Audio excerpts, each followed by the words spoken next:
Lightning tears across the sky, striking the dry, cracked earth at the feet of the Lozi people. The ground is still steaming from the first rains of the season.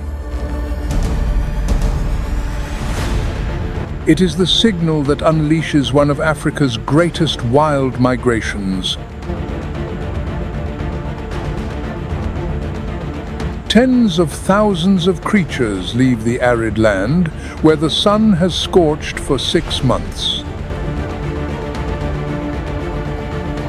They embark on a grueling journey over 155 miles long to reach the promised land. Ahead lie raging rivers, ambushing predators, and relentless pursuits. Will they survive this mortal trek?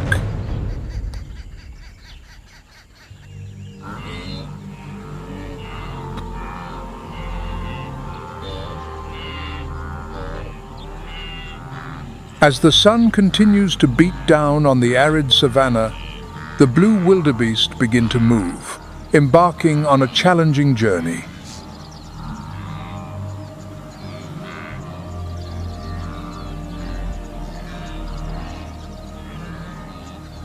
Each year, as the rains end and the grasslands are depleted, the herds move from the low, arid areas in the north and northeast of the park.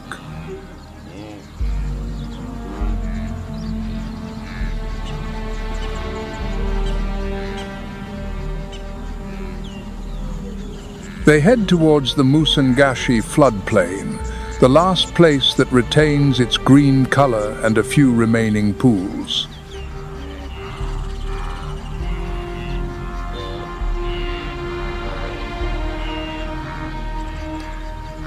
As the nutrients begin to run out, the wildebeest are forced to change their feeding habits.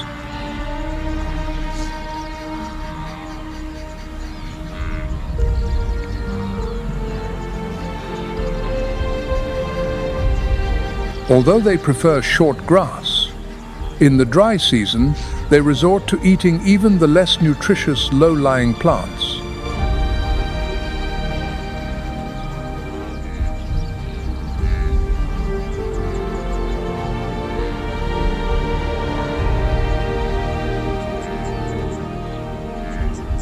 The shape of the blue wildebeest clearly reflects its survival journey, with a muscular forechest and well-developed muscles to serve its long journeys.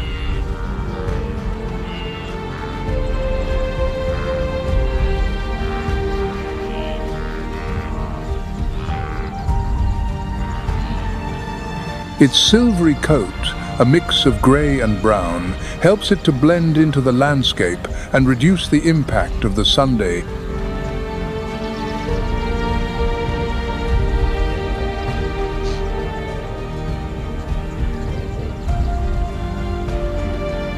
The blue wildebeest possesses a sophisticated communication system to maintain stability in an ever-changing environment.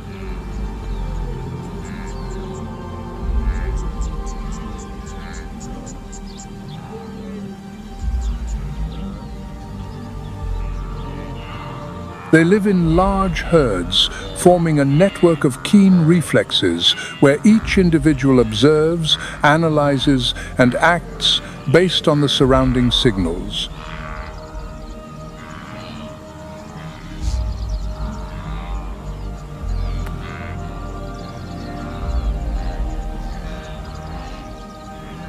Scientists call this phenomenon swarm intelligence, a natural mechanism that helps them react to danger.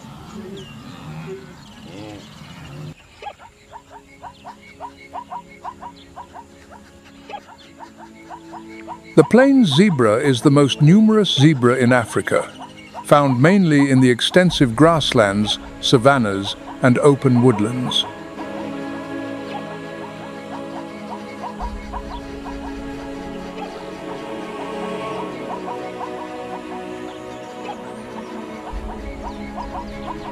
Their characteristic appearance makes the plains zebra the most recognizable image of the African savanna.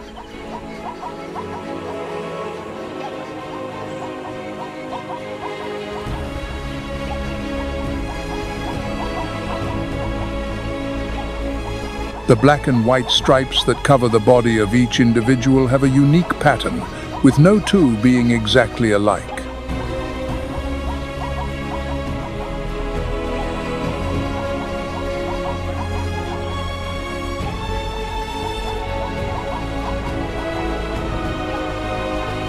Researchers suggest that these stripes help to regulate temperature and also contribute to disorienting blood-sucking insects.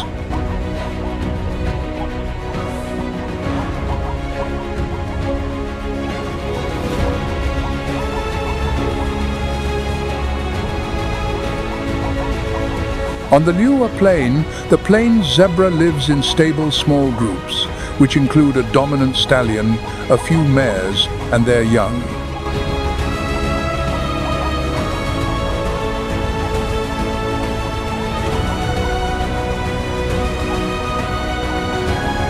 In the dry season, the zebra herds move frequently to access areas that still have water and young grass.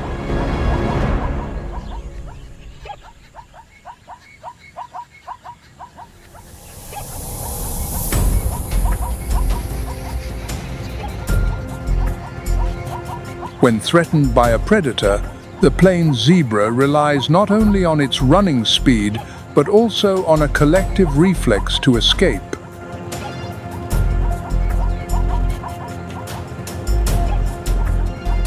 When an individual spots danger and starts to flee, a chain reaction immediately spreads, causing the entire herd to act in unison.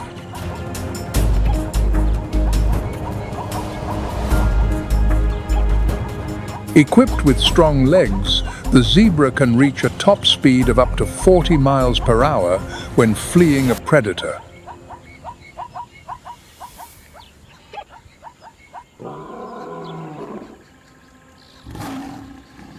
The lion had completely disappeared by the end of the 20th century in the Zambian plains.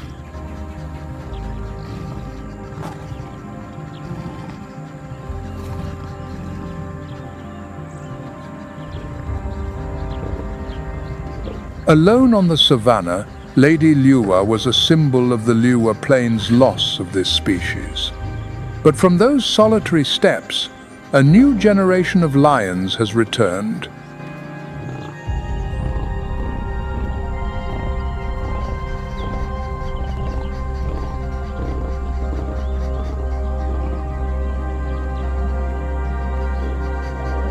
Their story marks the spectacular comeback of the lion in this place.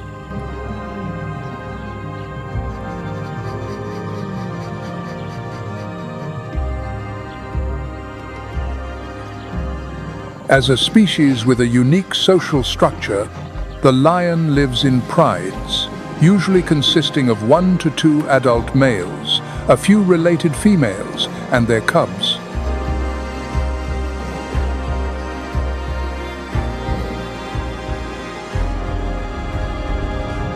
Unlike most other big cats, lions have developed the ability to hunt cooperatively and defend their territory.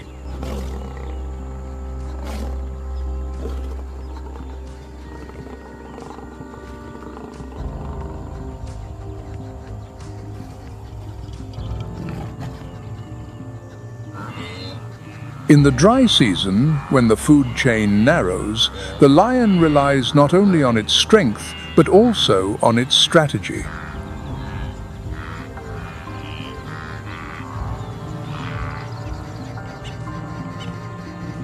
Prey like the plains zebra, the blue wildebeest, or even the buffalo are all viable targets if the ambush is executed at the right time.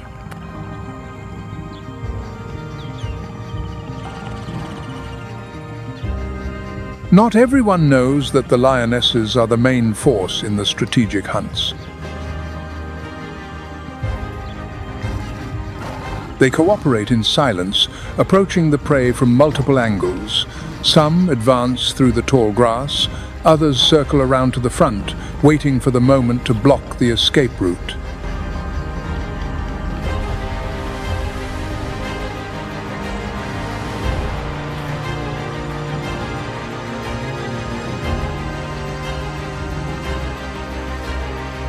Biologically, the lion is the second largest cat in the world, after the tiger.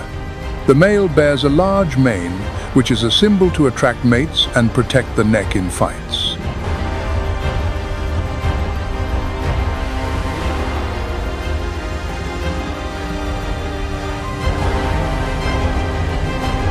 Each failure in the hunt has a greater consequence. Prolonged hunger can threaten the entire pride, especially the young who cannot yet participate in the hunt.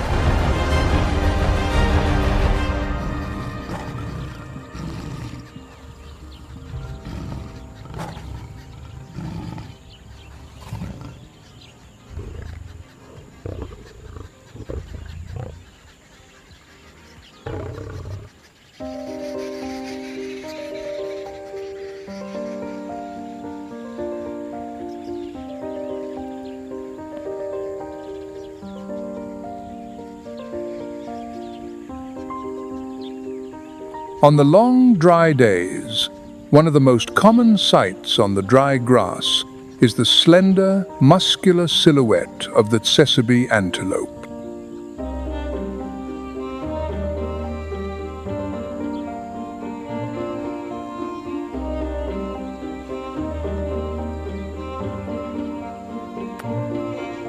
They are the fastest antelope in Africa, capable of reaching speeds of up to 56 miles per hour. That speed is not just a number, but the result of millions of years of evolution.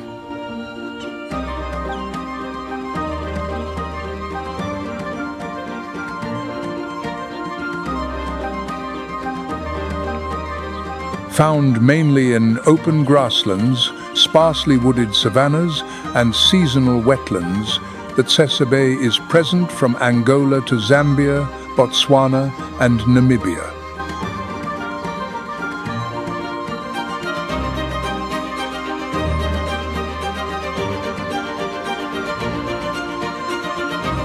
During the dry months, when the water evaporates from the marshes, they move to areas that still have vegetation.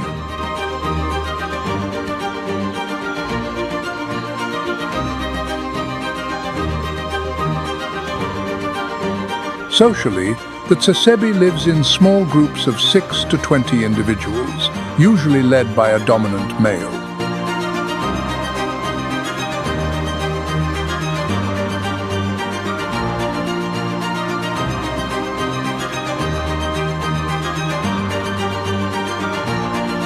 The males choose high positions like termite mounds to watch over the females, establish a breeding area, and protect it from other rivals.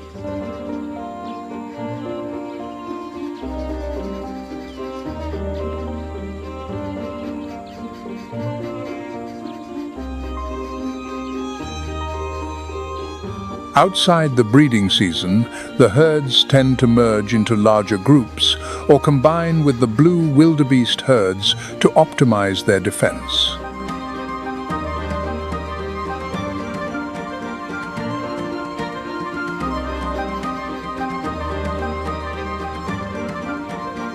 The sesame's diet is focused on young grass, but when it is scarce in the dry season, they switch to consuming other plants of lower nutritional value.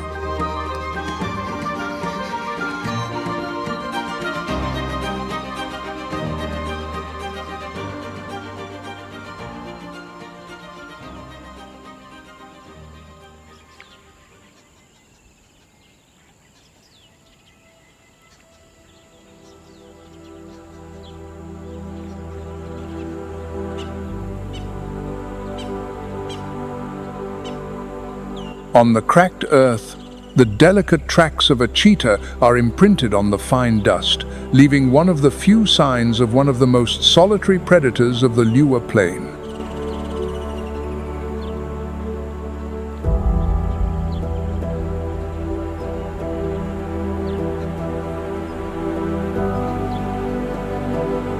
In the context of drought and increasing competition, the cheetah's journey of survival becomes a sharp portrait of a sophisticated evolutionary process.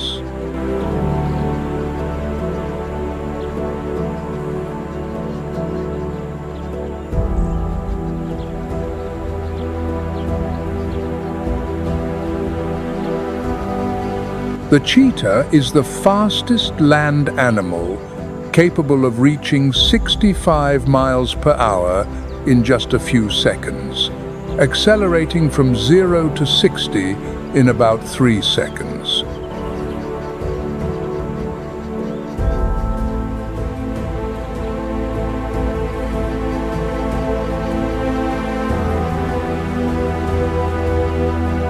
Its long, flexible spine acts like a spring, increasing the length of each stride.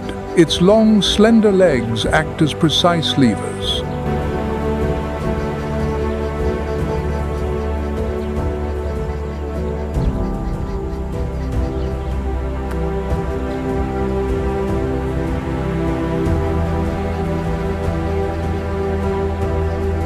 However, this speed is also a double-edged sword. Each hunt lasts less than a minute and rarely exceeds 1,000 feet, as maintaining such a high speed rapidly increases its body temperature.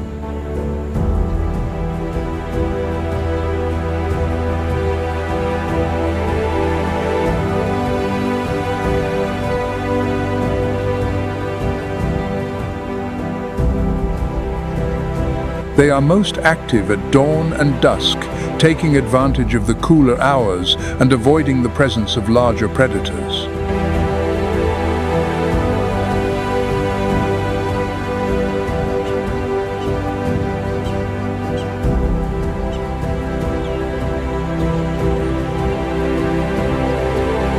Unlike many other carnivores, the cheetah rarely scavenges and almost never eats dead animals.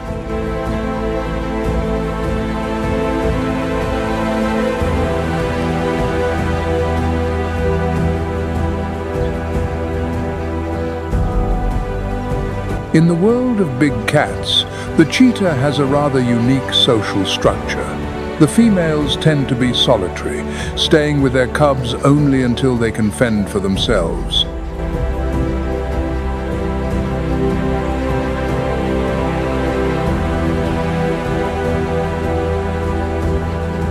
Currently, the total number of adult cheetahs in the wild is only about 6,500 individuals, concentrated mainly in Namibia, Botswana, and some protected areas.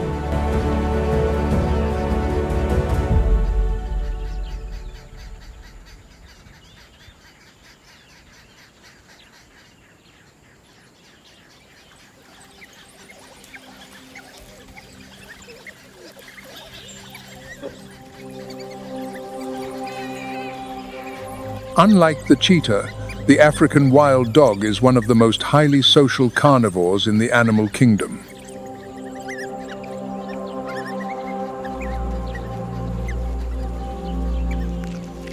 Each individual possesses a unique coat with a mixture of black, yellow, tan, brown, and white spots, as if someone had splashed paint on their skin.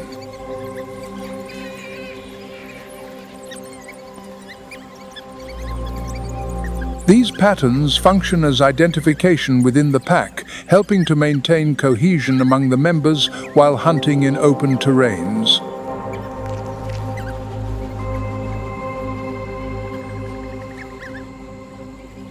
With their large, round ears, they not only clearly perceive distant movements but also help to dissipate heat.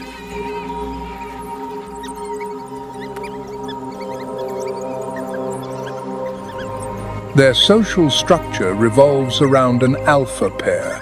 Only the dominant male and female reproduce, while the entire pack cares for the cubs.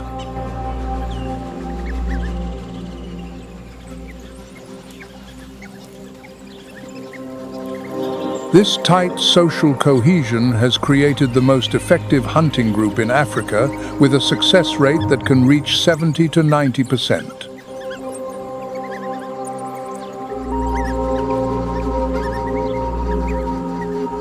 You might not believe it, but this fact will surprise you.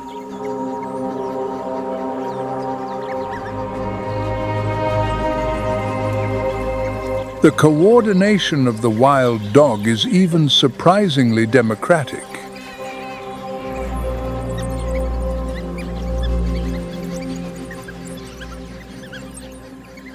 Before starting a hunt, the pack will hold a social rally.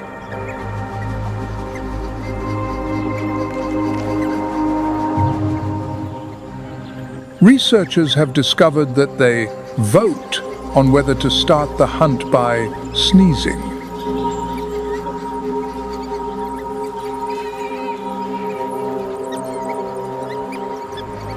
If enough dogs sneeze, especially the high-ranking ones, the whole pack will set off in unison.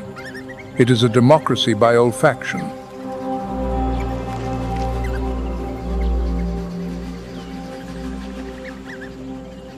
This is due to a collective tactic organized like a combat formation. Each individual plays a specific role, from chasing to cornering and blocking.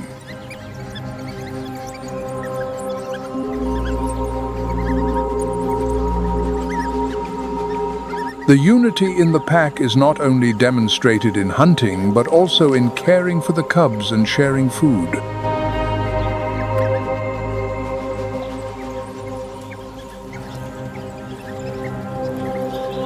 This strategy is so effective that even the fastest prey has very little chance of escape, especially when the hunt takes place on an open terrain like the Leopard plain.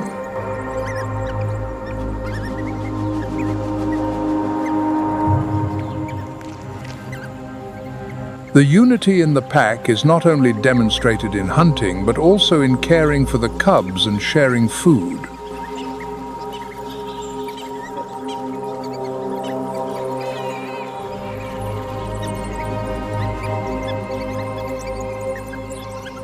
It is the foundation of a sustainable social system where survival depends not only on individual strength, but also on the absolute sacrifice and cooperation among the members.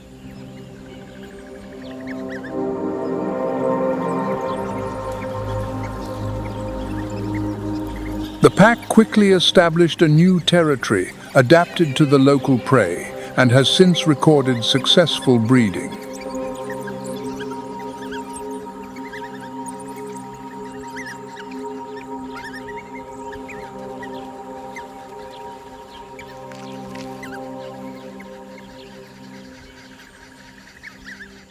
Their growing presence is like a gift of creation to those who have chosen to protect the wild and pristine nature of the Leopard plain.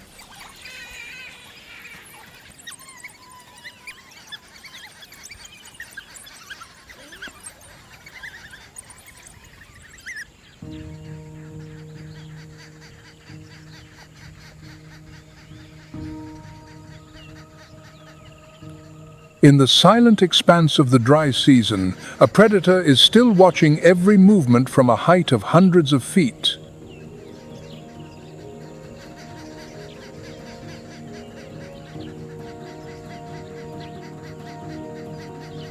A creature that exudes a cold and majestic presence, it is the Marsh eagle. Under the clear blue sky, its wings over 8 feet wide spread unhurriedly.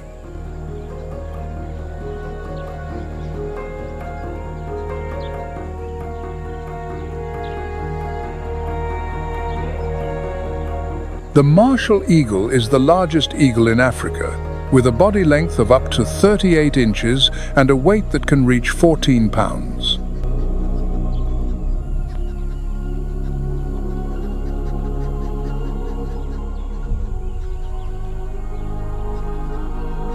That imposing body comes with a grip in its talons capable of breaking a man's arm bone.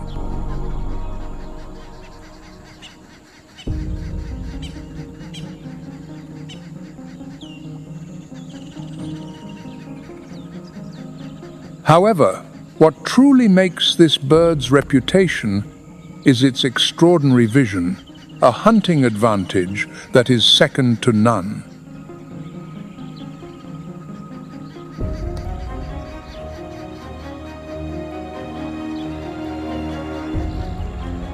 In the arid environment, the wide view in lure allows it to spot prey at a distance of up to 3.5 miles.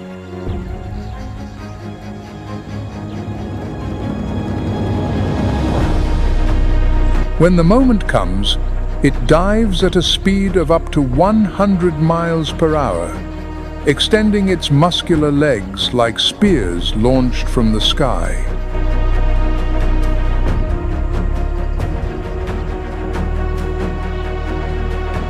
The struggle for survival in the dry season depends not only on speed or strength, but also on endurance.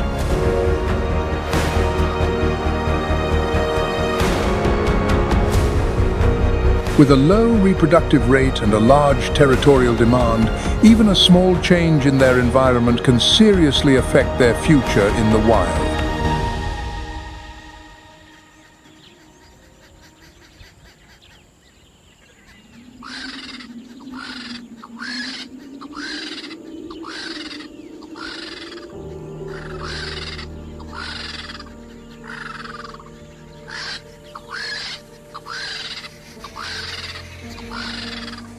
As the powerful dive of the martial eagle ends in the enveloping silence of the savanna, higher in the sky, the white-backed vulture appears silently, continuing a discreet but essential journey.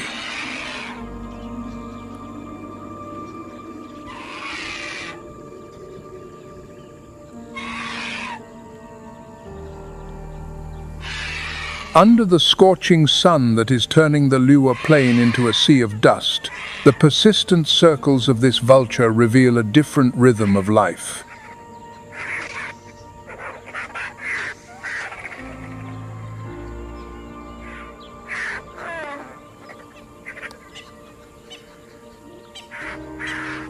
The white-backed vulture is one of the largest and, in the past, most common vulture species in Africa.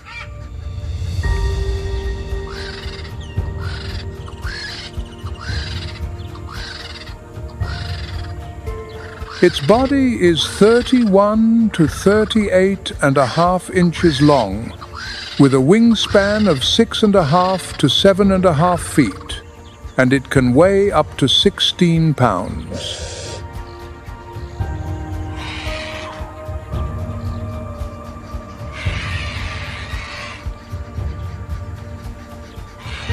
Their characteristic white back, visible only when they spread their wings, along with their featherless head and neck, allow them to easily access carcasses and reduce the risk of infection.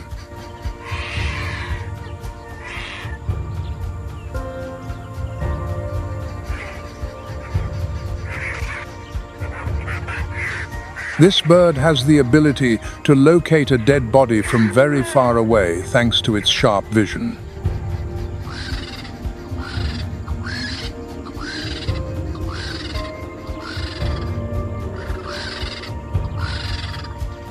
In the dry season, when herbivores like the blue wildebeest or the plains zebra face a high mortality rate due to lack of water and exhaustion, the role of the white-backed vulture becomes extremely important.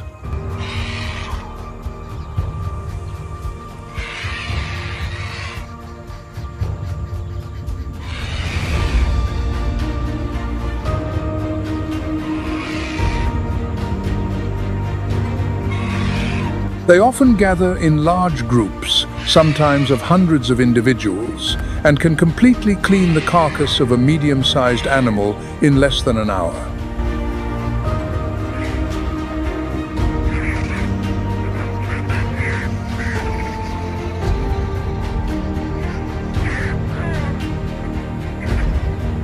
Thanks to their extremely effective digestive system, they can decompose tissues containing bacteria and pathogens without being affected, contributing to preventing the spread of diseases.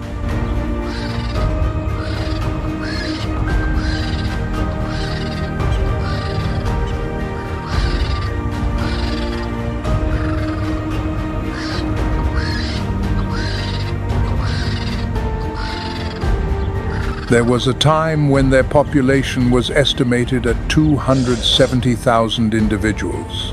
But by 2024, this species had declined by more than 80% in the last 50 years and is now classified as critically endangered.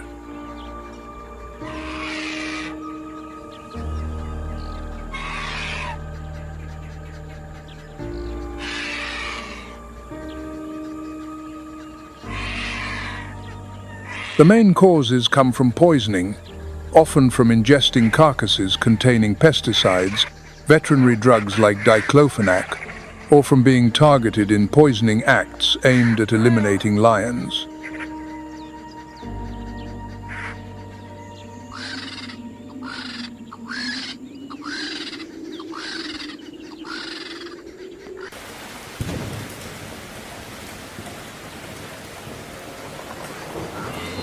As the storms return and the rains green the arid land, the Loire plain welcomes a cavalry in black, galloping across the savannah.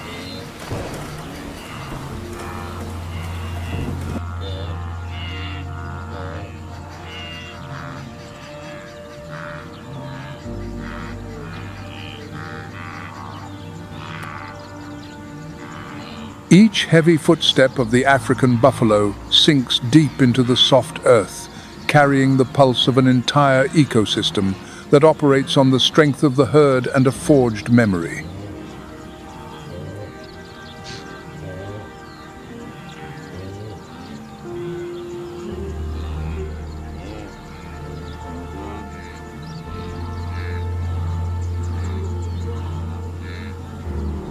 The African buffalo is the largest wild bovine still living in Africa, known for its nickname, the Black Death, due to its unpredictable temperament and aggressive reaction when attacked.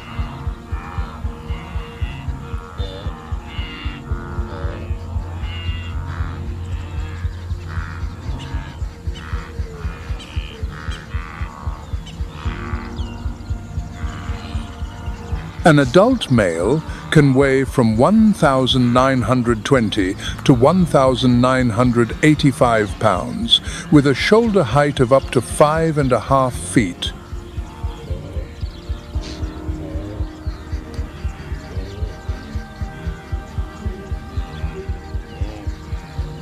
Their characteristic curved horns merge to form a solid bone mass, which acts as a protective helmet in collisions and as a lethal weapon.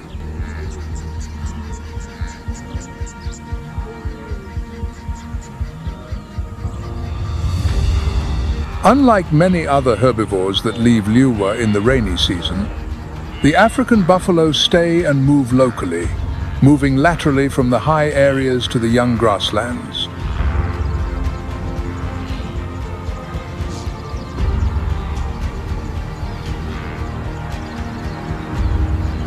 Their special adaptation to the swampy and humid terrain allows them to maintain a stable food source without needing to migrate long distances.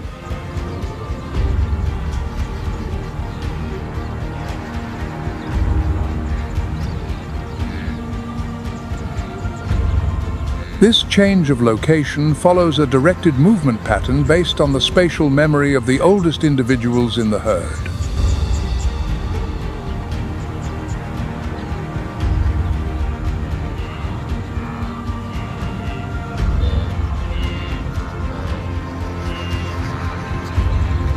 The sense of smell plays a major role for the African buffalo in detecting water sources and perceiving danger from a distance.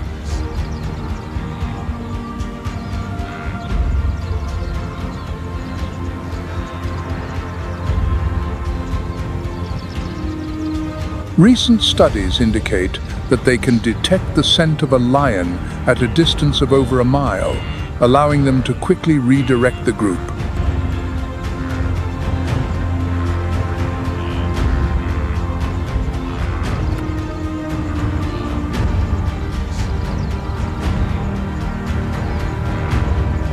Although not excelling in sight or hearing, they compensate with a subtle awareness and the collective memory of the herd, maintaining a high level of vigilance.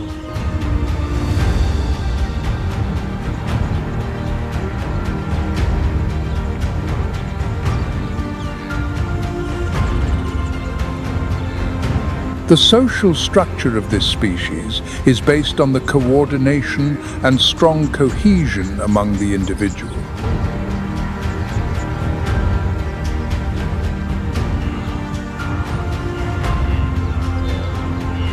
An African buffalo herd can have from a few dozen to over 300, led by experienced adults.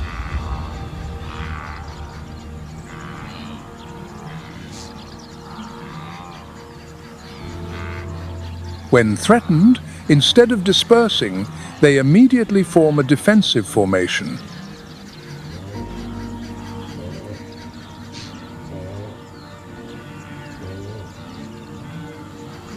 Their mass grazing helps to control the height of the vegetation, allowing terrestrial birds and small herbivores to access their food.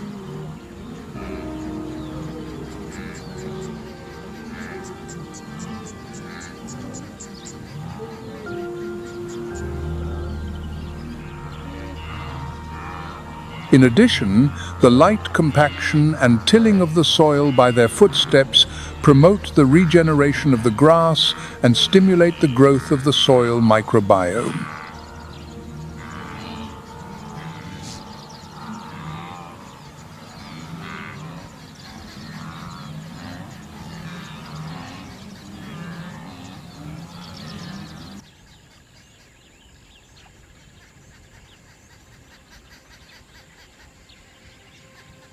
On the lush green carpet, a small antelope with curved horns thrives.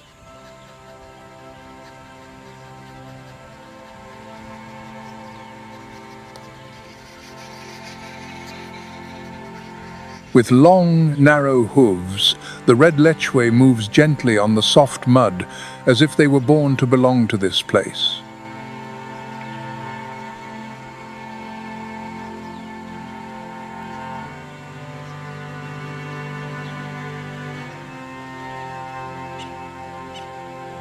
On their front legs, black stripes stand out like marks drawn by the hand of creation, helping them to recognize each other in the flooded grasslands.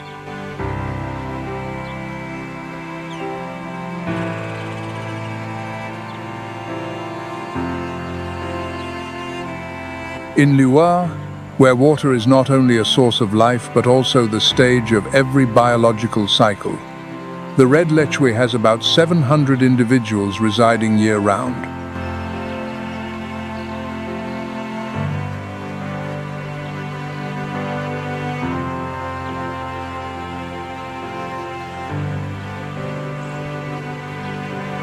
They do not migrate long distances like the blue wildebeest or the plains zebra, but they do make movements according to the changes in the depth and quality of the aquatic vegetation.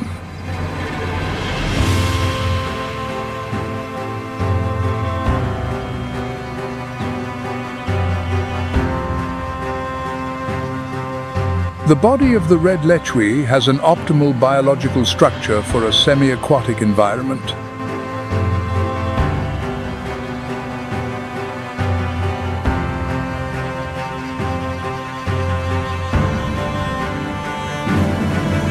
An adult male can reach a height of 4 feet and weigh about 265 pounds.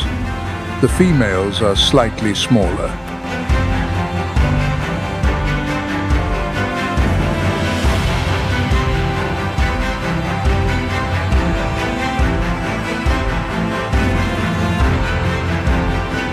Their coat is covered with a natural oil that has a waterproofing effect and helps them to maintain their body temperature while submerged for hours in the cold, flooded areas.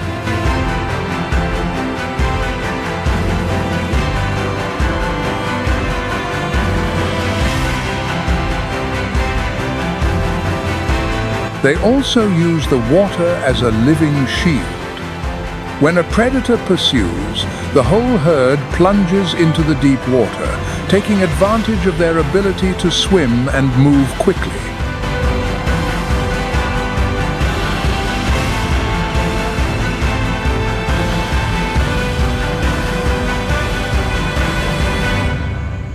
In this way, they become a crucial link in the ecosystem of the flooded areas, regulating the biomass of the aquatic vegetation and creating safe corridors.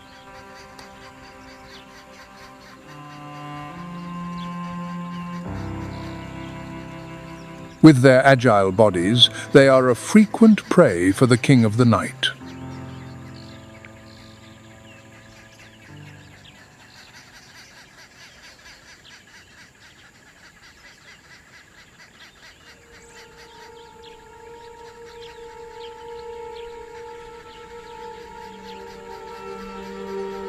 Without a deafening roar or extraordinary speed, the leopard survives through silence, persistence, and almost absolute precision. A solitary predator in a flooded land.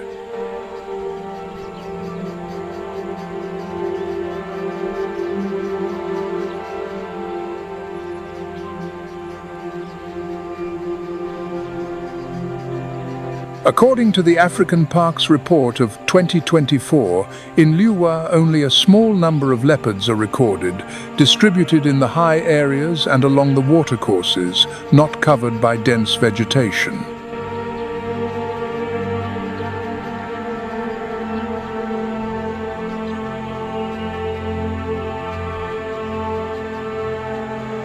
Although this population is only a few dozen individuals, it is enough to fulfill its role as an apex predator in the food chain, even in the rainy season.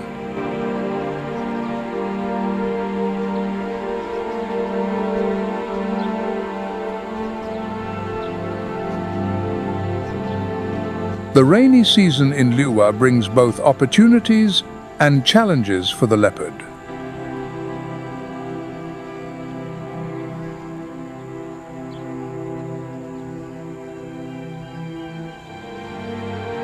When the water spreads, the herds of blue wildebeest, zebras and red lechwe move to the grasslands that emerge from the water.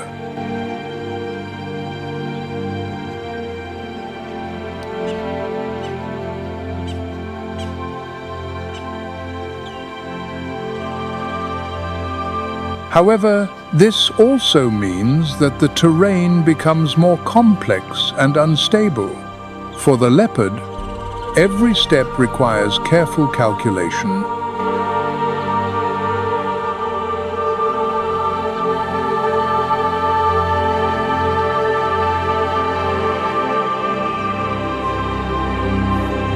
Unlike the lion, which is often limited in wet conditions, the leopard moves more easily thanks to its average weight of 88 to 154 pounds, depending on the sex.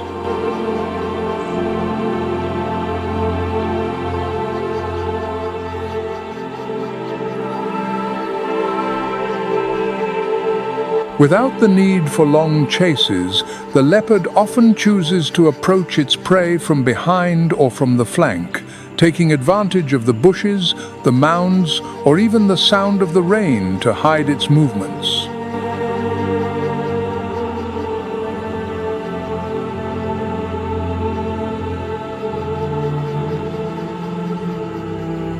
A precise leap at the neck or the nape of the neck is enough to take down its prey.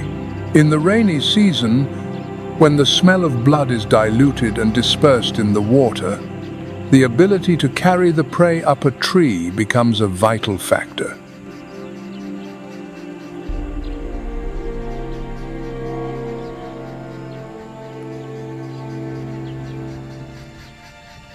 Carrying the prey up a tree not only protects it from scavengers, but also reduces the dispersion of the odor, avoiding attracting the attention of carnivorous birds or other predators.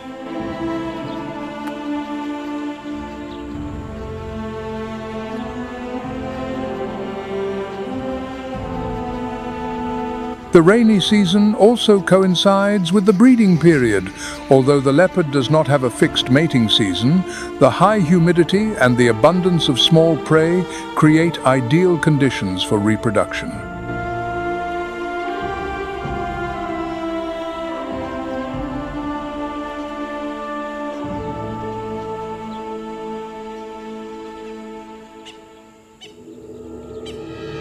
After mating, the female finds a tree hollow, a tall patch of grass, or an abandoned termite mound to give birth and raise her young in silence.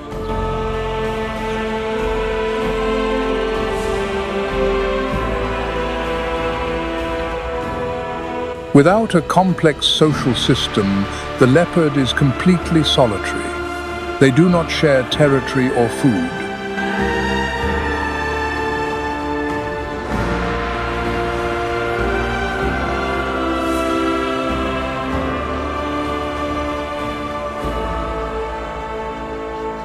Each individual marks its area of activity with urine, feces, and scratches.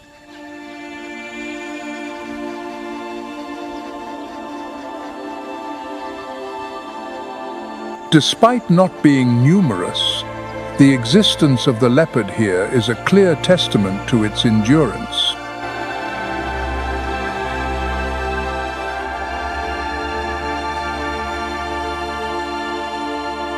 A silent, proud king who does not need the spotlight to hold his position.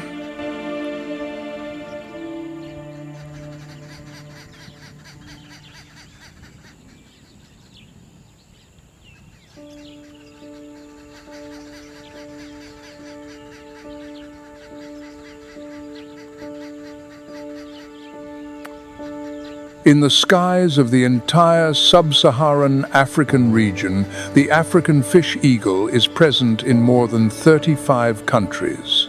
And in Zambia, it is considered the national emblem, representing freedom, strength, and an independent spirit.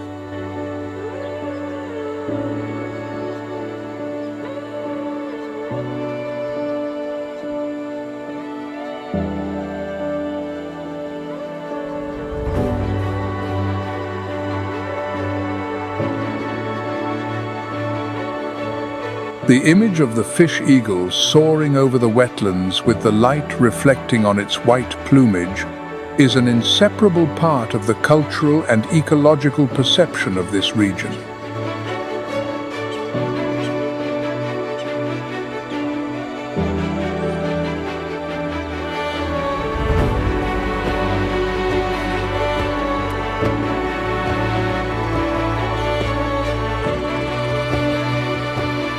When the water begins to rise and the fish swim upstream from the flooded channels, the African fish eagle becomes more visible than ever.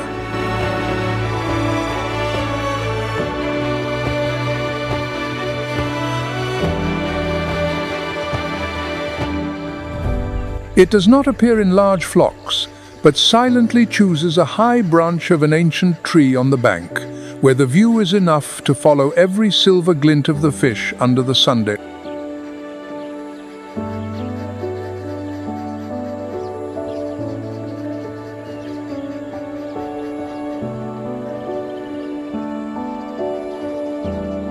With a wingspan of up to 8 feet and a weight of 4.5 to 8 pounds, it is light enough to circle repeatedly in the sky, but strong enough to dive with millisecond precision.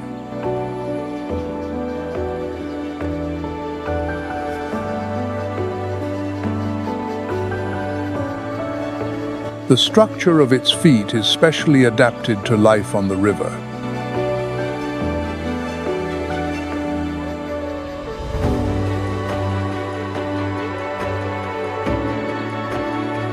Small, hook-shaped spines cover the soles of its feet, allowing it to hold on to slippery fish, not letting go even in flight.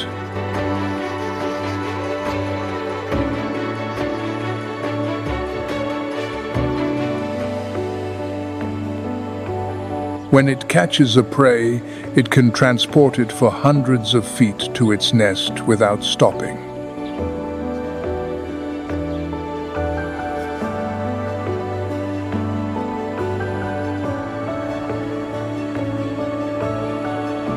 Its main diet is fish, but when the fish disperse or the water level rises to a point that reduces its ability to hunt below the surface, it switches to hunting waterfowl, turtles, and wild ducks.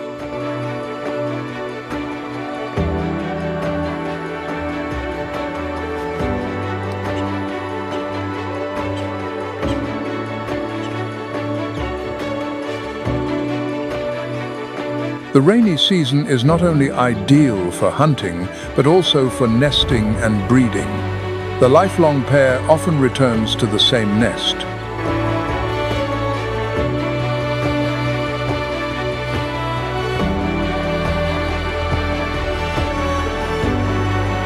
And so, amidst the sound of the early season wind blowing over the reeds and the vibrating water, a silhouette with wide wings glides across the sky, carrying the millennial essence of a supreme predator that does not need to be noisy.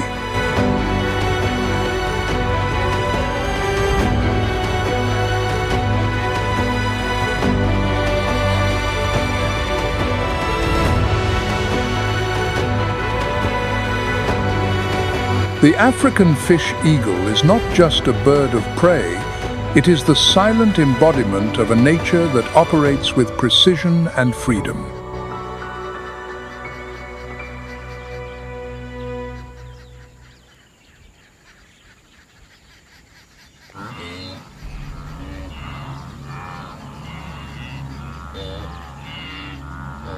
In the Leopard plain, about 45,000 blue wildebeest form the second largest migration in Africa, surpassed only by the Great Migration of the Serengeti Mara.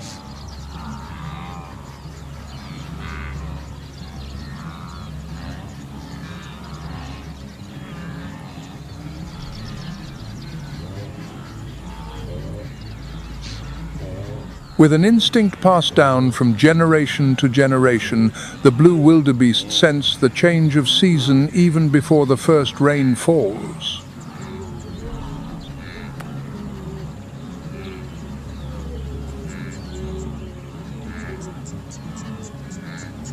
They feel it in the humidity of the wind, the distant thunder, and even the changing hardness of the ground under their hooves.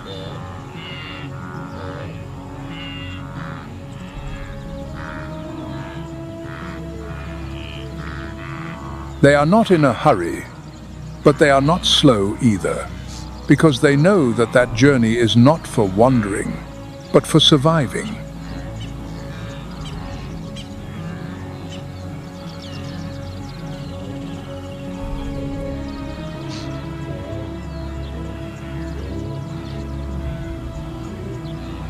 This migration is not a random movement. It is a repeated annual cycle, where each stretch of road, each grassland, each waterhole has been memorized by previous generations.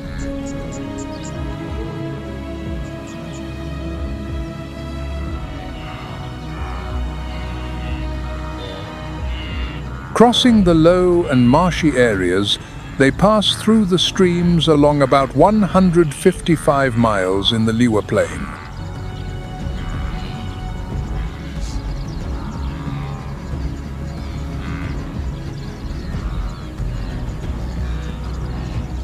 Although it is only a quarter of the cross-border route of the Serengeti, the journey of the wildebeest here is no less dangerous, always ready to face the predator.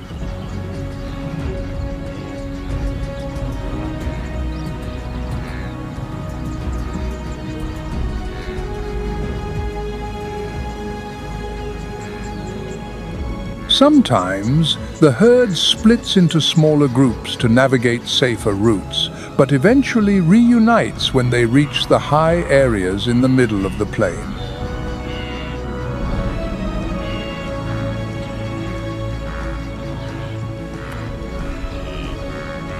Each individual has a role in the collective safety of the herd. Without a clear leadership, they learn to watch each other.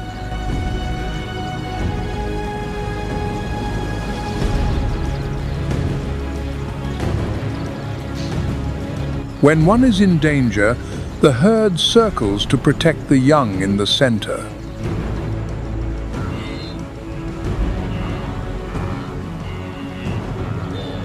Leopard is not just a temporary refuge, but a place of rebirth.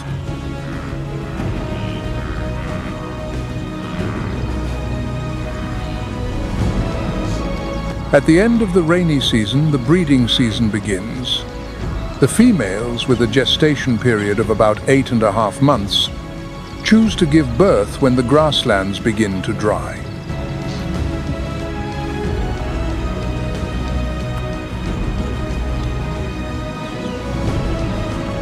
The young take only a few minutes after birth to stand up and walk, a crucial biological ability for a species that is always on the move.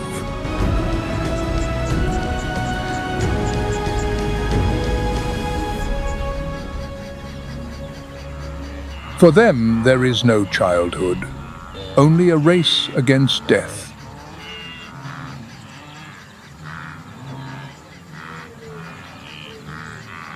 A newborn wildebeest can stand on its own feet in just 5 minutes and sprint with the herd in less than an hour after birth.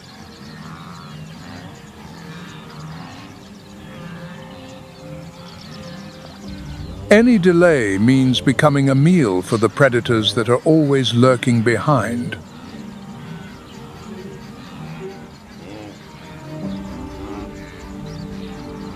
With a clear ecological role, the blue wildebeest is like a tireless gardener of the grasslands.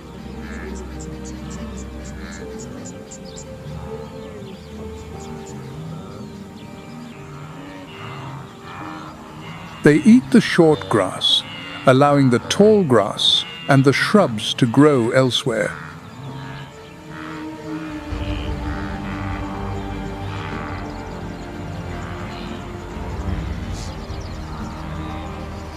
The last breath of a wildebeest can feed the hyenas, the vultures, and even the land itself.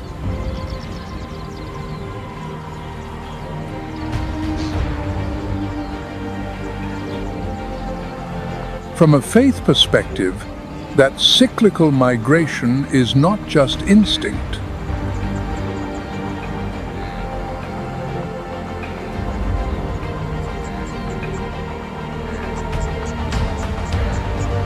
With no other guide than the thirst for survival, they travel together for hundreds of miles, to the right place and at the right time, year after year.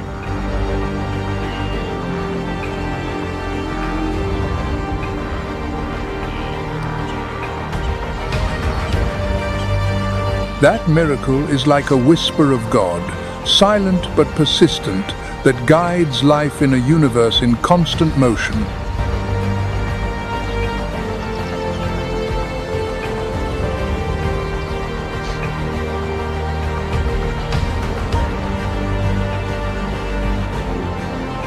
Nothing is random in the heart of Liwa during the flood season, and for the blue wildebeest, each rainy season is a new chapter in their survival story.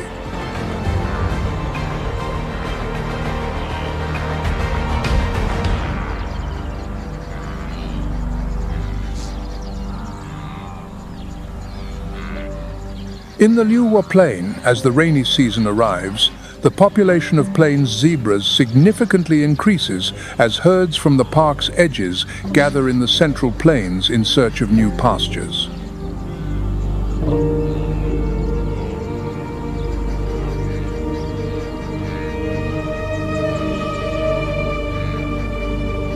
The 2024 report by African Parks noted the presence of thousands of zebras in Liwa, forming large groups that mingle with the blue wildebeest.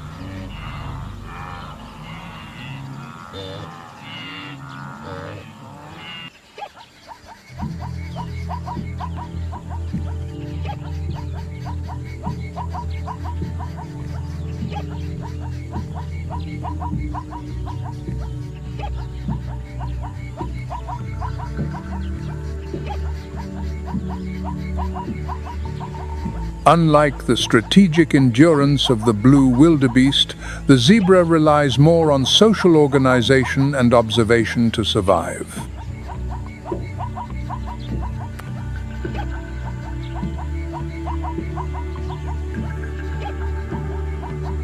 The plains zebra is of a medium size among the 3 zebra species.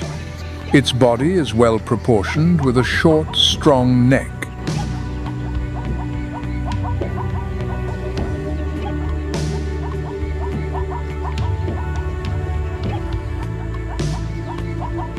Its erect ears and long legs with a single hoof in the middle allow it to move quickly over the flooded terrain.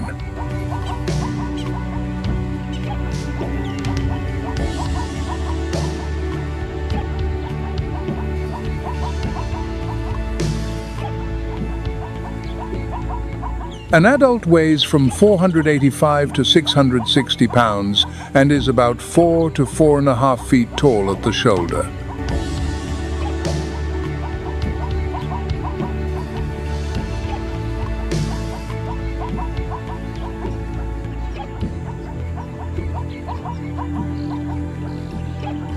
When food is abundant and the plain is vast, many groups merge to form large herds to increase security and create a more powerful migratory mass.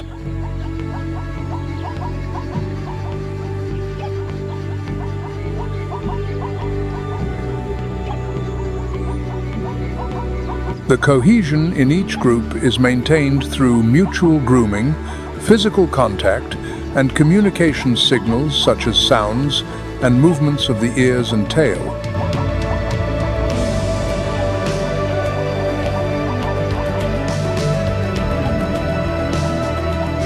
The end of the rainy season is also a crucial time for reproduction. The females usually have a gestation period of 12 to 13 months and choose this time to give birth.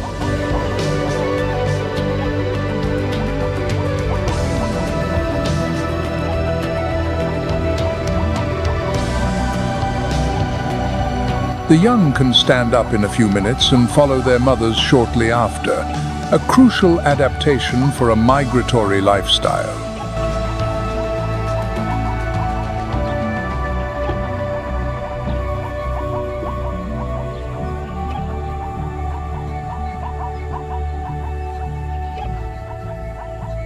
If there is danger, the male protects them, walking last when moving or separating from the group to distract the predator.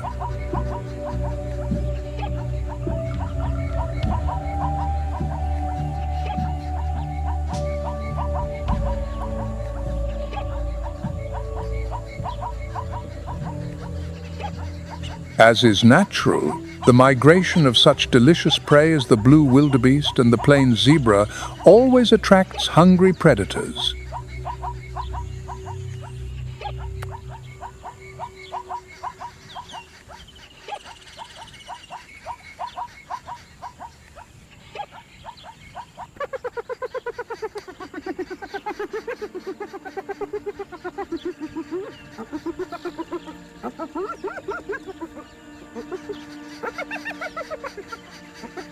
The spotted hyena stalks throughout the journey.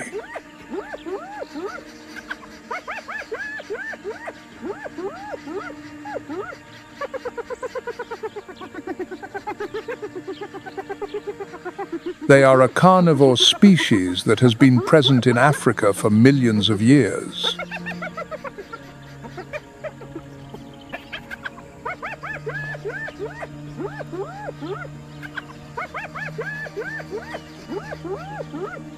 According to the fossils found, the ancestors of the spotted hyena have inhabited the grasslands since the Pliocene.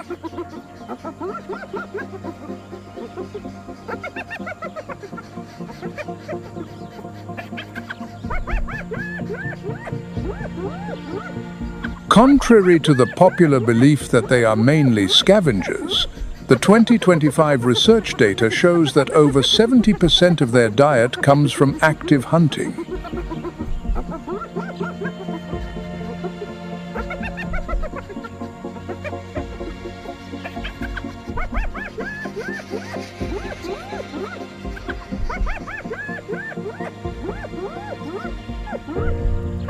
Recent behavioral studies show that the hunting success rate of the spotted hyena can reach up to 67% in certain conditions, even surpassing that of the lion.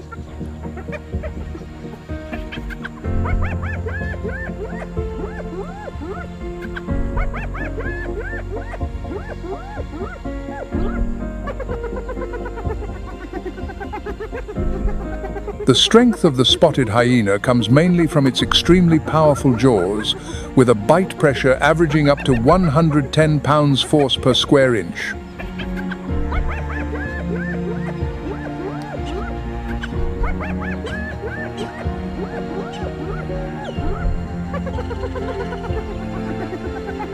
Thanks to a unique dental structure, they can break hard parts like large, long bones, horns, or hooves.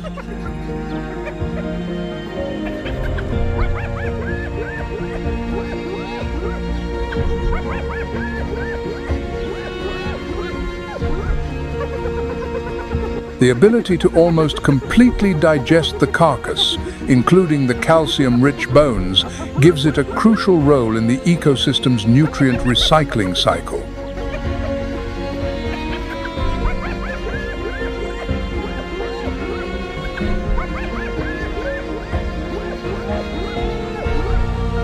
The hunting tactic of the hyena is highly adaptable.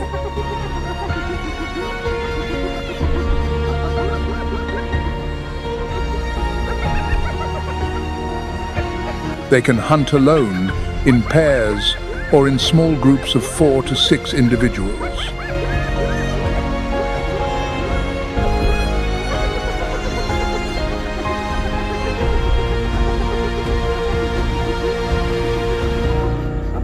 In special situations, such as when the wildebeest gather to give birth or migrate, they can form large groups of dozens to approach, isolate, and attack.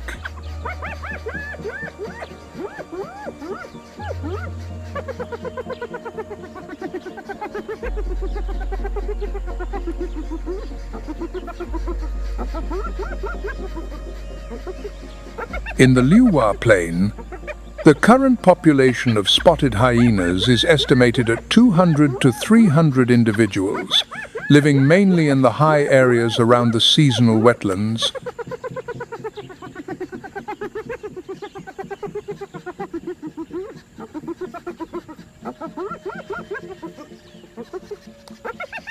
Unlike migratory species like the wildebeest or the zebra, the hyena tends to operate in a stable range.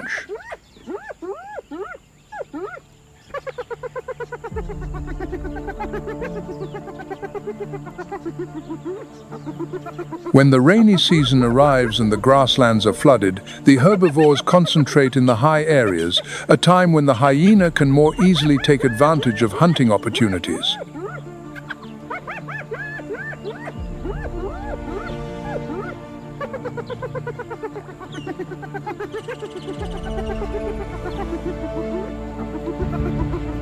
The social structure of the spotted hyena has a clear organization. Each clan can consist of up to 80 individuals with a strict hierarchy where the females dominate.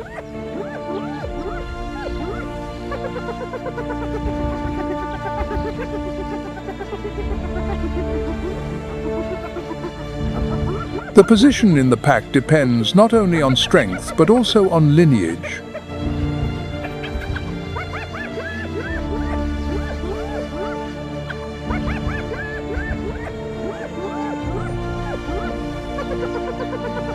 The daughters of high-ranking individuals automatically occupy a privileged position.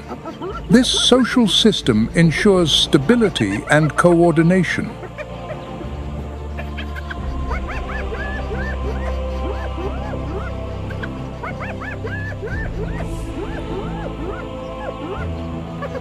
Communication is an essential part of group life. They possess over 11 different sounds to transmit signals from a distance.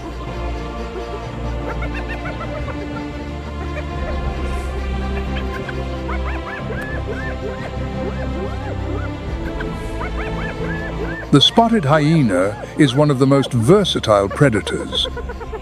They are present in all types of habitats, from open savannas to woodlands and semi-arid areas.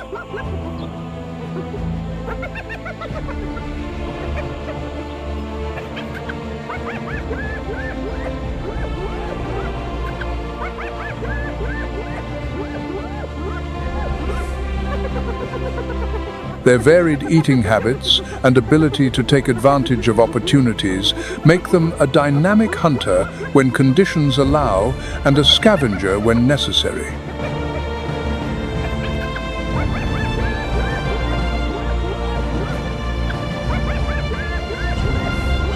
The life of the spotted hyena in Leeuwen during the rainy season is a clear testament to the constant adaptation in nature.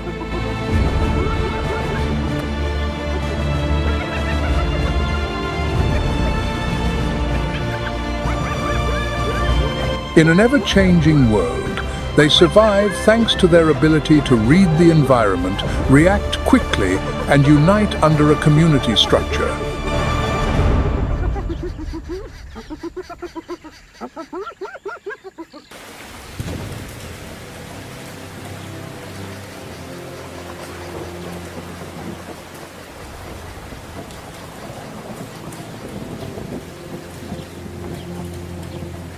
The first rains in the Leeuwen plain not only quench the thirst of the land, but also create marshes.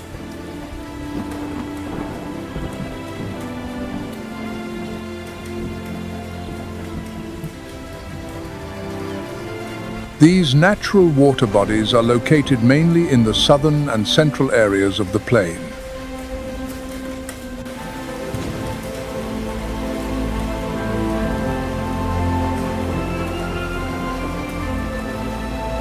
At the peak of the rainy season, from December to January, these marshes can be several square miles wide, turning a once arid territory into a network of swamps and temporary lagoons.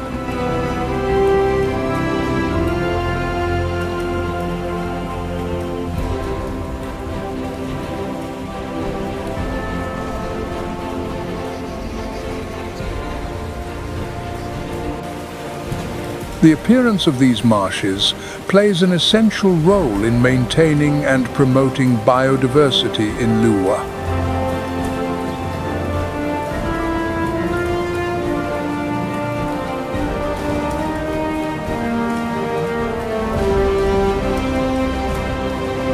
They provide an ideal habitat for many water birds, especially during the breeding and migration seasons.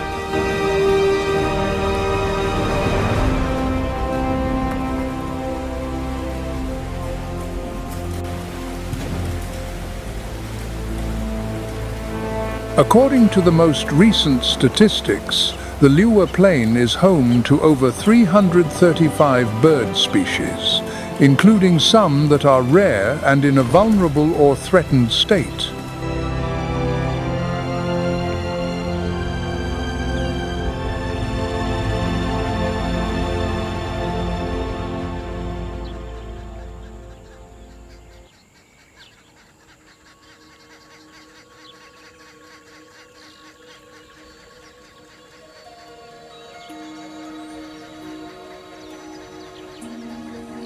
The rainy season marshes are made majestic by the pure white spots of the great white egret.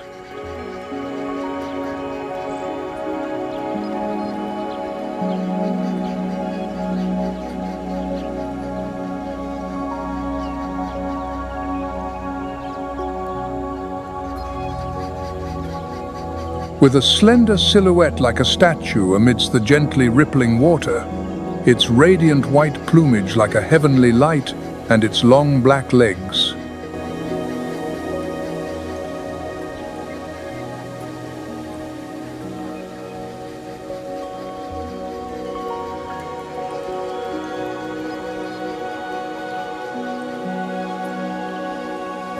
From above, its slow flight with its shaped curved neck and a wingspan of up to 67 inches makes it stand out like silent sails floating on a deep blue sea.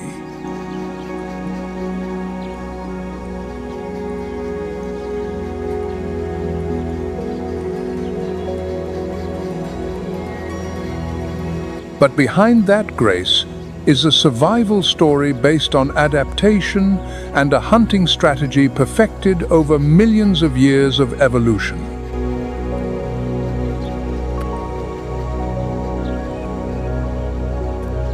The great white egret is one of the largest members of the Aridae family.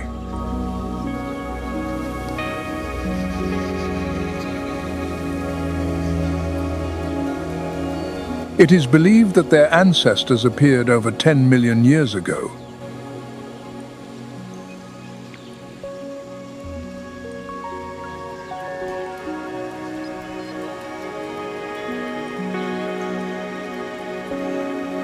In the marshes, it finds an ideal place to feed and reproduce.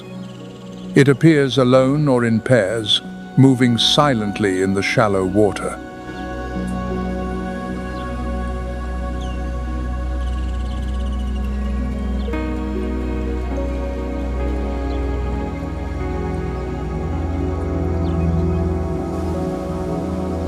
Unlike many noisy and dynamic predators, the great white egret prefers to stand still for many minutes, its eyes fixed on the slightest movement of its prey.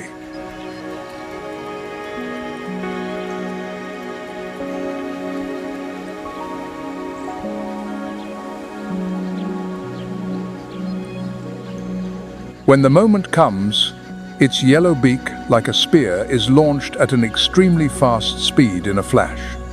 Patience and precision make it one of the most effective hunters.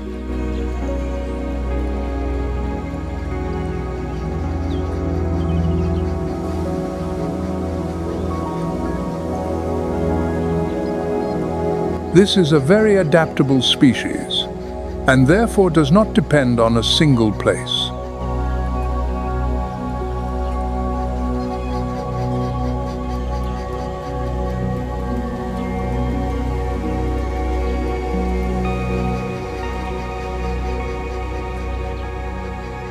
In the dry season, when the water recedes and the marshes disappear, some migrate to southern Africa or along the lake and river systems that have water.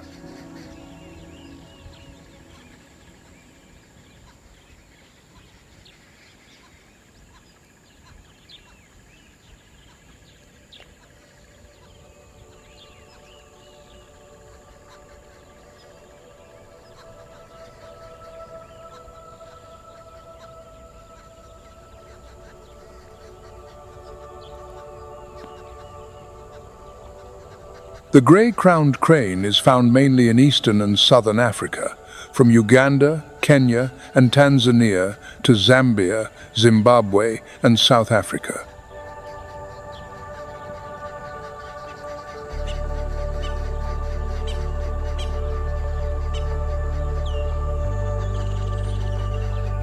In the Leopard plain, during the rainy season, it takes advantage of the marshes, the shallow pools formed by the heavy rains, to feed and reproduce.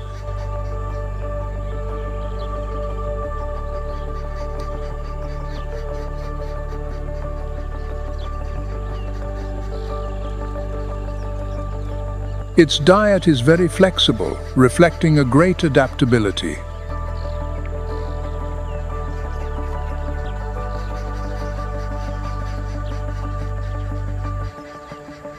From grass, seeds to worms, insects, frogs, small lizards, and even sometimes grains from the nearby agricultural fields.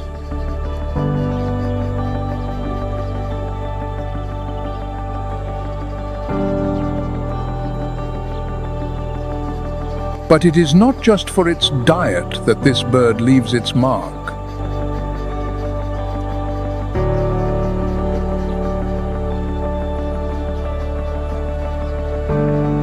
When the rain has raised the water high enough, it begins its breeding season with a ritual that is a pure artistic choreography.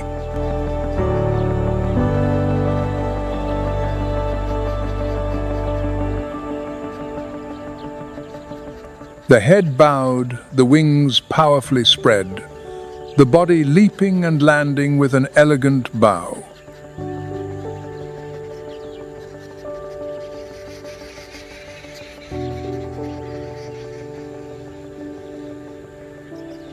It is not simply a dance to attract a mate, but a way to strengthen the lifelong bond between the two members.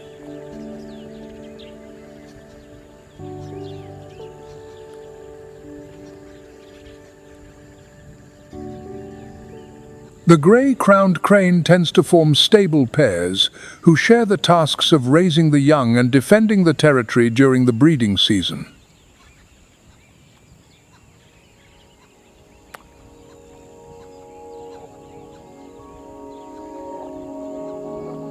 Outside of that, they gather in flocks that can be up to 150 individuals, forming a social network with a high level of cooperation.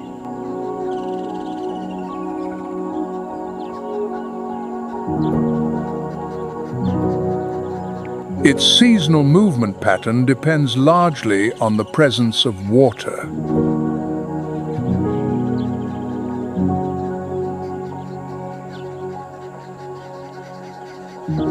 It does not make long migrations like other crane species, but local movements that follow the flow of the water and the changing water levels of the marshes.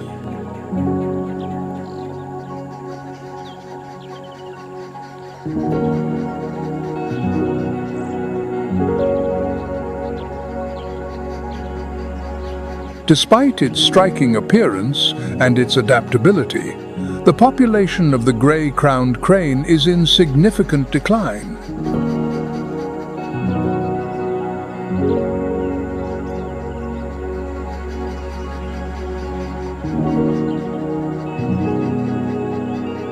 According to the 2024 data from BirdLife International, the number of adult individuals worldwide is estimated at 17,700 to 22,300.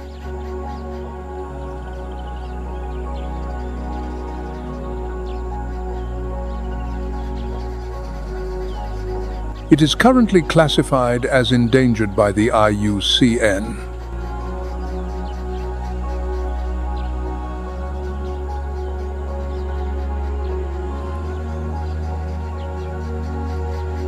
This decline is mainly due to the loss of habitat, due to the conversion of agricultural land, the pollution of water sources, the depletion of wetlands, and illegal hunting.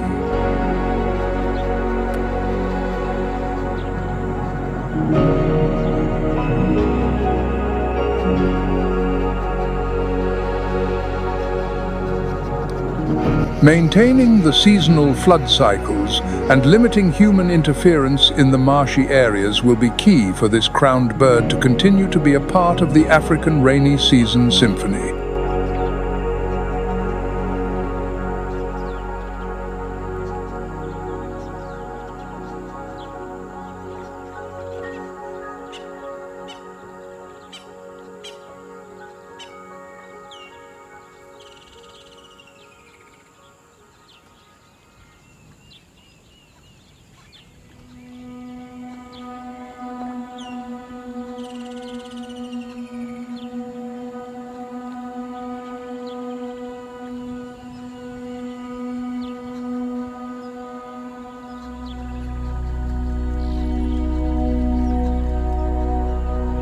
A black and white plumage, as sharp as an engraving, long straight legs, and a bright red beak with a black streak like an ink stroke.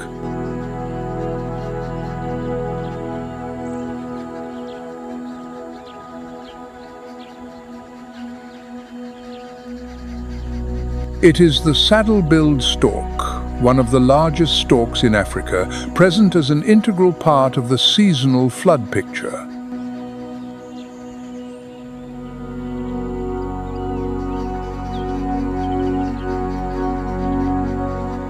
The average height of this species reaches 5 feet with a wingspan of about 8 feet.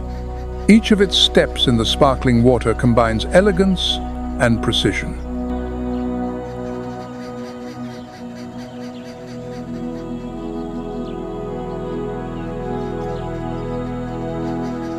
Its long beak, distinguished by a yellow saddle at the base, is not just an identifying feature but also a specialized hunting tool.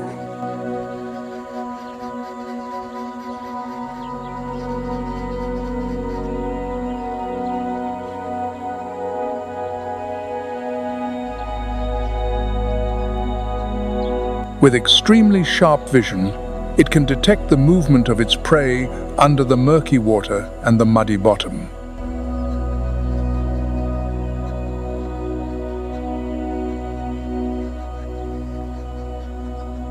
The saddle-billed stork is a specialized predator in the wetlands. It feeds mainly on fish, frogs, large insects, amphibians, and small reptiles.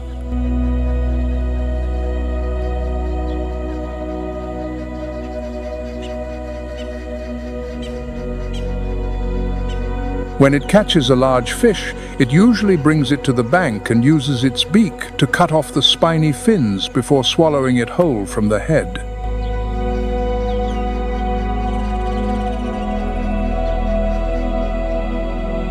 This process is not rushed, but meticulous, as if every gesture is programmed by the flow of evolution.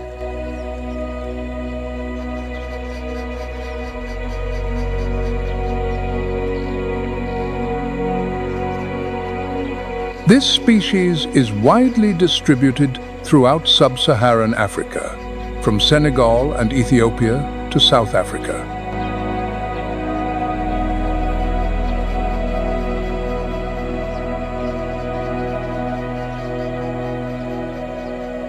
However, unlike other long-distance migratory birds, the saddle-billed stork is flexible.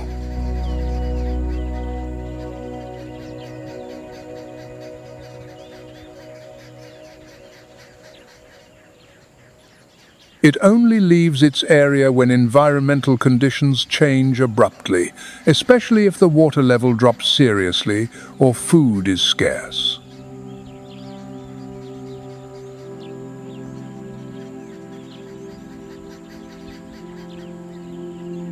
Thanks to the relative stability of the water sources in the Leopard Plain during the rainy season, it rarely needs to move outside the area.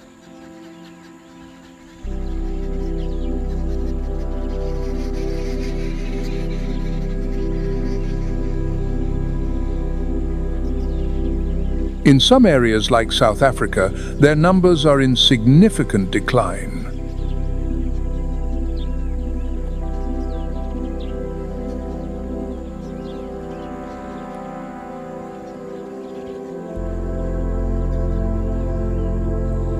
It is estimated that by 2024, the number of adult individuals there is less than 250.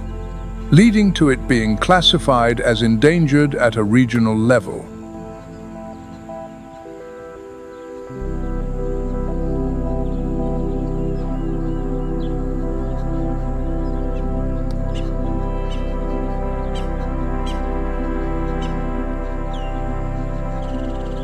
It is heartbreaking to see that the difficulties come not only from human actions, but also from the increasing severity of climate change.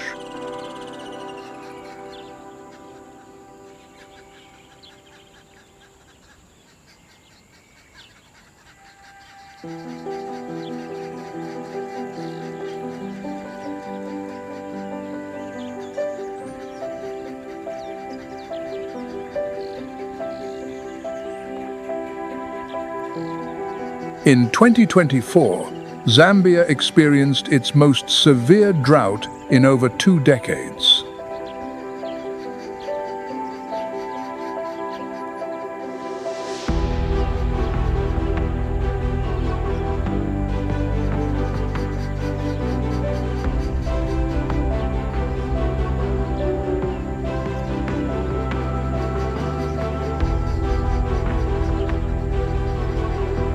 This situation, exacerbated by prolonged dry periods associated with the El Niño phenomenon, caused a critical drop in rainfall, depleted water resources, and widespread food shortages.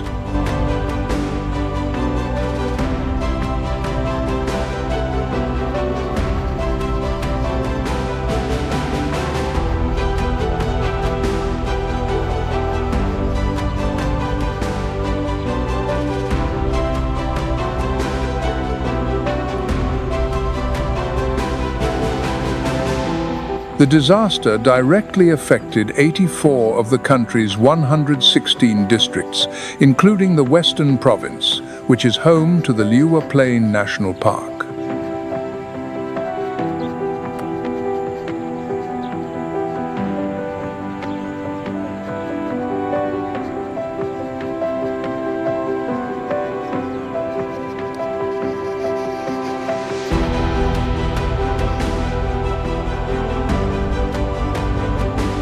That situation pushed many members of the community connected to Liuwa, who day and night protect and care for the life in this place, into a state of deprivation and despair.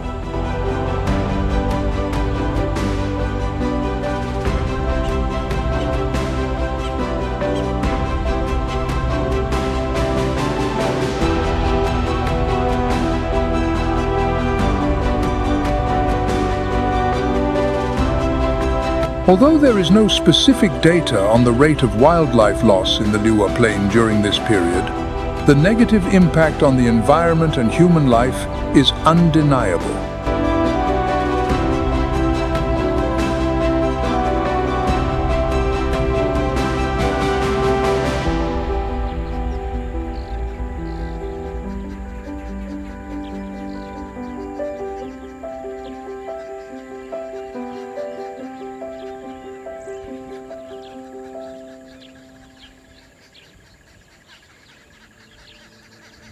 Amidst those challenges, hope continues to burn like the light of God, showing the way in the darkness, guiding people through the most demanding moments of creation.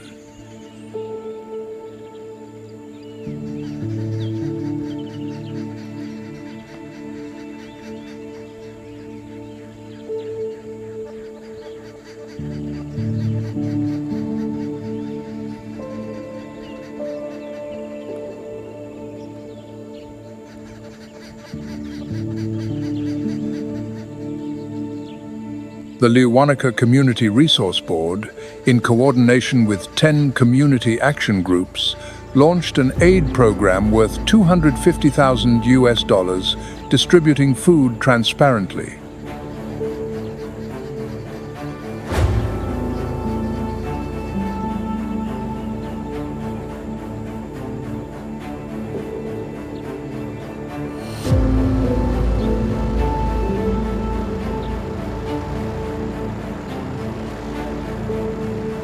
The program reflects the spirit of solidarity and the constant adaptability of the region.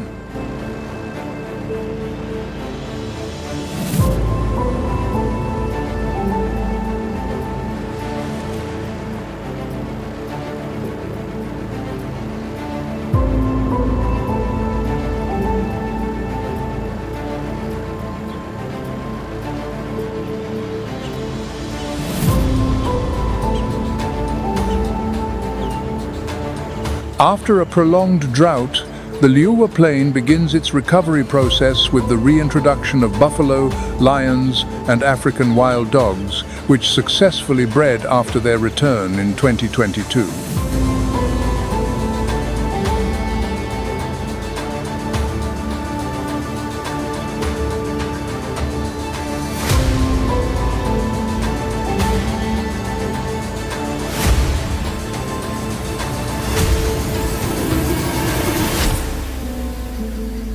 By 2024, over 20 lions had settled, while the migration of 40,000 blue wildebeest continues to sustain the ecosystem and promote the return of rare bird species.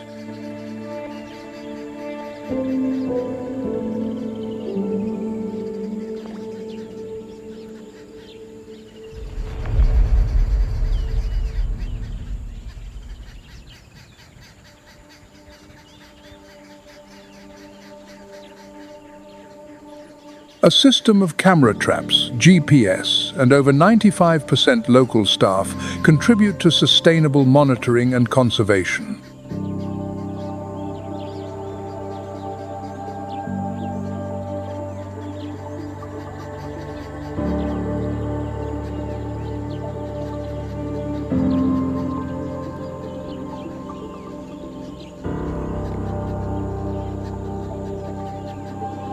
"100 families have received food aid.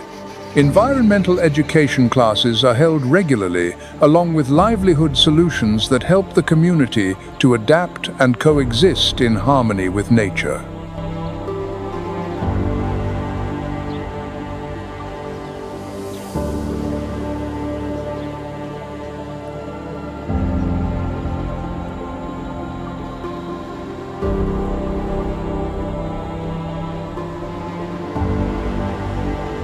The Liuwa Plain has been reborn thanks to the constant effort between humans and nature.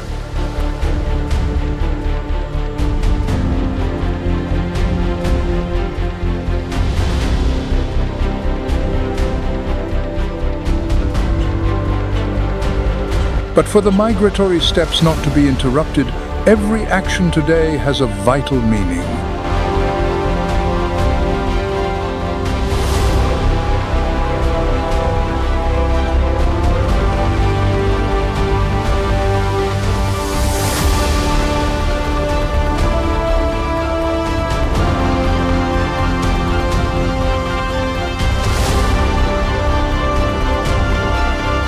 And if you have ever visited the Liuwa Plain National Park, do not hesitate to share your knowledge and experiences.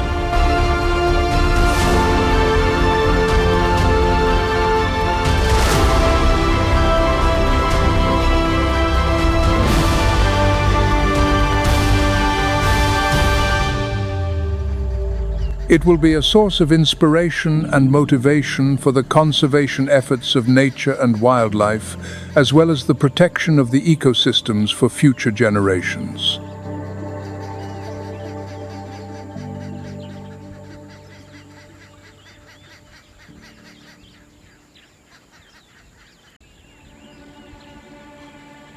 If there is one place on Earth a lion does not want to be,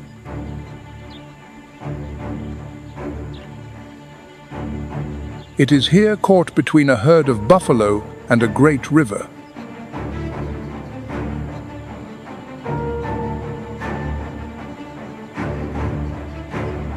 Although buffalo are the lion's prey, they are also formidable adversaries. They can kill lions, and frequently do.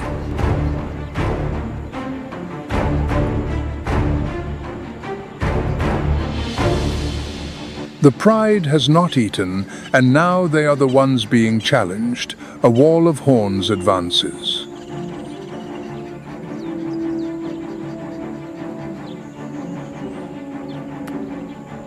The lionesses and their cubs have been driven to the water's very edge. They have nowhere left to run. Big Toe, the dominant male, moves forward to slow the herd's advance.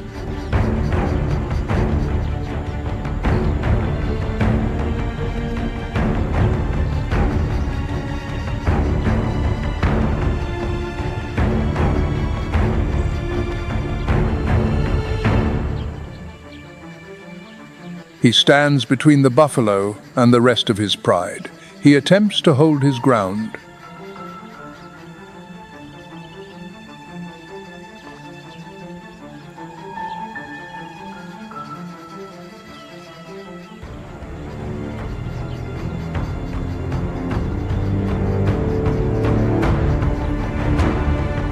But the buffalo have gained the upper hand. One bull charges.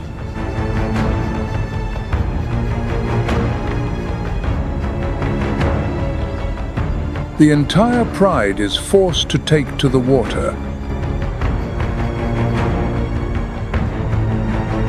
The Okavango lions are capable swimmers, but this is the first flood for Mathata and her cubs. They have never had to swim before. The young are panicking. Their frantic splashing could easily attract crocodiles. We could lose one of these lionesses or their cubs. The mothers hesitate. They are reluctant to enter the deep water. Two of the mothers follow their cubs into the channel. Even a magnificent male like him is vulnerable to attack. They are still in deep water. A brush with death. They have reached the far bank of the channel. It has been an ordeal almost too great to bear.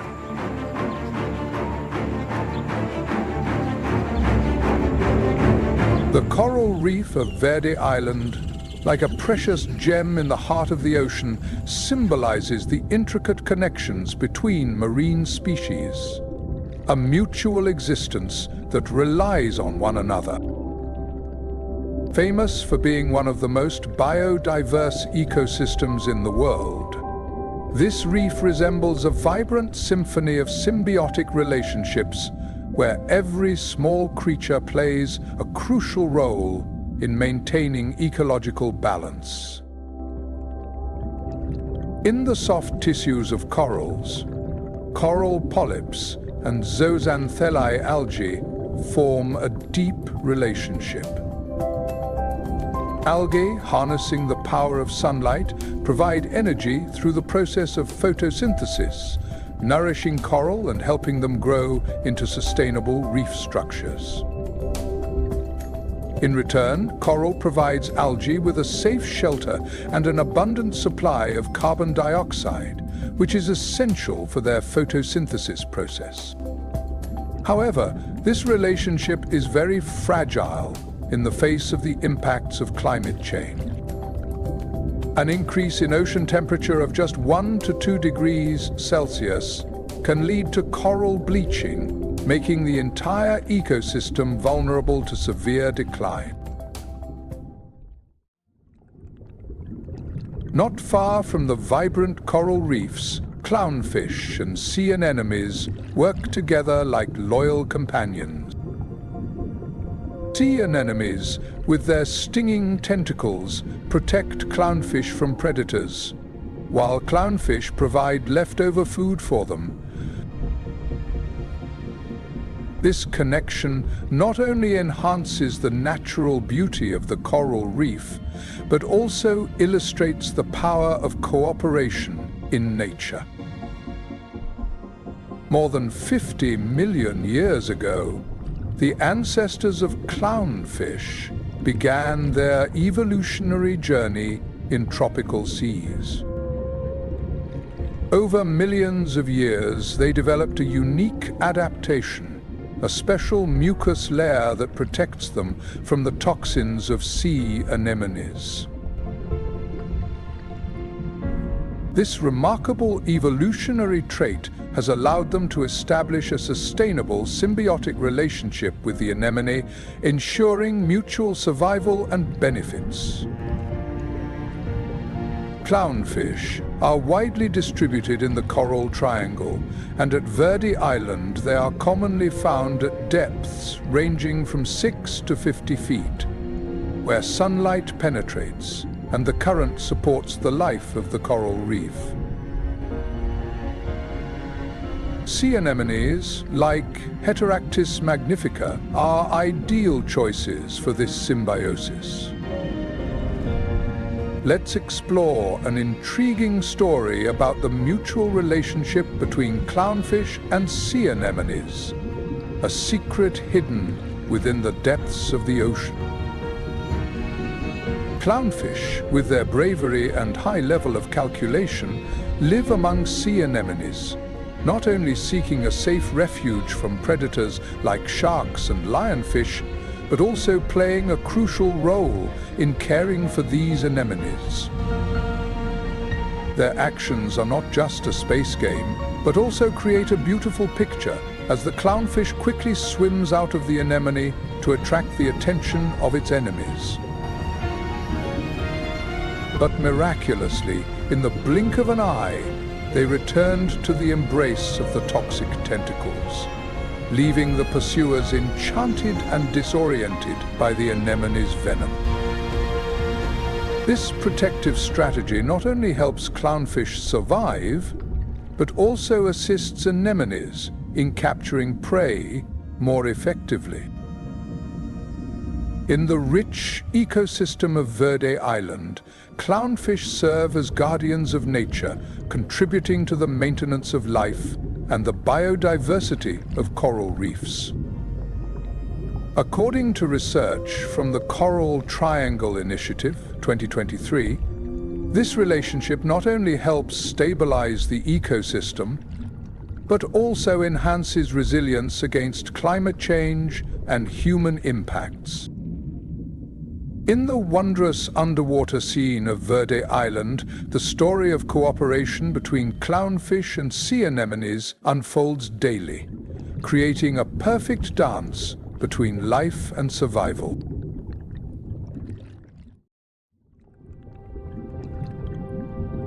Diving deeper into the ocean, we will witness another unique connection between land crabs and sea anemones.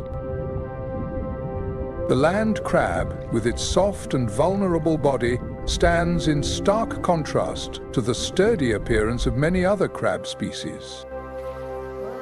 Without a hard shell for complete protection, they must seek out abandoned seashells to serve as their shelter. These shells become mobile homes, protecting land crabs from predators during their journey for survival.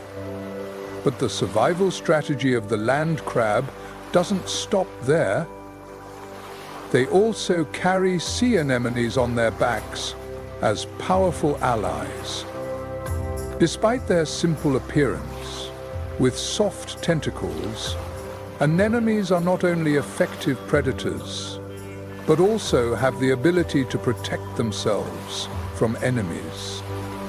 Thanks to this symbiosis, the anemone not only gains access to rich waters, but also receives protection from predators such as starfish. At Verde Island Reef, land crabs and sea anemones are often found in shallow waters where sunlight can penetrate, creating ideal conditions for the growth of coral and marine life. Land crabs often explore new shells on the fine sand or among the broken coral, as this is a transit point for finding a home. The symbiosis between them is not random, but rather the result of a refined selection process based on chemical signal. The land crabs search for the best defensive anemones, while the anemones choose shells that provide the optimal level of protection. This mutual story between clownfish and land crabs, along with their friends beneath the sea, not only demonstrates the superiority of survival, but also emphasizes the importance of connections between species in the ecosystem.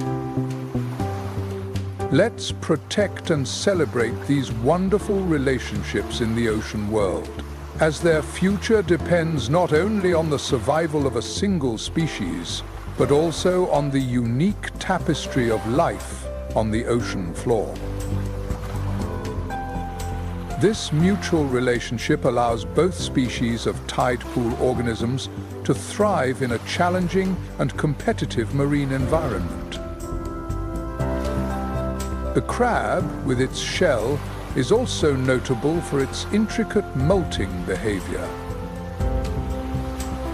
This is an important skill because their bodies grow, and when they move to a new shell, they carefully transfer the anemones, ensuring the continuity of this remarkable partnership. This process not only highlights their intelligence, but also affirms the strong connection between the two species. The presence of crabs and anemones also brings significant ecological value. Crabs contribute to cleaning the ecosystem by consuming organic debris, while sea anemones play an essential role in the food chain of coral reefs. Their relationship supports the richness and sustainability of the coral reef ecosystem at Verde Island, reflecting the complex interdependence of nature.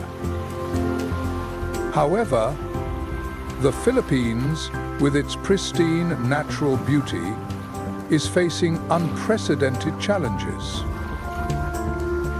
The sound of the waves crashing against the sandy shore and the wind blowing through the mangrove forests in Aurora seems to tell a new story.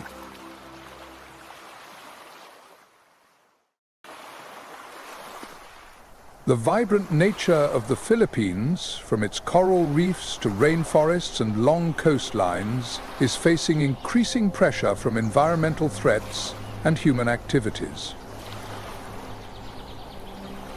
Climate change is disrupting the fragile balance of the ecosystem here, with average temperatures rising by 1.3 degrees Celsius over the past century and storms becoming increasingly severe, leaving indelible scars.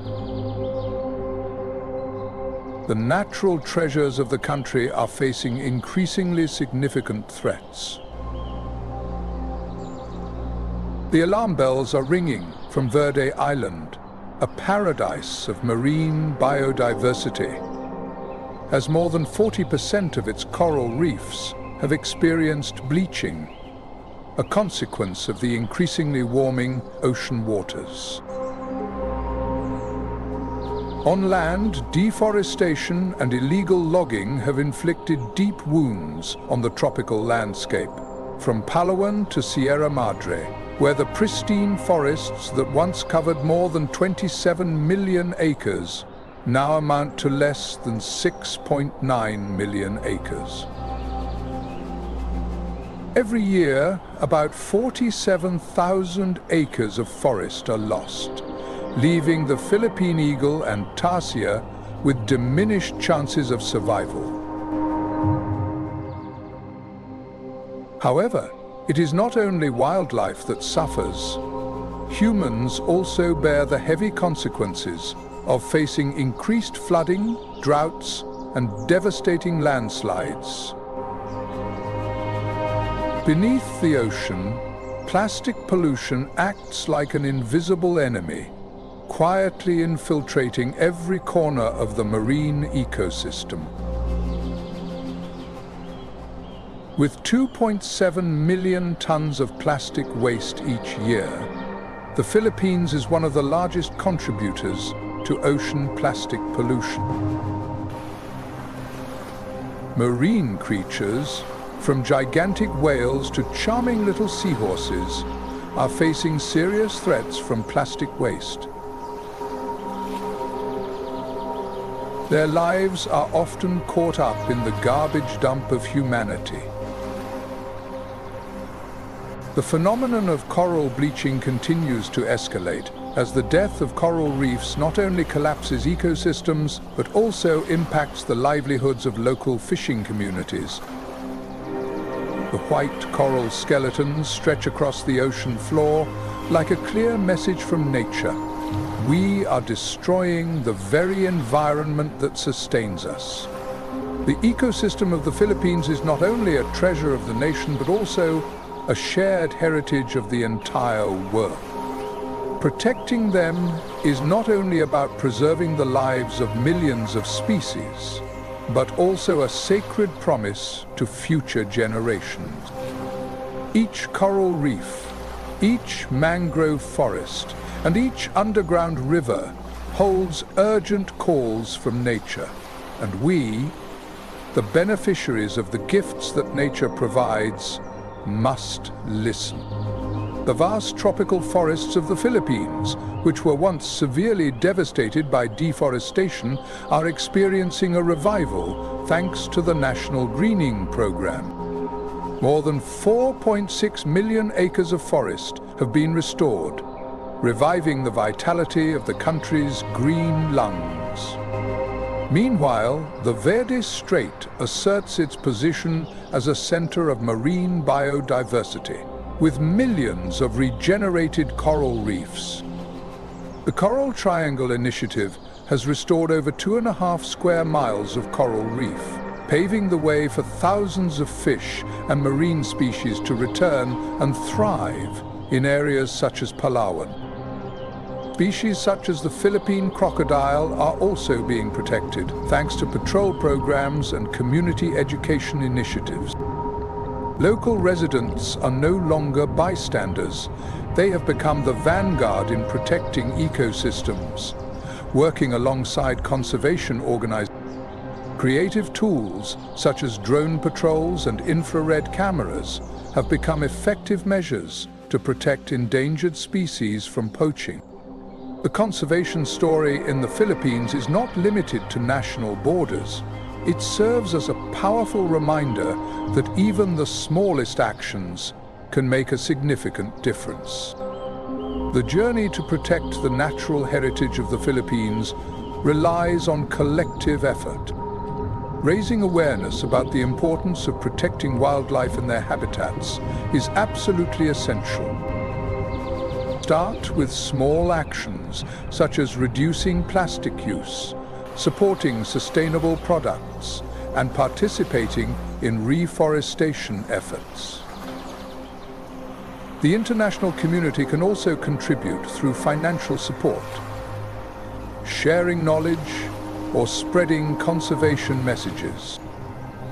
Every action you take is a crucial link in preserving the natural heritage of the Philippines. The pristine beauty and biodiversity of nature are not only treasures of today, but also a valuable legacy for future generations. If you have had the chance to visit the Philippines, please share your knowledge and experiences in the comments section below. Your stories can inspire and encourage others to engage in nature conservation and protect endangered species, while also preserving ecosystems for the future.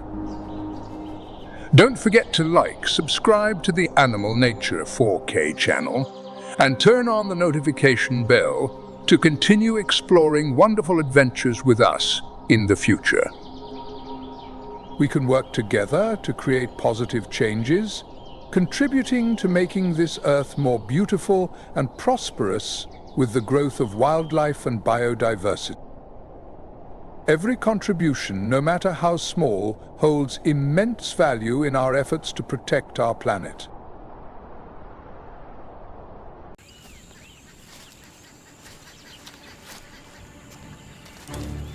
A mysterious wanderer has caught their scent, and he is closing in.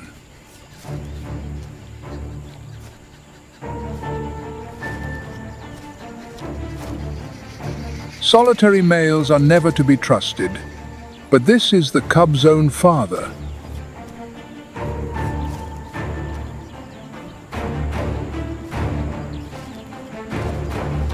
They have never met.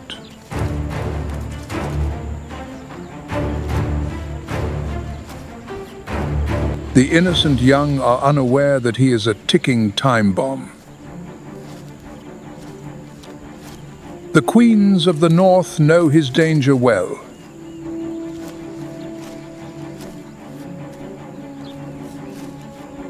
Unpredictable and fraught with risk.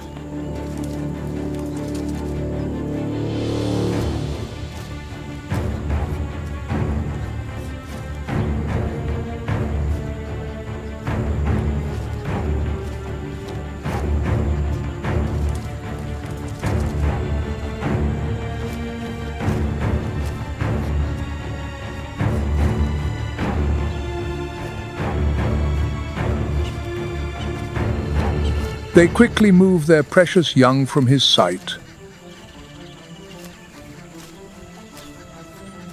A distraction, an appeasement,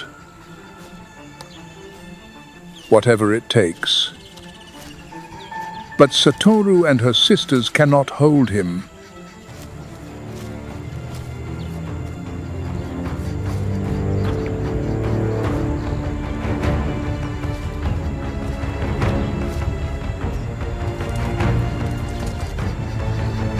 His dark hunger is for the small ones.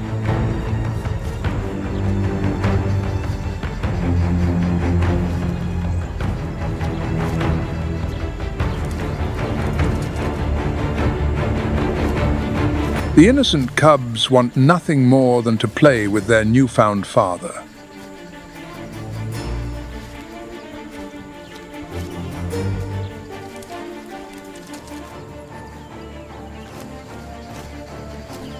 But he could kill every last one of them.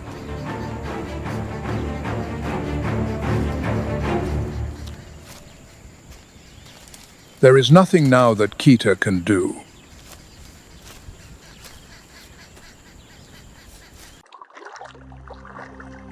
In the crystal clear water, the sunfish glides gracefully, occasionally surfacing as if basking in the sun.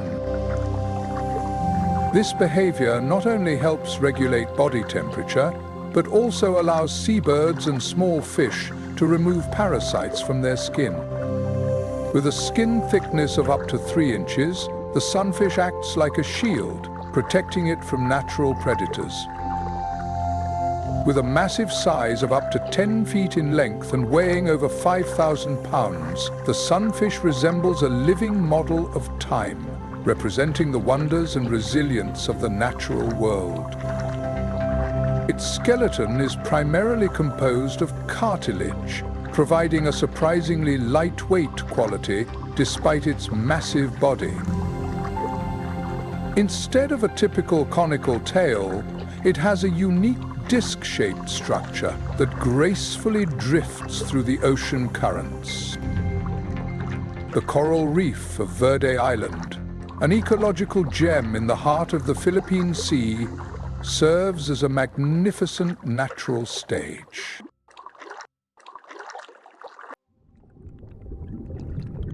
On this stage, the whale shark captivates with its enormous size and majestic presence.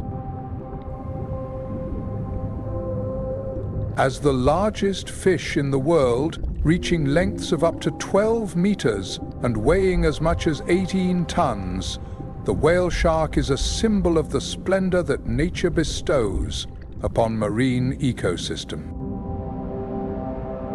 The legacy of the whale shark spans millions of years, reaching back to an era when the oceans were pristine and tumultuous. Unique evolutionary features, such as a wide mouth for filtering plankton and fish eggs, have allowed them to perfectly adapt to the tropical marine environment. In the Verde Island Passage, known as the center of marine biodiversity in the world, whale sharks find a true paradise. Millions of plankton and fish eggs floating in this water provide an ideal feeding ground for the gentle giants. Their distribution spans across warm oceans worldwide, but they are strongly concentrated in nutrient-rich areas such as Donsol and CIC, where they can easily access abundant food sources. Verde Island, with its warm waters and nutrient-rich currents, creates the perfect environment for whale sharks, the gentle giants of the ocean. The deep waters at Verde Pass resemble a vibrant watercolor painting, serving as a home to these giant creatures that glide peacefully through the ocean like battleships. With its enormous yet graceful size, the 10-centimeter thick skin of the whale shark is adorned with white patterns resembling a star map, symbolizing natural beauty and serving as a sturdy shield. Introducing a unique hunting technique, the whale shark relies neither on strength nor speed. They open their mouths up to 5 feet wide, like giant bowls, and filter millions of liters of seawater each day. Tiny creatures like plankton and fish eggs are retained by their intricate filtering system, while water is expelled through the gills. This eating method is not only precise, but also highly effective, helping whale sharks maintain their massive bodies. The journey of the whale shark is carried out in a rhythmic and energy-efficient manner, swimming at a leisurely speed of just 3 miles per hour. They can cover thousands of miles each year in search of nutrient-rich waters, such as those found in Donsol and Siu. The nutrient-rich currents attract these beautiful creatures to gather and enjoy a natural feast together. Instead of relying on predatory strength, the whale shark depends on patience to survive. Their gigantic mouths filter millions of gallons of seawater each day, consuming plankton, fish eggs, and other tiny creatures.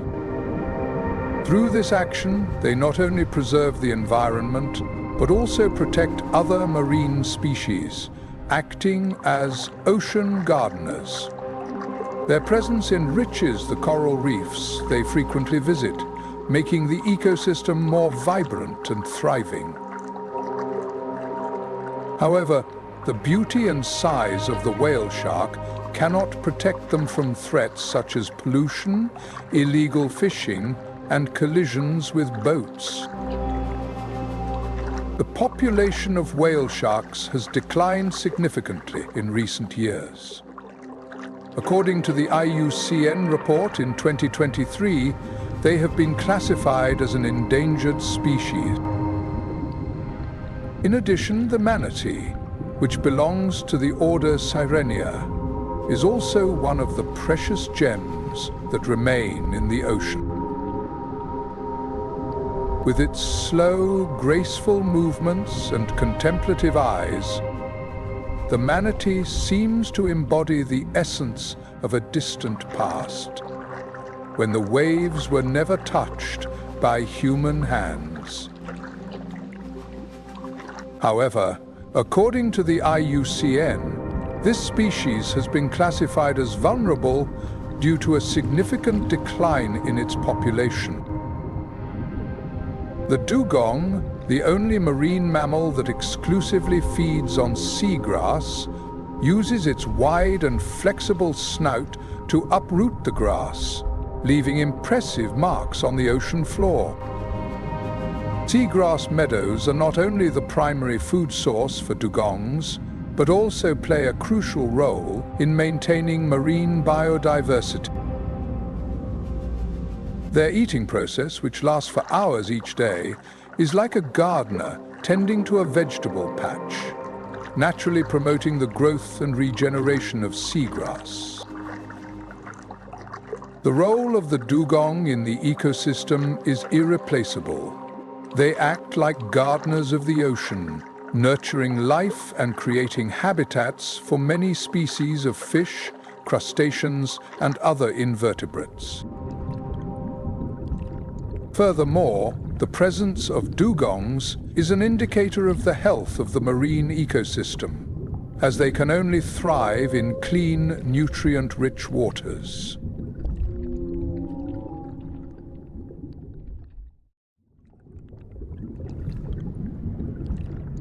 At Verde Reef, a vibrant intersection of color and life, we will encounter a tiny yet incredibly powerful creature, the blue-ringed octopus. With its brilliant green lights radiating, it is not only a masterpiece of nature, but also a symbol of hidden strength and remarkable resilience.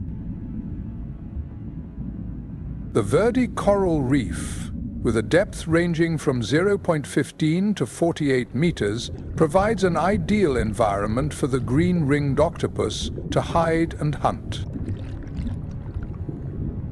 The rock crevices, seagrass meadows, and coral reefs not only provide shelter, but also offer opportunities for octopuses to showcase their remarkable camouflage skills.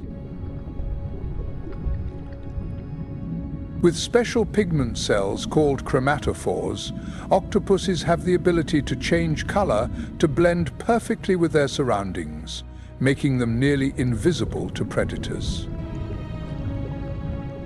When threatened, its bright green rings lit up like an unmistakable warning signal.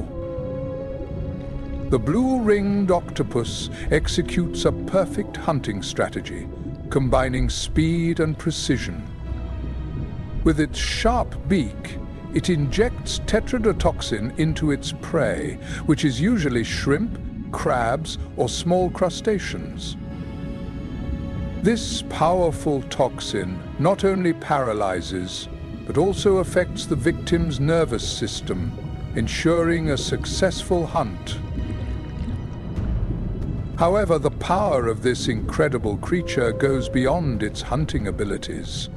In the verded coral reef ecosystem, it plays a crucial role in controlling the population of small crustaceans, maintaining ecological balance.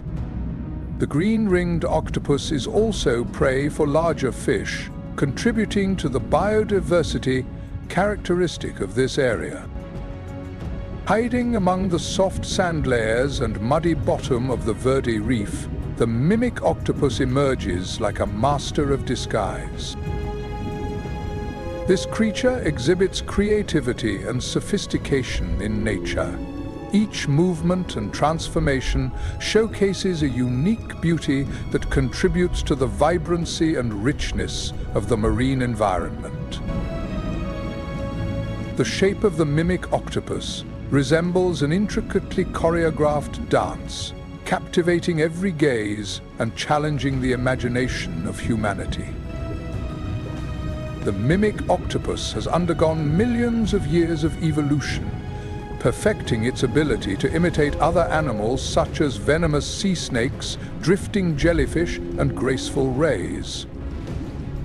It can transform into any shape necessary to ensure its survival.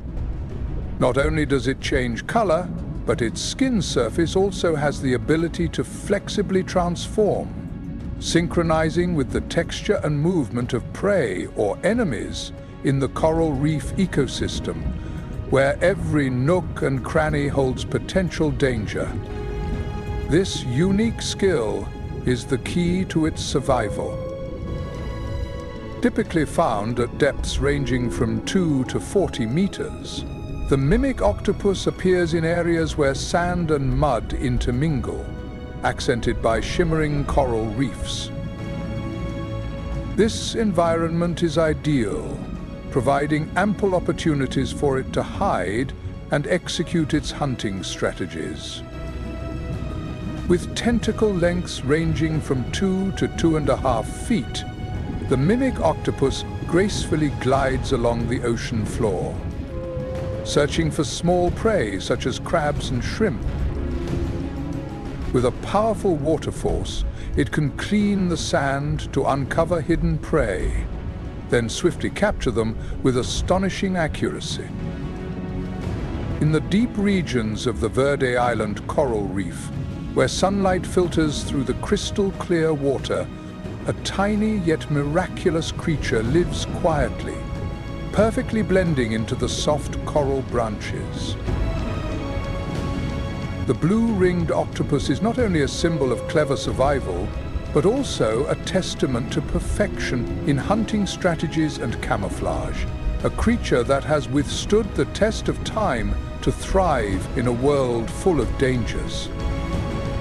The remarkable creativity of the blue-ringed octopus and the mimic octopus conveys a profound message about the diversity and wonder of nature, where each species finds its own way to survive and thrive in a harsh environment. In a rich ecosystem like the Verde Reef, the green-ringed octopus and the mimic octopus are not only formidable creatures, but also great artists of nature, showcasing the strength, agility, and remarkable biodiversity of the marine world.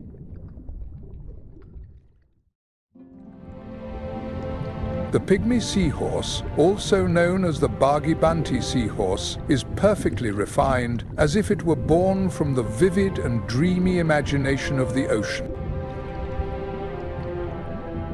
Measuring about 2 centimeters long, this seahorse species is nearly invisible in its habitat.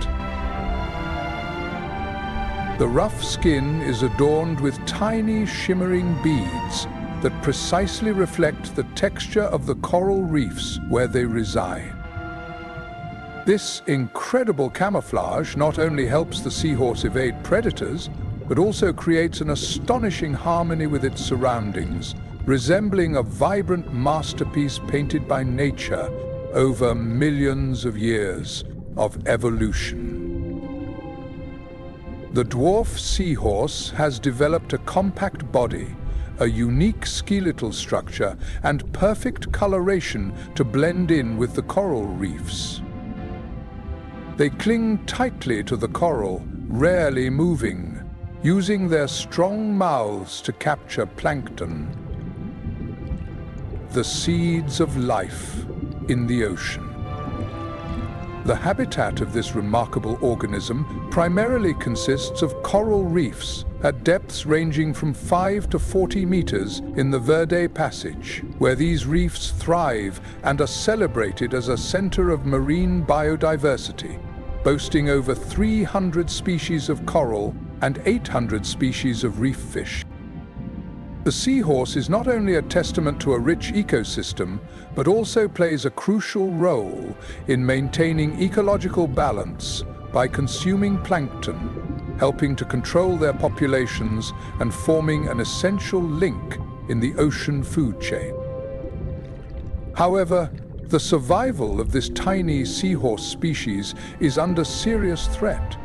Coral harvesting, climate change, and ocean pollution are devastating their habitat. According to the IUCN, in 2023, the seahorse is classified as near threatened, indicating the fragility of its existence even in protected waters such as Verde Island. This place is facing many challenges due to unsustainable development. The presence of the seahorse is not only a part of the diverse tapestry of biodiversity, but also a poignant reminder of the vulnerability of marine ecosystem. Protecting this tiny seahorse means preserving an entire ocean world, ensuring that coral reefs like those at Verde Island continue to shine like the Earth's jewels, inspiring and giving hope to future generations.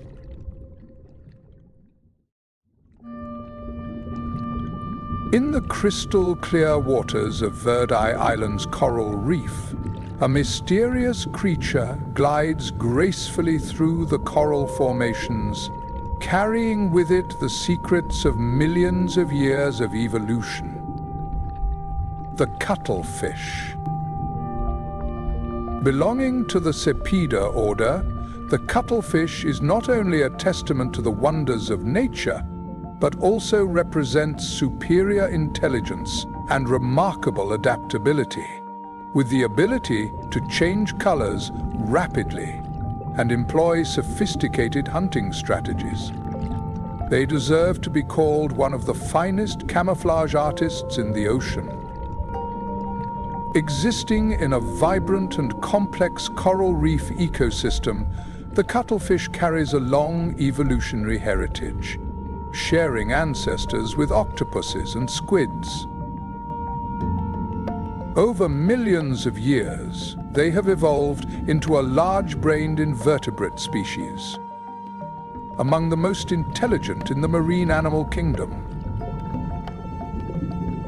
The nautilus has a special cuttlebone skeleton that helps it control its buoyancy, allowing it to adjust its position precisely in the water column, from shallow coral reef areas about 10 feet deep to places where the water is deeper than 200 feet.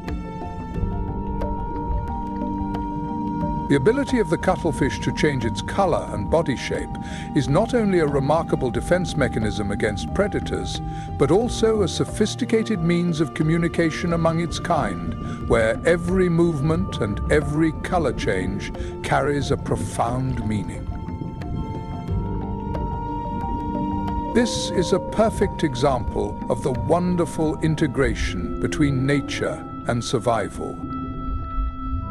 When hunting, the octopus displays a cunning and effective strategy, approaching its prey silently while concealing its intentions through changes in body color.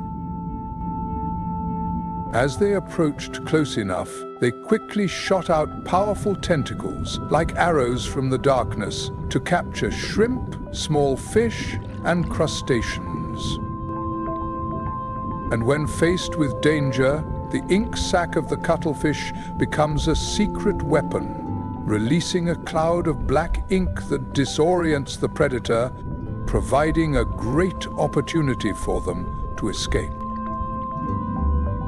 The cunning and intelligence of the octopus not only help it survive, but also play a crucial role in maintaining the balance of the marine ecosystem.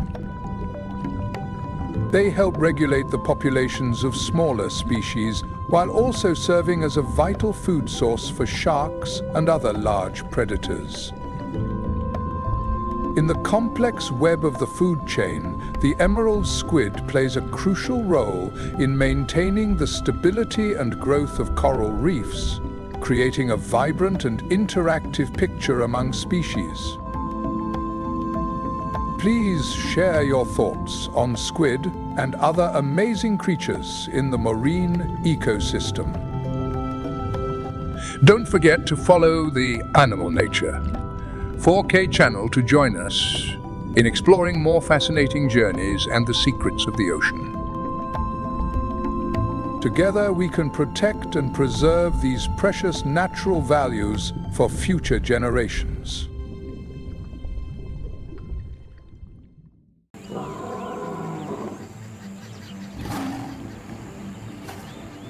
Exiled from the pride, Mila and her sisters are in a desperate search for food. They need a kill for themselves and for their pregnant mother. Mila searches the herd for the weakest animal.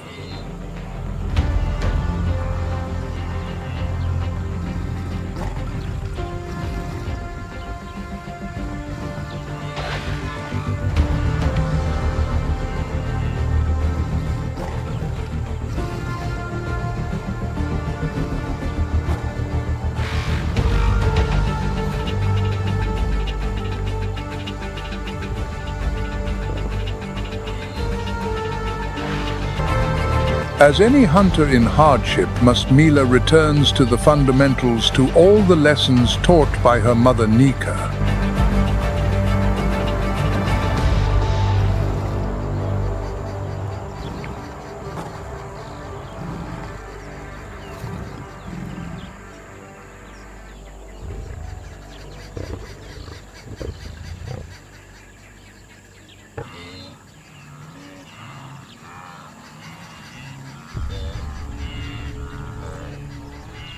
Them into practice. She identifies the weakest target. She is patient, stealthy.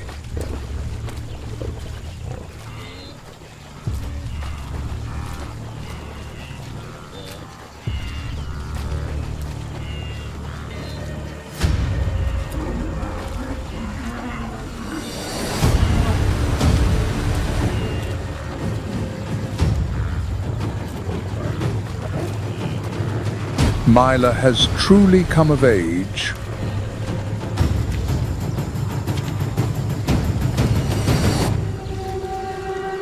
This kill will sustain her and her family for the days to come.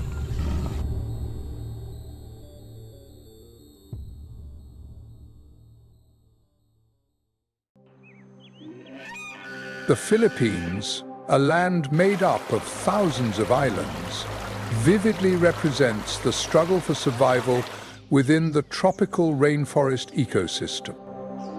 The dense canopies provide shelter and serve as a battleground for a variety of animal species.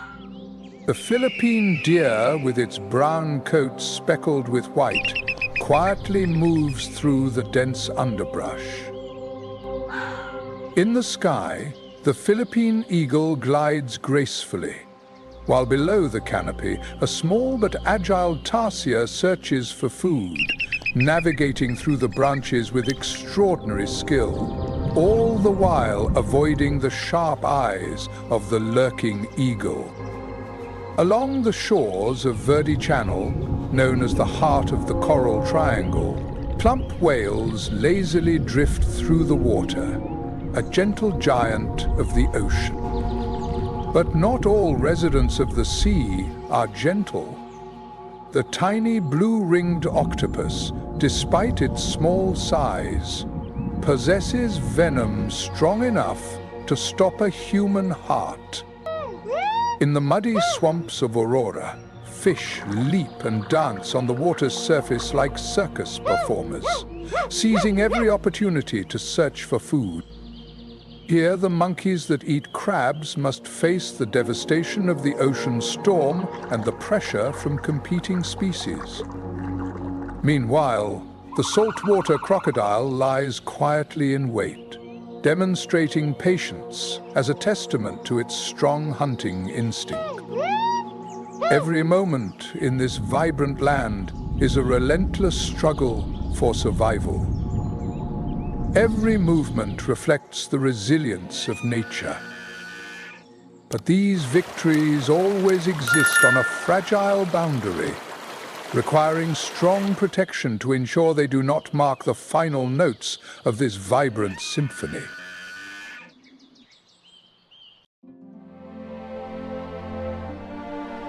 The Philippines, located in the heart of Southeast Asia, is embraced by the South China Sea to the west and the Pacific Ocean to the east, where the distant waves of the ocean first touch Asia.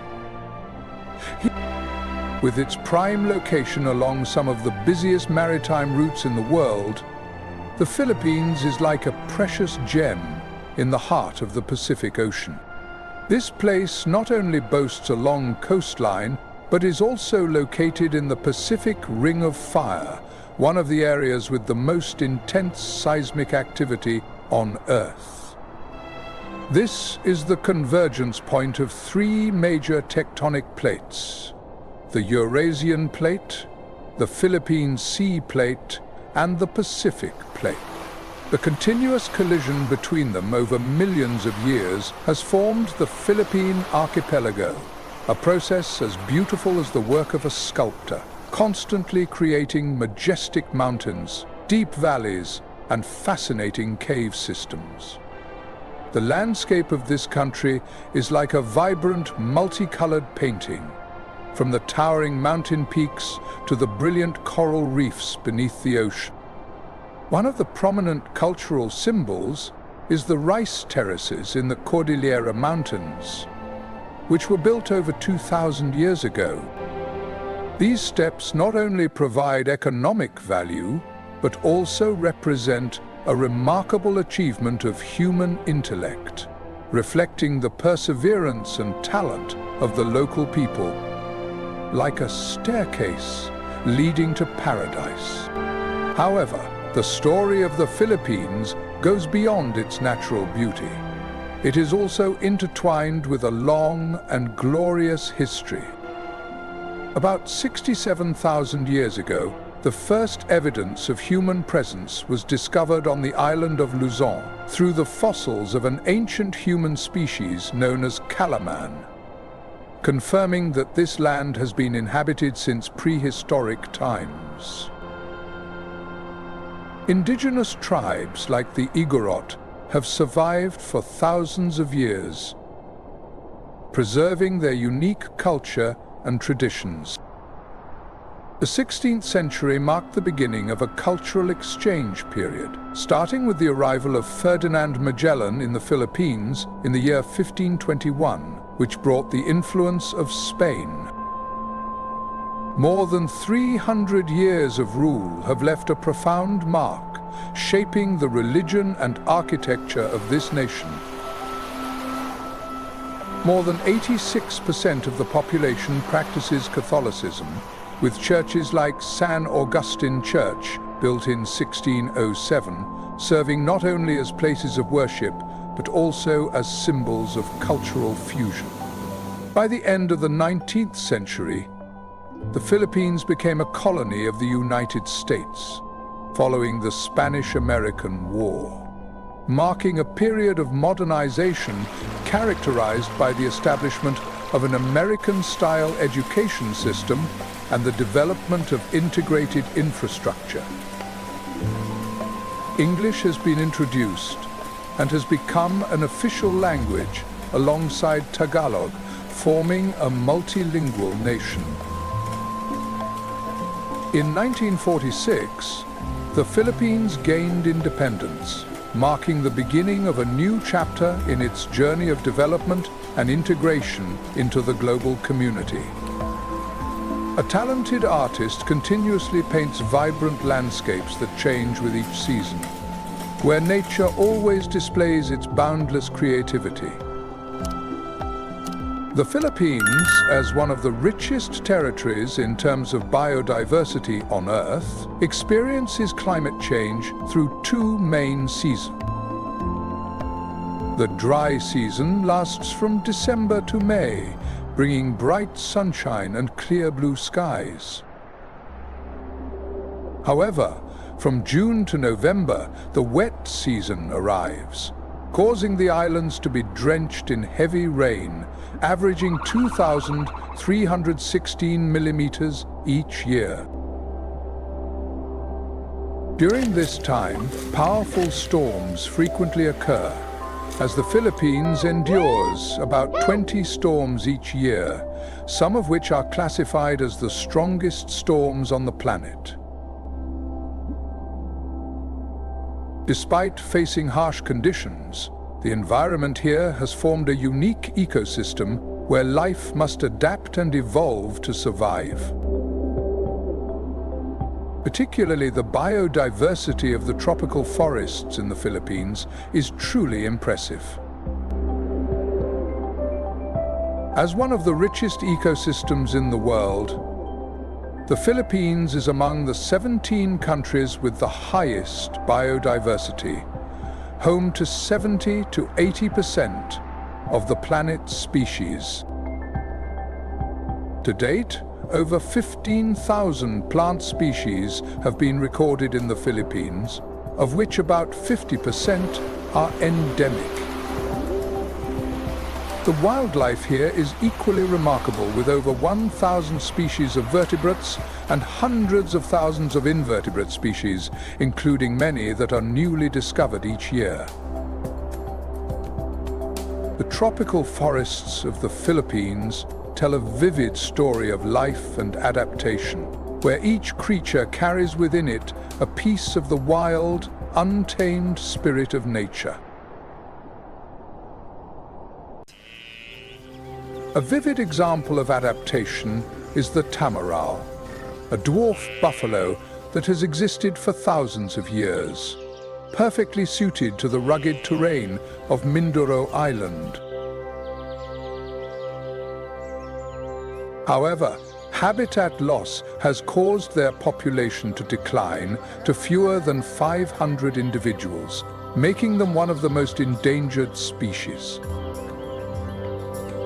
In addition, Nepenthes philippinensis, a unique carnivorous plant, showcases nature's creativity with its pitchers filled with sweet nectar, quietly attracting and capturing unfortunate insects.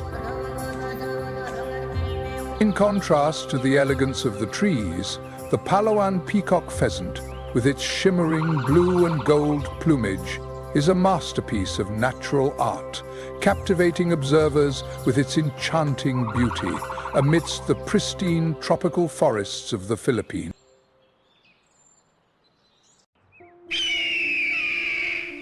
The Philippine eagle, a vibrant symbol of the wild, soars high, embodying a powerful image of instinctual strength. Known as the monkey-eating eagle, this bird has appeared in legends and folklore associated with the image of warriors protecting ancient forests. The image of the Philippine eagle is not only present on banknotes and postcards, but also in the national coat of arms, serving as a powerful testament to the nation's independence. Regarding the origin and strength of the Philippine eagle, we find that millions of years ago, this bird emerged in the wild, isolated by the oceans surrounding the Philippine archipelago. From this isolation, a unique evolutionary branch has formed, allowing the eagle to develop exceptional traits to adapt to the dense tropical rainforest. With sharp eyes capable of seeing up to 2.9 kilometers, they can track prey in dense forests where light struggles to penetrate the towering canopies. The Philippine eagle has a crest of feathers on its head that stands upright like a natural crown, highlighting its proud appearance. The wings, measuring over 7 feet long, provide extraordinary agility, allowing them to easily maneuver through narrow gaps in the forest. Their habitat is primarily concentrated in large islands, such as Luzon, Samar, Leyte, and Mindanao, where pristine forests still exist. They usually choose tall trees to build their nests at a height of about 100 feet, away from dangers on the ground. The Philippine eagles are exemplary parents. Each pair of birds only produces one chick every 2 years, so the survival of the young generation becomes very important for the entire population. The process of nurturing is not merely a biological act. It also involves the transfer of hunting skills, helping the young learn how to survive in a challenging world. In terms of territory, the Philippine eagle is extremely territorial, with each pair controlling an area of up to 6,000 acres. They hunt for food by stalking prey such as monkeys, flying lemurs, snakes, and small birds. Their hunting technique relies not only on strength, but also on a perfect combination of patience and strategy. Eagles often remain motionless on high branches for hours. Their razor-sharp eyes, capable of detecting any movement from a distance of up to 1.8 miles below. From a high vantage point, they observed their prey with laser-like focus, waiting for the perfect moment to strike. Sometimes, the eagle stealthily approaches its prey through the forest canopy, taking advantage of every gap to get closer. Although their wings are very large, their flexibility is sufficient to maneuver in tight spaces, demonstrating their remarkable adaptability to their living environment. Each dive is not merely an impulsive act, but the result of meticulous calculations, where every movement is shaped by the complex ecosystem of the rainforest. This island is not only swift, but also astonishingly precise, carrying the power of a high-speed machine. With claws that are 4 inches long and sharp as knives, just one swipe from them can immobilize their prey. Imagine a powerful predator with wings as strong as a giant clock, each beat carrying a tremendous responsibility. The Philippine eagle is not only the king of the forest sky, but also the conductor of a perfect ecosystem. With its exceptional hunting abilities, this species of eagle controls populations such as flying pigs, monkeys, and smaller animals, preventing any species from exploding in numbers.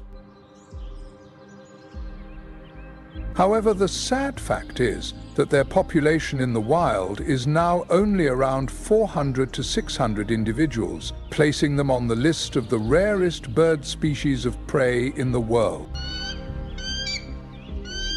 The pristine forests where they reside, are under serious threat from the expansion of agriculture and urbanization, along with illegal hunting, which further increases the pressure on the reproductive process and the survival of this species. The Philippine eagle is not only a symbol of natural strength, but also a vivid representation of resilience and courage. Often likened to warriors protecting the ancient forests, they embody a profound humanitarian value, a dedication to family, a commitment to safeguarding their homeland, and a willingness to sacrifice for the future. Each pair of eagles only produces one chick every 2 years. But it is their love and exceptional care for the next generation that ensures the survival of the entire species. The life of the Philippine eagle is closely tied to the pristine forests, where every tree and every mountain stands as a witness to their history of development. When this bird species faces a significant decline in population, it is also the time for us, nature lovers, to take action. Protecting the Philippine eagle means protecting life, safeguarding the future of the ecosystem, and reminding us of our responsibility to preserve this planet. Please share your thoughts on the Philippine eagle and other wildlife in the comments section below the video. Join us in continuing the journey to protect these humanitarian values and to find creative ways to ensure that rare species like the Philippine eagle are not forgotten in the modern world.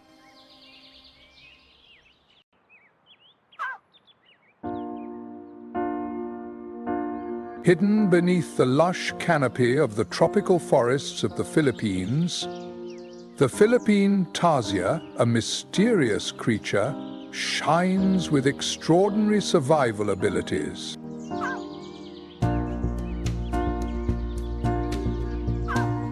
Formed over millions of years of evolution in the isolated environment of the Philippines archipelago, the tarsier has developed unique characteristics that allow it to perfectly adapt to a tree-dwelling nocturnal lifestyle.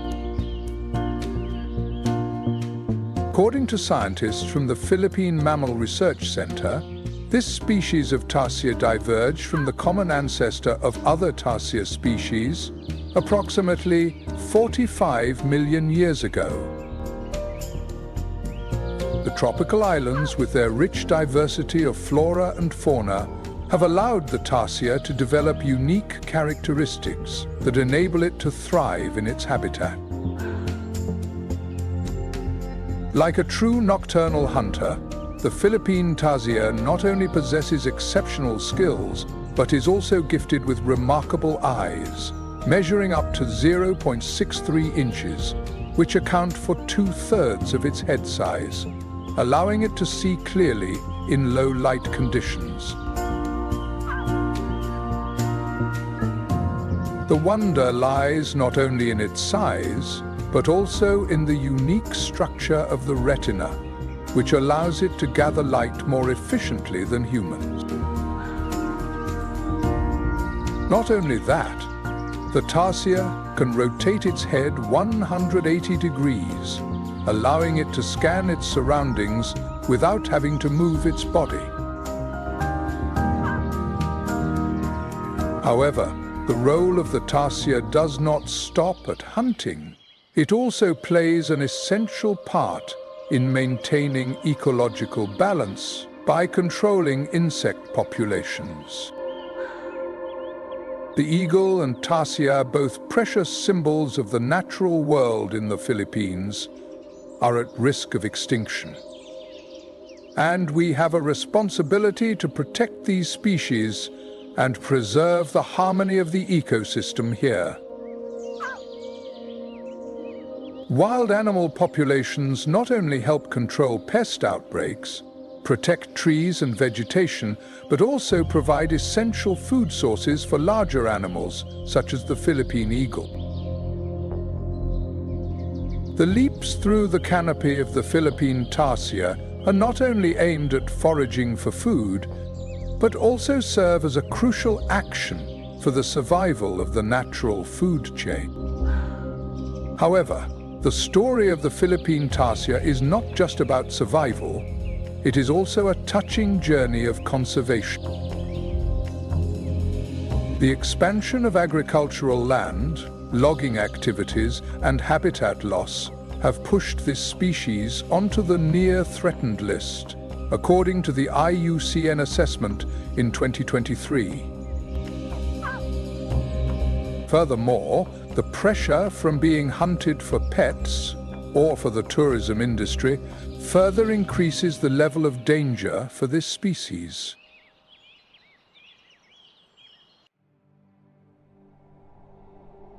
The Palawan Island, a lush strip of land between the East Sea and the Sulu Sea, is not only a part of the Philippines, but also a symbol of timeless natural beauty. With the name The Last Ecological Frontier, Palawan is a place where pristine nature still exists, like a vibrant painting stretching over 5,500 square miles. This area is a gem of the Philippines, where rainforests, the ocean, and mountains blend together perfectly. The climate here is characterized as tropical, with an average temperature ranging from 75 to 86 degrees Fahrenheit and annual rainfall reaching up to 15 inches. Each rain shower breathes life into the forest, nurturing the towering trees and rare animal species. Palawan is not just a nature reserve. It is also a testament to the convergence of forest, marine, and mountain ecosystems. The tropical forests here seem endless, where sunlight struggles to penetrate the dense canopy, creating a lush, mysterious, and enchanting kingdom. Palawan is also a stopover for hundreds of species of endemic plants and animals. Among them is the Philippine mouse deer, the smallest deer in the world, standing only 18 inches tall and weighing less than 10 pounds. The Palawan black cockatoo, a native bird species, plays a crucial role in seed dispersal, aiding in forest regeneration. Don't forget to mention the Palawan peacock pheasant, radiant in its beauty, contributing to the richness of global biodiversity.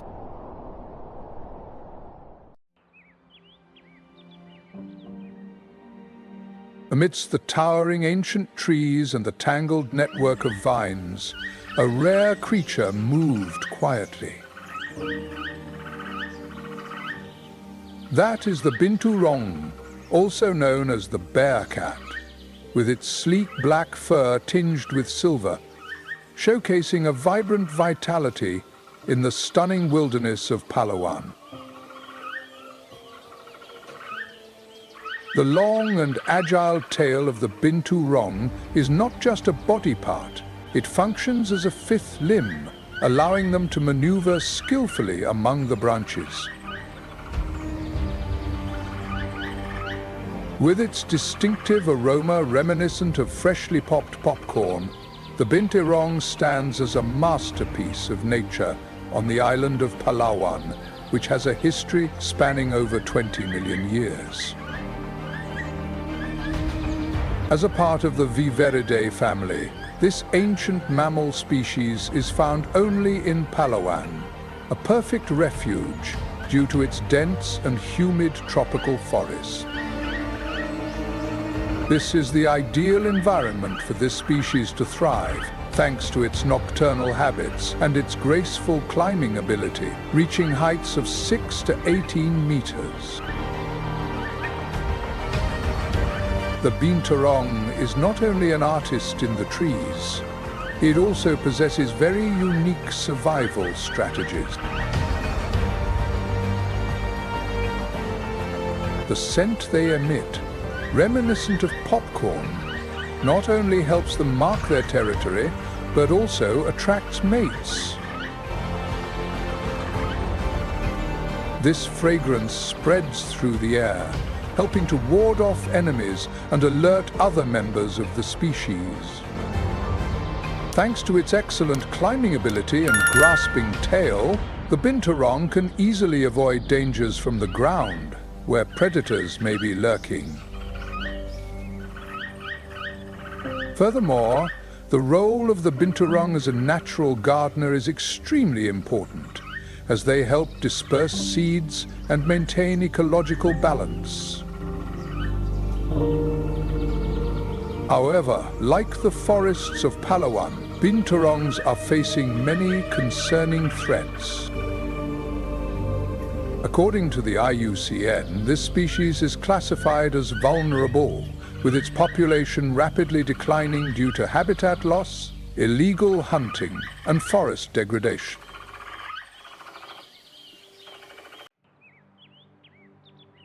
In a secluded corner of the Palawan rainforest, where nature remains pristine and harmonizes with the earth and sky, the Visayan wild boar emerges as a symbol of resilience and ecological grace. This wild pig species, with its unique characteristics and irreplaceable role, is a vivid testament to the richness and wonder of the tropical ecosystem in the Philippines. According to the IUCN Red List, the Visayan pig is currently critically endangered, with fewer than 300 individuals remaining in the wild. The main reasons for their decline include habitat loss due to logging, agricultural expansion, and illegal hunting. Palawan, with its forests stretching from the foothills to the mountain peaks at elevations ranging from 150 to 600 meters, provides the perfect refuge for them. Here, the areas with dense vegetation and abundant food sources such as roots, fallen fruits, and insects help them survive. When consuming fruit and dispersing seeds, this species of pig contributes to the ongoing development of plant life. In addition, their habit of digging in the soil inadvertently creates opportunities for new plants to sprout, contributing to the rich biodiversity of the Palawan rainforest.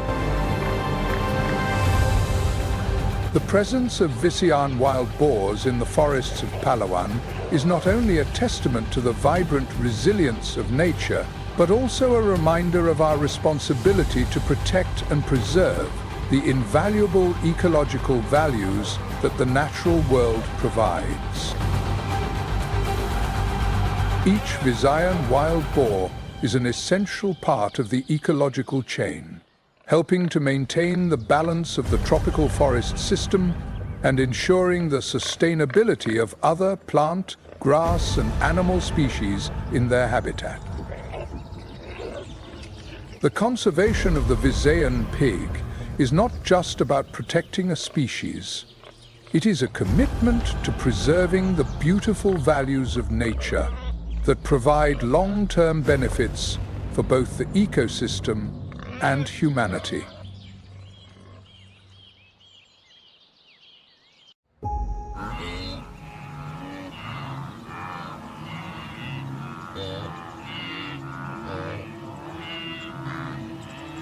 Vast herds of buffalo, driven by an insatiable thirst from the parched highlands, are drawn towards the grasslands as if by a magnet.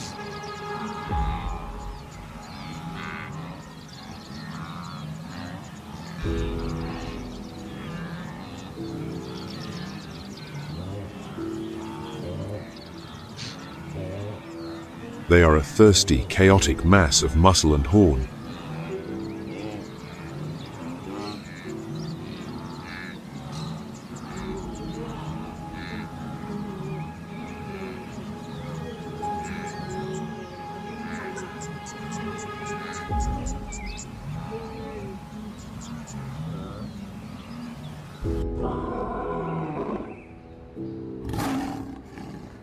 An unusual pride of lions is silently stalking them. The Maya pride specialists in the buffalo hunt, aggressive, unpredictable, and formidable. The Maya understand the very nature of the herd. Their territory is vast and their prey is perpetually on the move.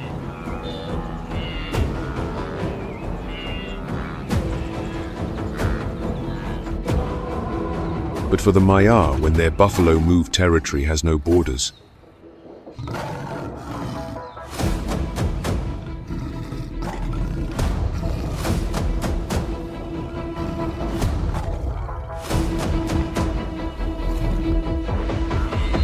The Maya have perfected the dark art of the buffalo hunt.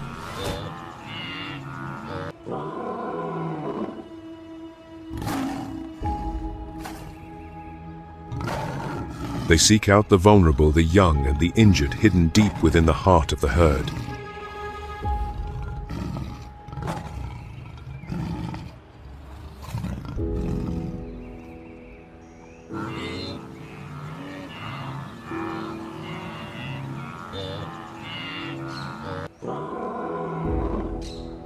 And the Maya will cut them out.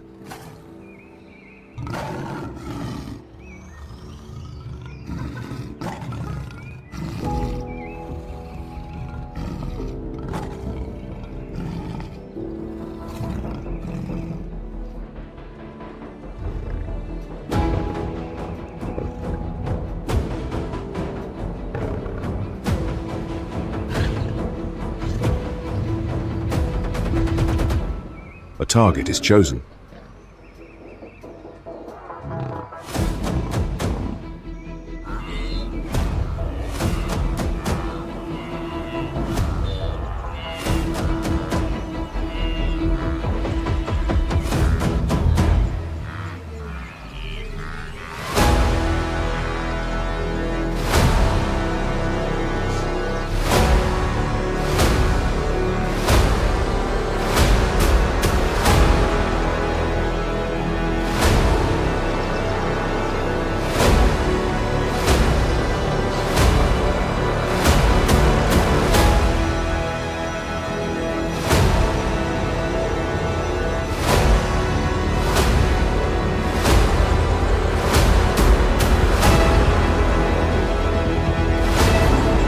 Using the cover of darkness and dust, they swiftly isolate the calf from the herd.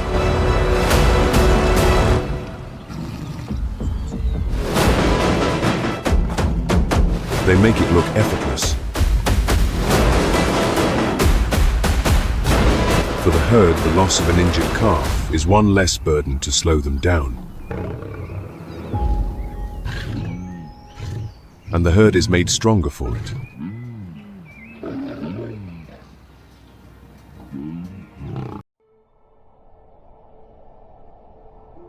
As winter envelops the West Siberian plain, a profound silence blankets the land.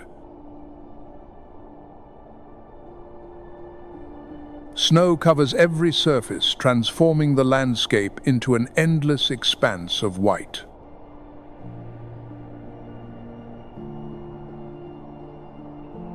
Amidst the -50°C, cold, thick layers of ice cover the peat bogs.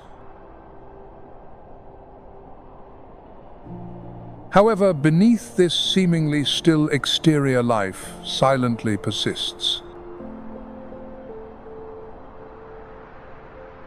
Winter covers the West Siberian plain, with a thick blanket of snow turning the landscape into a scene of cold tranquility.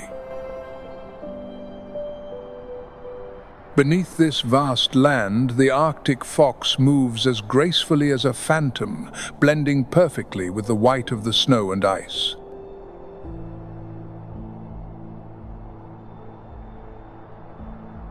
Its coat has turned snow white, serving as both perfect camouflage and a survival armor, waterproof and insulating.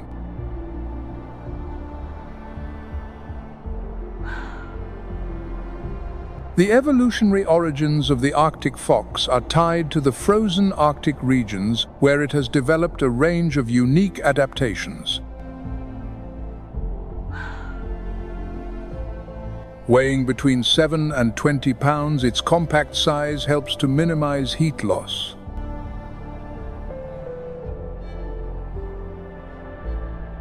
Its long, soft tail acts as a natural blanket, keeping it warm when curled up asleep under the snow.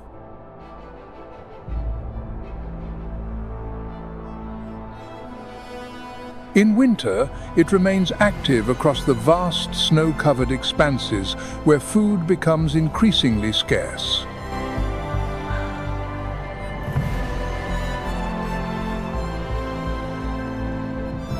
The Arctic fox demonstrates remarkable adaptability, hunting small rodents like lemmings and voles that burrow beneath the snow. Its keen hearing allows it to detect the movement of prey up to 3 feet away, even under a thick layer of snow.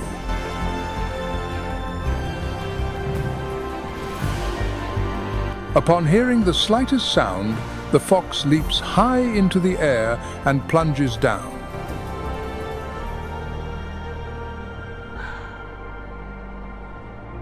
Not just skilled hunters, Arctic foxes also seize every opportunity to survive.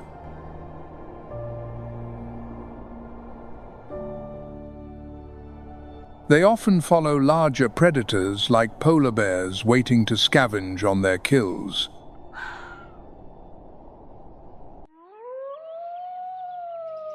During the icy winter days on the West Siberian plain, the scarcity of food forces gray wolf packs to move constantly.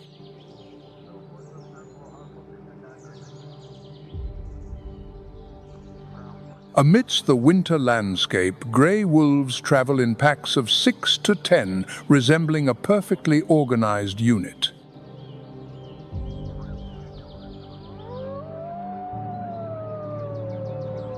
The pack hunts large prey such as reindeer and Siberian roe deer, relying on synchronized coordination to surround and bring down their target. They track their prey on journeys exceeding 40 miles a day, maintaining a steady pace of 6 to 8 miles per hour. The gray wolf's double-layered coat is a powerful survival tool.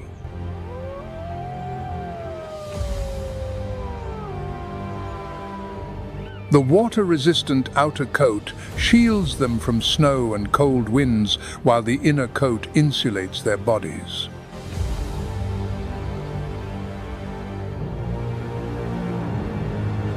Their wide, padded paws act as natural snowshoes, allowing them to move gracefully over soft snow.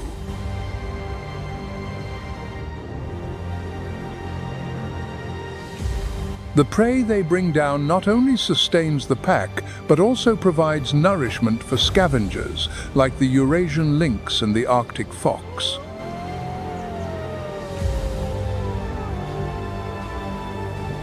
The gray wolf acts as the heartbeat of the Siberian wild ecosystem, a rhythm that nature has preserved over centuries.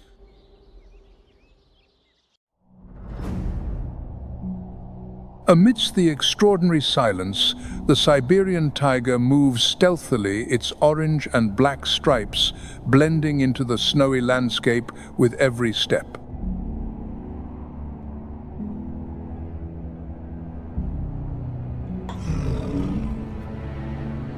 Its thick, double-layered coat is not just a perfect adaptation, but a biological suit of armor.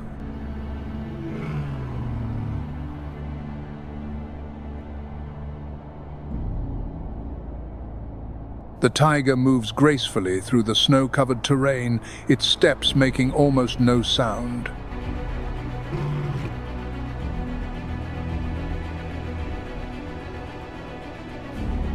Siberian pines and dense thickets provide ideal cover.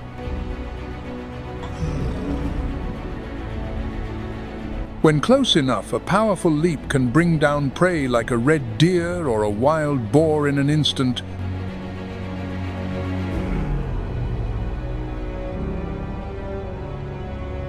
A single red deer can sustain a tiger for up to 7 days, providing the energy needed to maintain its body temperature.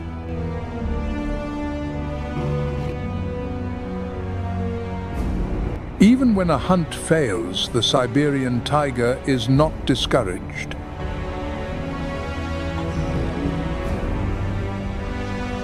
Needing about 50 to 60 pounds of meat daily, it refines its hunting strategies.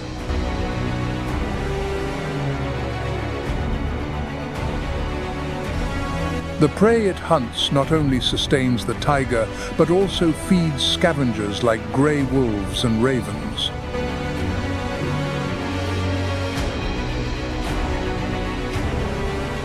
For the Evenk and Chukchi peoples, the Siberian tiger is considered the spirit of the ancient forest, a symbol of strength and courage.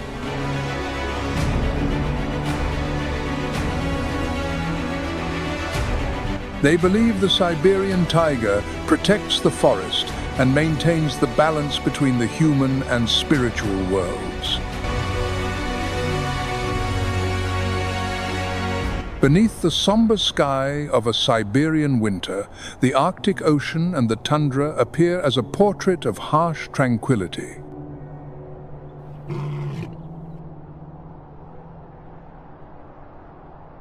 Yet, beneath this frozen veneer, nature continues to move subtly like a slowly beating heart.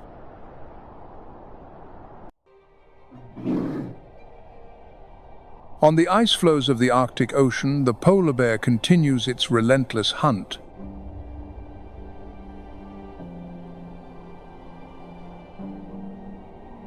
As of 2023, the IUCN classifies the polar bear as a vulnerable species, with only about 26,000 individuals remaining in the wild.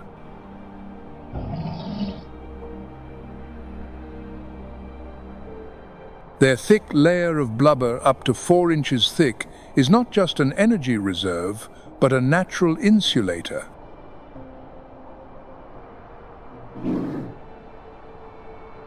Their white coat with its unique hollow structure not only helps to retain body heat, but also provides perfect camouflage.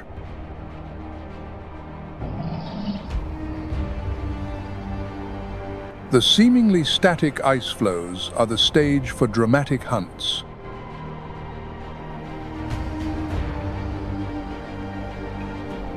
Polar bears use their keen sense of smell to detect the breath of ringed seals beneath the ice.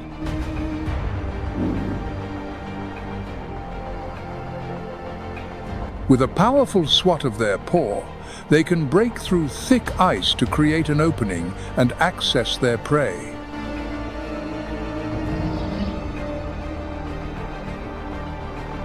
Each ringed seal provides about 55,000 calories, enough to sustain a polar bear for several days.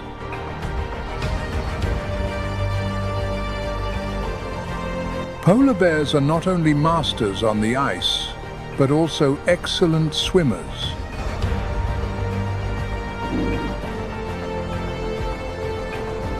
Large webbed paws and powerful muscles allow them to swim up to 100 miles through the icy seawaters.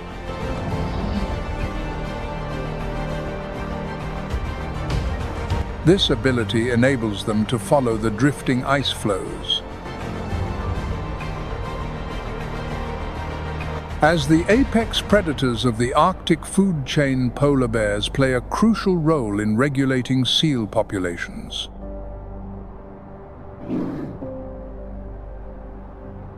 As winter ends, Siberia enters a time of transformation, where the rigid ice begins to yield to the flow of meltwater.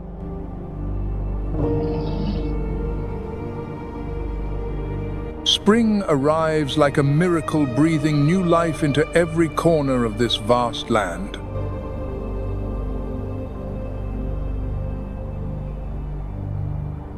The temperature gradually rises, from 10 degrees to 50 degrees Fahrenheit. As the ice melts, the Lena River awakens like a giant dragon stirring after a frozen winter.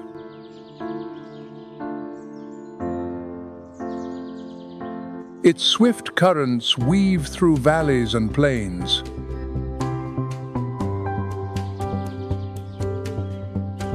Every drop of melted ice becomes a pulse of life, nourishing the taiga forests, the tundra, and the river floodplains.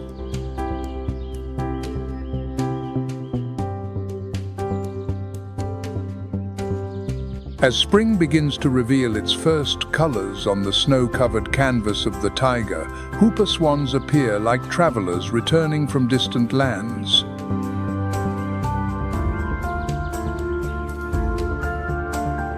Their calls echo through the taiga like the resonant notes of a trumpet, creating a vibrant symphony of life.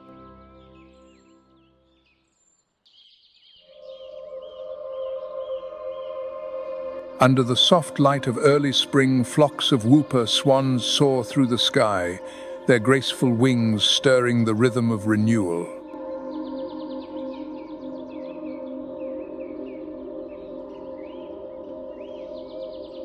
The origins of this majestic bird stretch back millions of years, linked to the geological and climatic changes of the Arctic regions.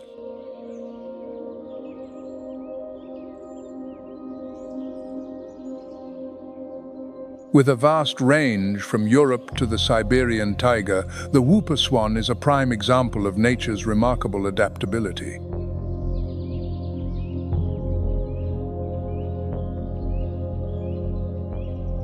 Spring in the taiga marks the beginning of the whooper swan's breeding season.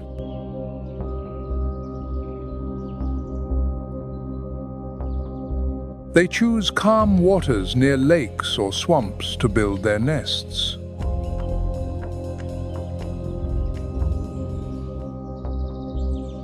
These nests serve as shelters to protect their eggs and raise the next generation, and they are a symbol of the strong bond between swan pairs, which often last a lifetime.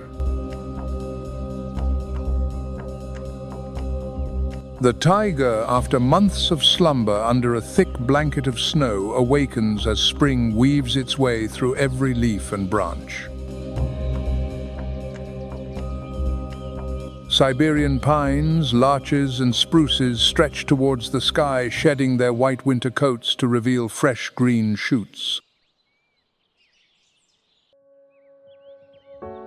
The sky above the taiga is no longer gloomy but vibrant with the return of migratory birds.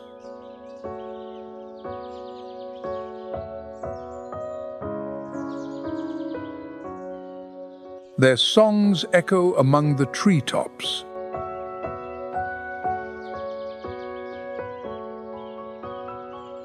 From tiny warblers to majestic cranes, their graceful wings trace elegant curves across the Siberian sky.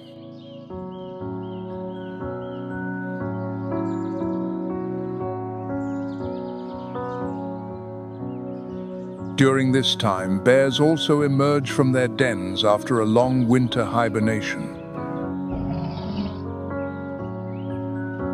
The Asiatic black bear, with its glossy black coat and distinctive white V-shaped mark on its chest, uses its expert climbing skills to find food.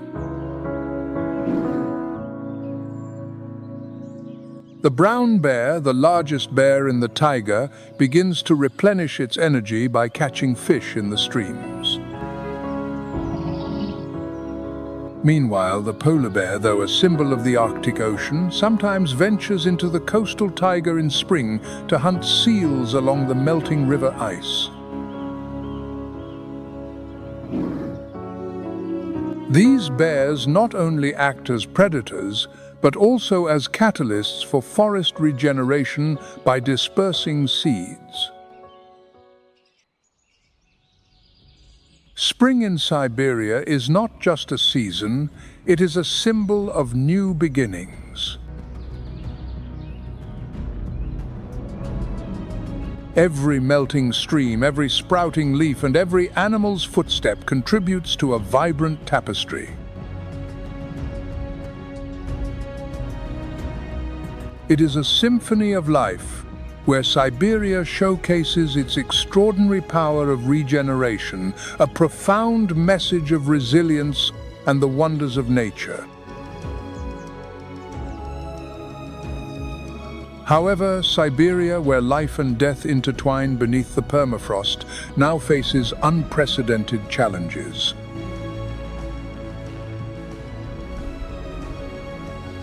Winters are becoming shorter and less severe, while summers are longer and hotter, forcing wildlife to struggle to adapt. According to scientists, temperatures in Siberia have risen 3 times faster than the global average, a change that far exceeds predictions. In the taiga forests, the permafrost, once a natural shield, is losing its ability to protect the ecosystem. Species like the Siberian taiga, which depend on the snowy landscape for camouflage and hunting, are now forced to adjust their survival strategies.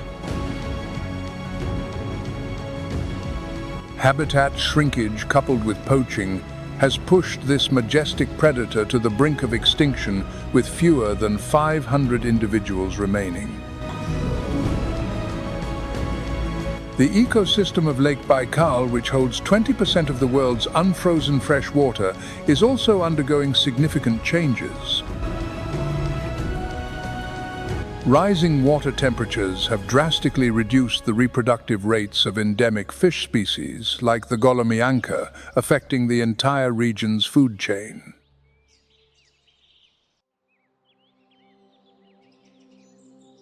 In northern Siberia, where the Arctic Ocean reigns, the vast ice floes are the stage for the polar bear's survival.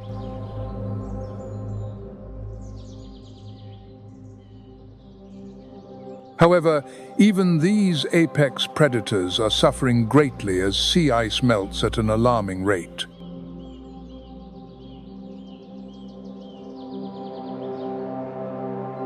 To find food, polar bears must swim up to 100 miles through icy waters, but their food sources are also dwindling.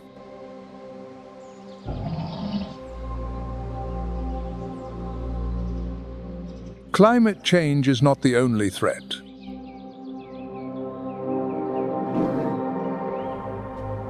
Poaching is another deep wound to Siberia's fragile ecosystems.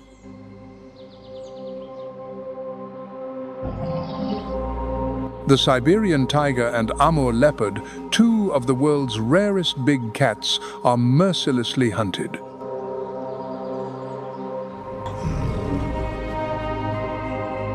With fewer than 100 Amur leopards remaining, the loss of even a single individual brings the species closer to extinction. However, there is still hope. Siberia is a symbol of resilience.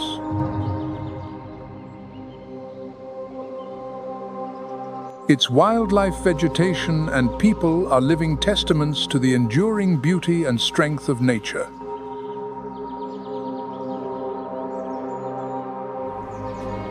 Expanding nature reserves are creating ecological corridors, reconnecting fragmented lands and offering new hope for species like the Siberian tiger and Amur leopard.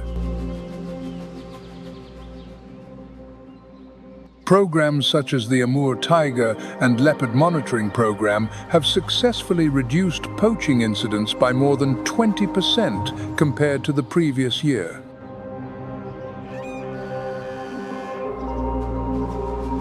Habitat restoration efforts are underway across Siberia.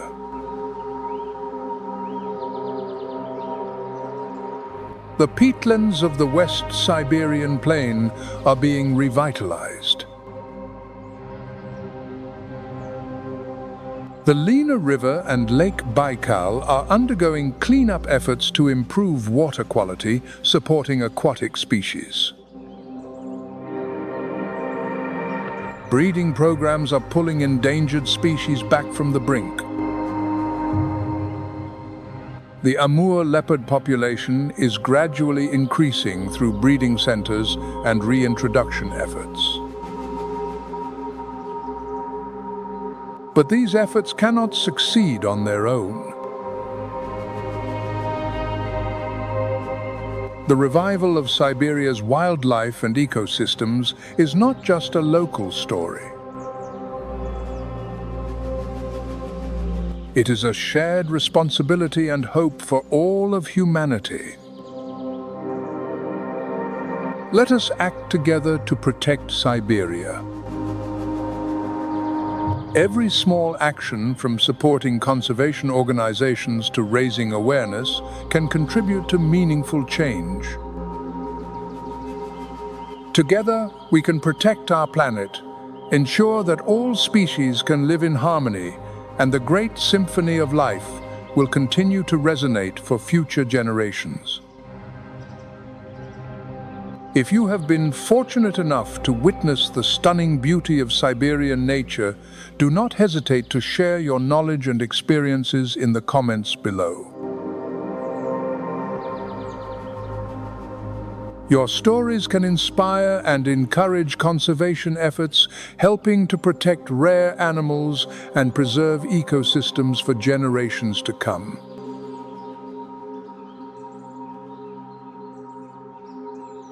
Don't forget to like, subscribe, and turn on notifications to join Animal Nature 4K on more exciting adventures where every moment is full of surprises.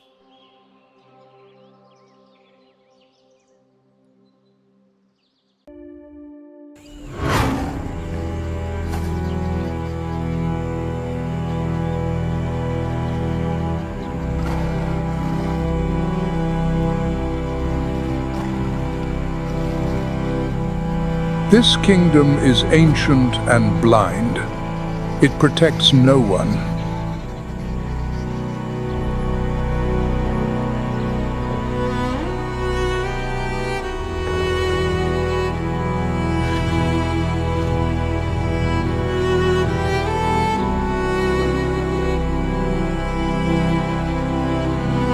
You carry Sakamai's children, Ayumi.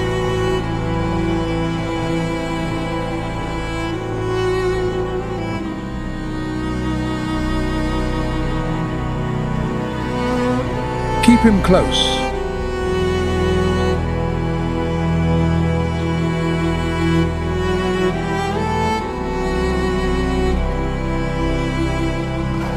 Only he can protect your pride.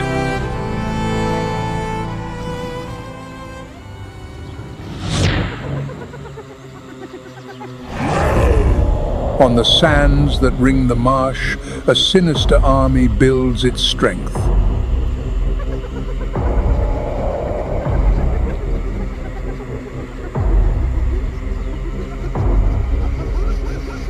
Hyenas breed generation after generation of soldiers in secret. More fangs, more powerful jaws, ready to wage war on the pride.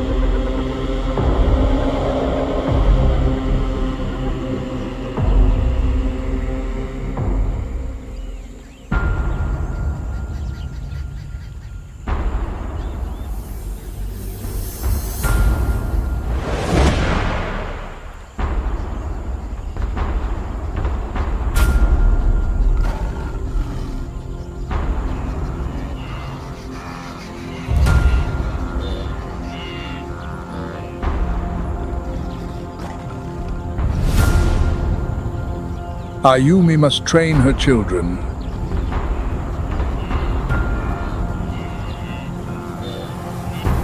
They need to learn how to hunt.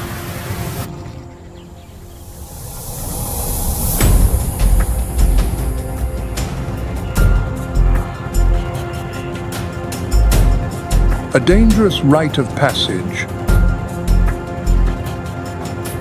Some have died in the attempt.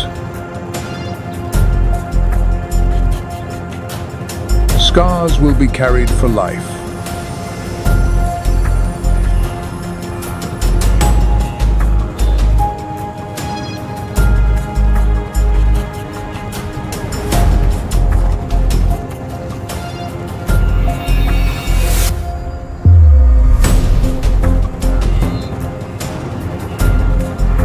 Her nerve has broken.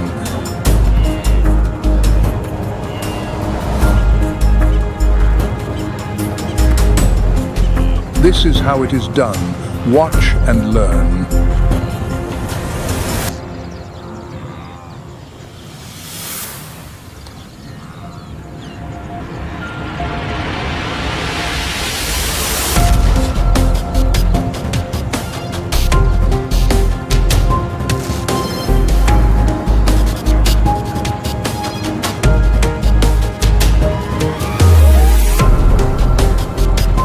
No time for fear, no time for mercy.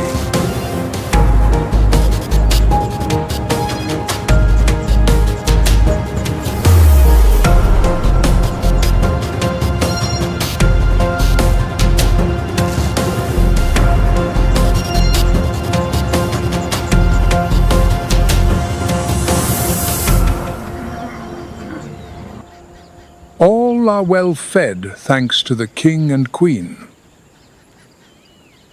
But her children are not progressing. They are not maturing fast enough.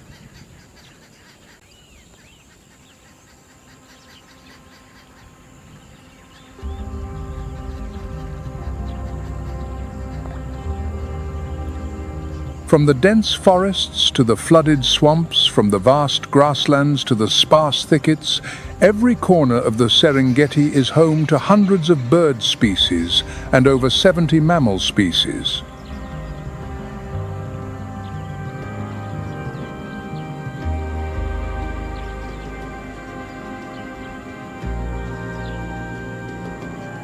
It is a deeply connected ecosystem where even the smallest creatures play a vital role in maintaining the balance of wildlife.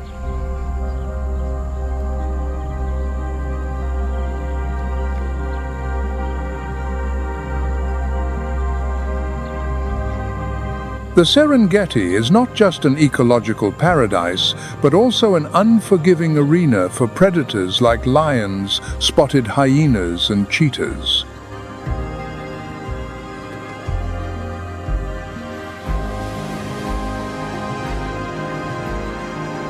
The battles for survival unfold after each great migration.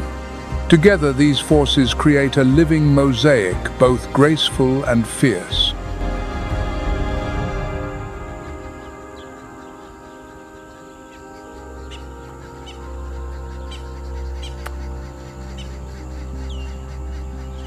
Stretching across the central and western regions of Serengeti National Park is a woodland ecosystem that combines open savanna with sparse forests.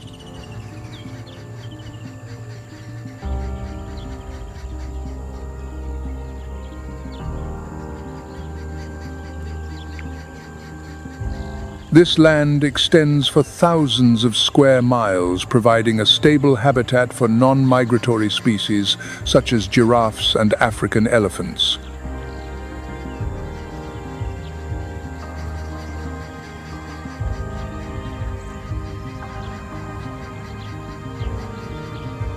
The rich vegetation includes acacia species and dense thickets, which are not only a food source, but also an essential link in the food chain.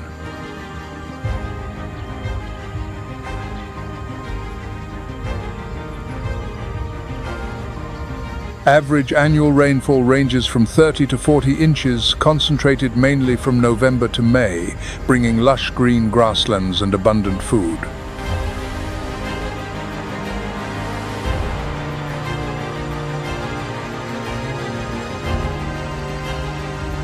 However, climate change is altering the landscape.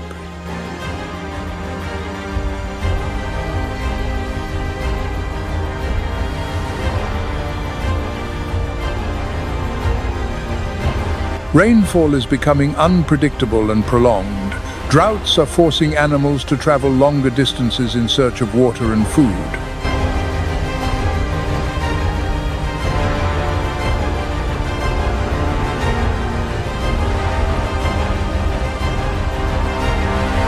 The competition for survival is intensifying, especially during the dry season when resources are scarce.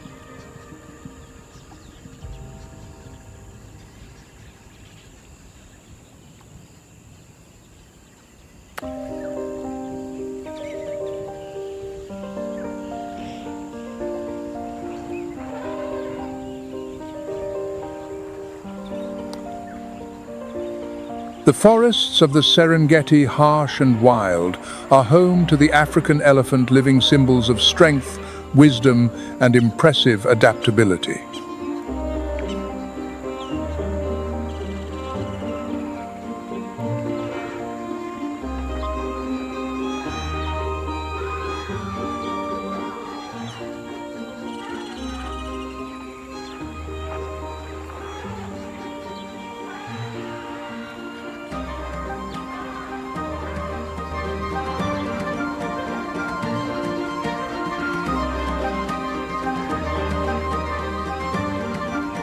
Over 5 million years of evolution have left unique marks on their bodies.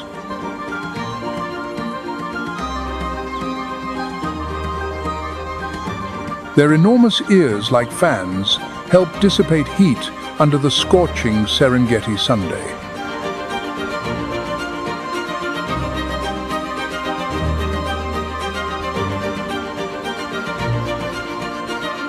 In the harsh tropical climate, elephants move in small groups, traversing the sparse forests and grasslands in search of water and food.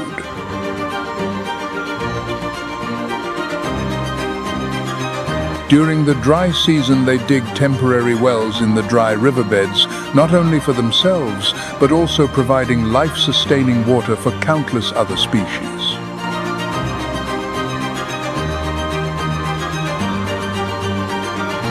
The vegetation of the Serengeti, with iconic species like acacia and combretum, is the main source of nutrition for the elephants.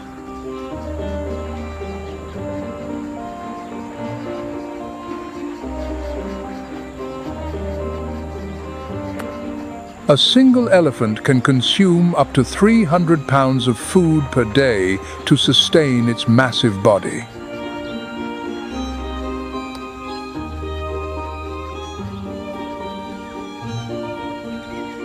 However, it is this very foraging behavior that creates natural trails through the forests, expands grassland areas, and stimulates plant regeneration.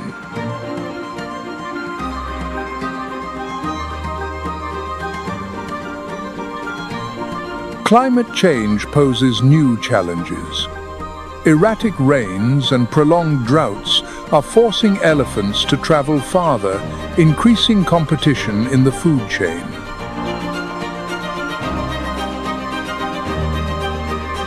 However, their role in the ecosystem remains irreplaceable.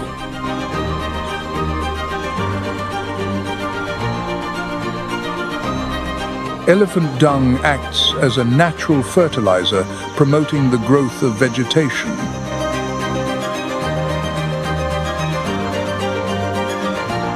It is thanks to the continuous presence and tireless activity of the African elephant that the Serengeti and the neighboring Mara region still hold the title of the thriving kingdom of wildlife.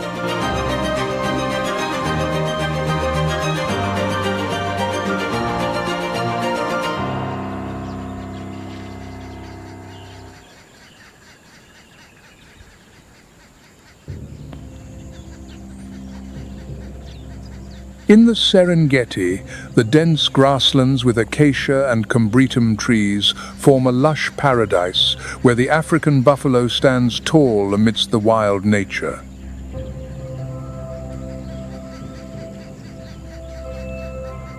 During the day, when the sun is at its peak and the heat becomes intense, they seek shelter in the shade of large trees to escape the scorching heat.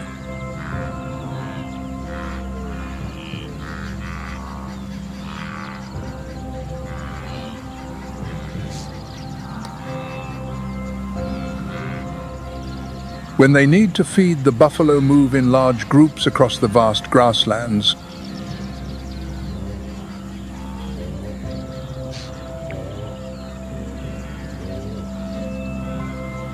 Besides maintaining their own diet, they play a fundamental role in managing the vegetation.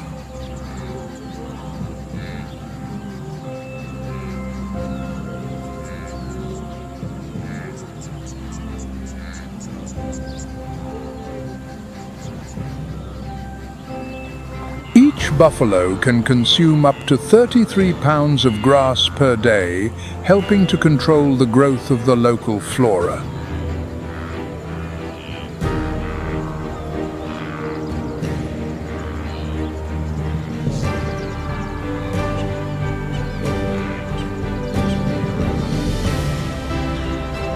Buffalo are not just the protectors of the plains, but also crucial components in maintaining the ecological balance of the Serengeti.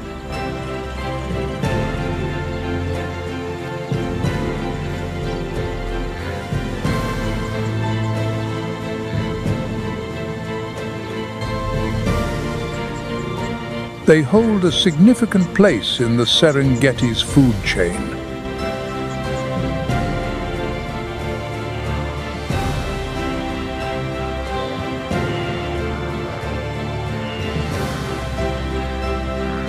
While the adults, thanks to their size and strength, face fewer threats, the young are frequent targets for predators.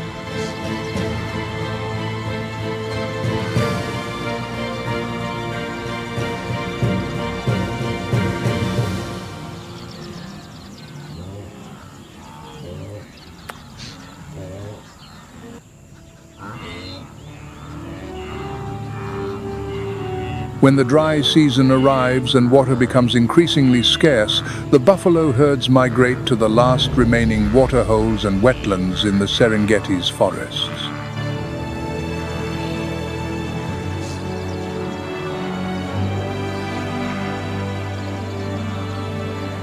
The small rivers and swamps become not just survival routes, but also battlegrounds where the hunts take place.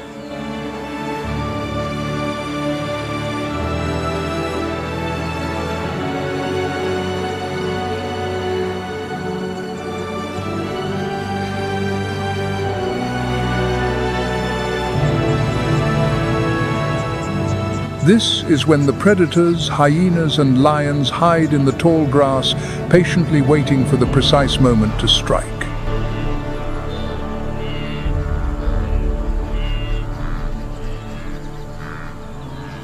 The ground is dry and dusty, and the panting of the hunters makes the air even more tense.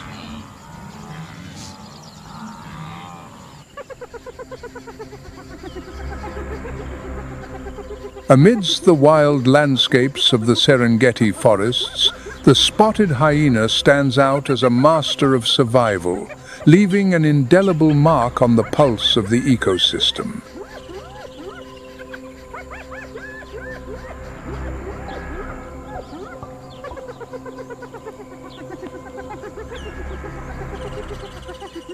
With over 22 million years of evolution, it is a living testament to resilience and adaptation through geological ages.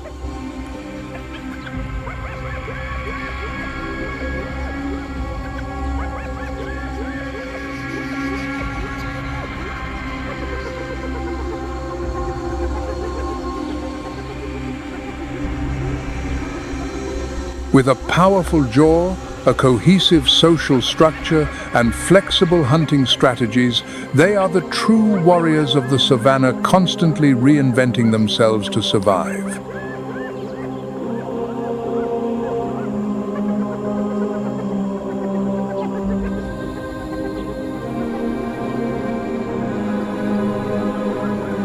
During the dry season, when the ground is cracked and the rivers are dry, wildlife and zebras gather at the last waterholes, creating a rare opportunity for predators.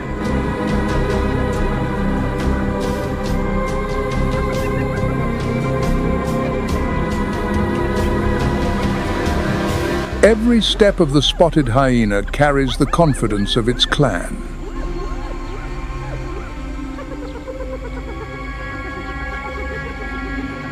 Living in large groups with up to 80 individuals led by a female, their social structure not only maintains order but also builds a strong community.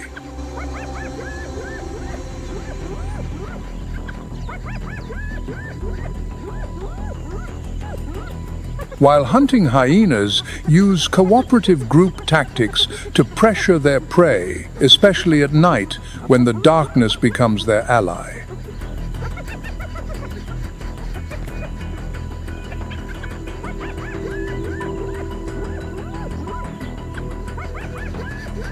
With a top speed of up to 35 miles per hour, they are tireless predators, traveling long distances to seize every opportunity.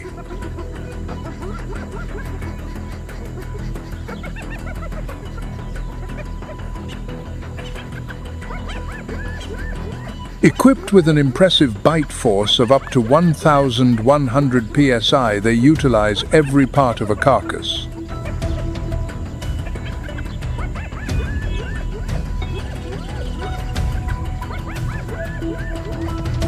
Besides being effective hunters, they frequently steal kills from lions and other carnivores, ensuring nothing goes to waste in their diet.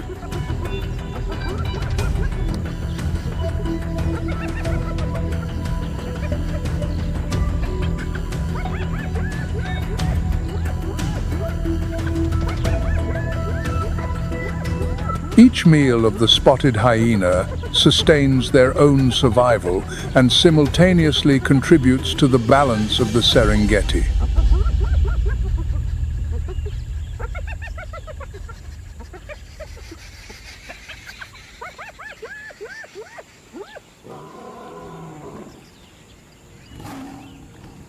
With an estimated population of about 3,000 individuals, the Serengeti boasts one of the highest densities of lions in the world.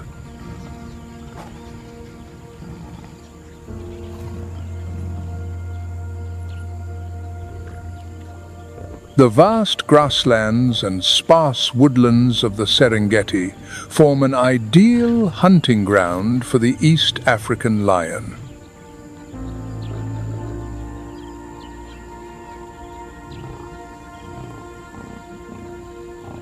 Dubbed the king of predators, this feline has evolved for over 2 million years, developing a perfect physique for survival and hunting.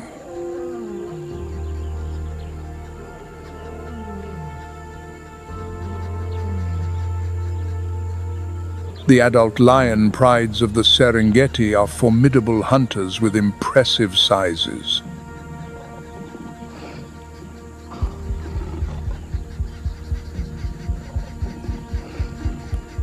Males can weigh up to 500 pounds and measure from 8 to 10 feet in length, while females are lighter, weighing from 265 to 400 pounds.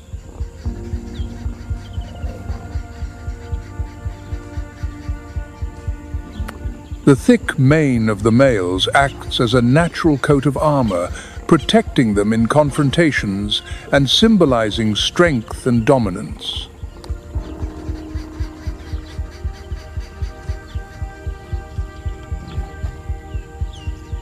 But behind the facade of a ruthless predator, the lion also displays a surprising side of family affection and social solidarity.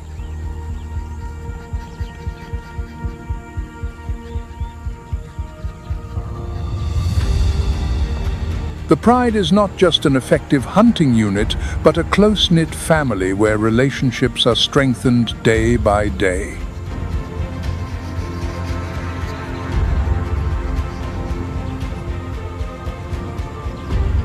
The lionesses raise their cubs together, sharing the responsibility of protection and even nursing those that are not their own.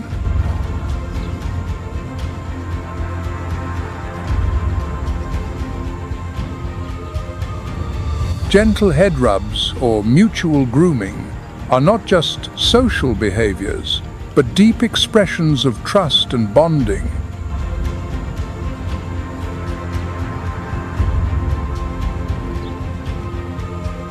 Even the dominant males, with their role of protecting the territory, show surprising tenderness towards their own cubs, reinforcing the bonds that help the pride survive through the harshest of times.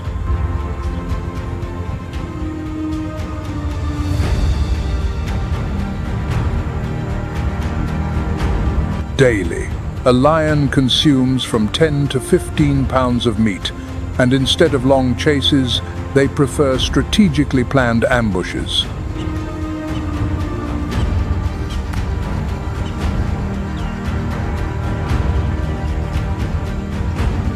With sprints that can reach up to 50 miles per hour, lions can quickly close in on large prey like antelope and zebra.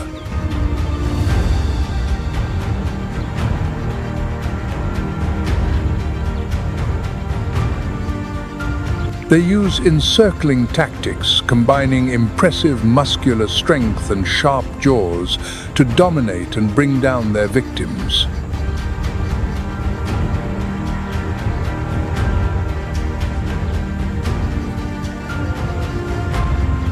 However, the challenges are constant. Lions face fierce competition from spotted hyenas, the social predators.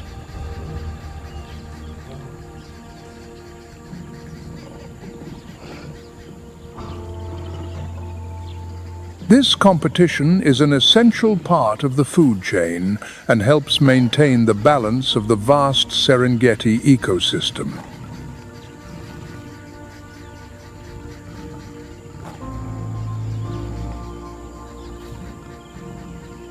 Currently, the East African lion is classified as vulnerable by the IUCN due to human expansion and increasing conflicts.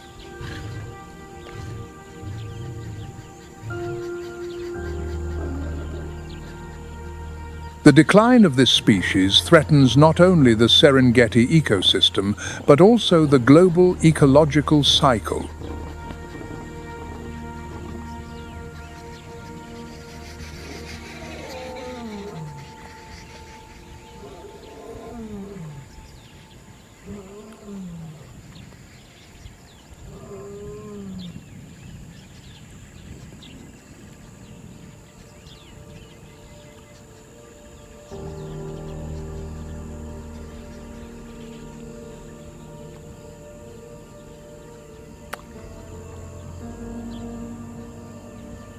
The forests of the Serengeti stretch endlessly, where the East African cheetah cuts across the grasslands like a flash of light appearing for a moment and then vanishing.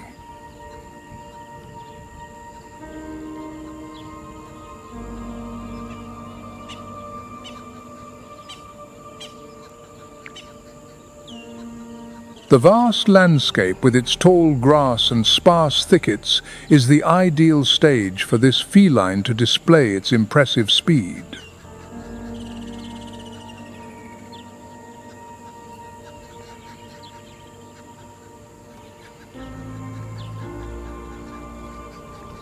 After more than 3 million years of evolution, the cheetah's slender body has been perfected for speed, a structure that prioritizes agility over brute force.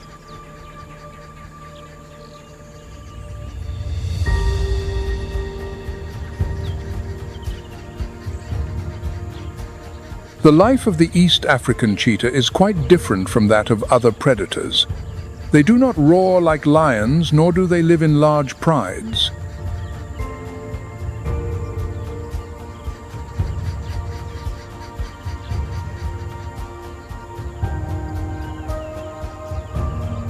Instead, the males form small coalitions to defend their territory, while the females raise their cubs alone, teaching them essential hunting skills.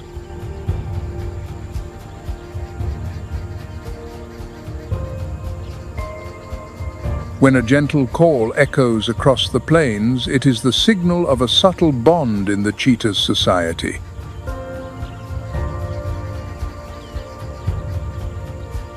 As the sun rises, the cheetah springs into action. Stealthily moving through the tall vegetation, it approaches its prey silently, and in an explosive moment, it bursts into a terrifying sprint. Reaching 60 miles per hour in just 3 seconds.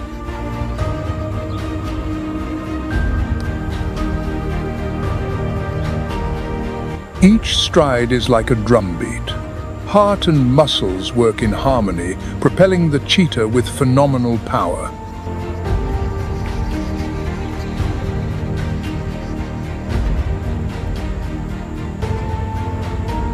Although it can reach speeds of up to 70 miles per hour, it can only maintain this frantic pace over short distances from 300 to 500 yards.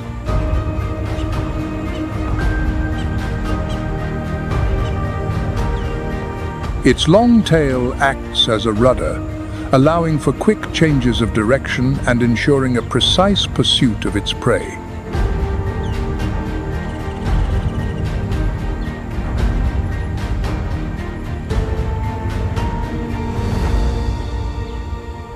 When it cannot maintain its speed, or when exhaustion sets in, the cheetah is forced to abandon its prey, seeking to recover its energy under the scorching Serengeti Sunday.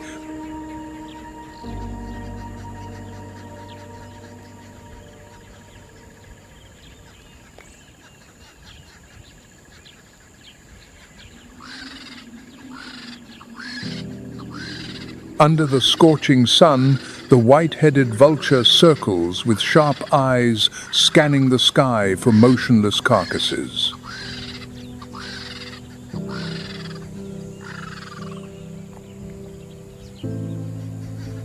As a natural scavenger, it is often one of the first to arrive at the feast, swooping down to find the softest remains before the larger cleaners appear.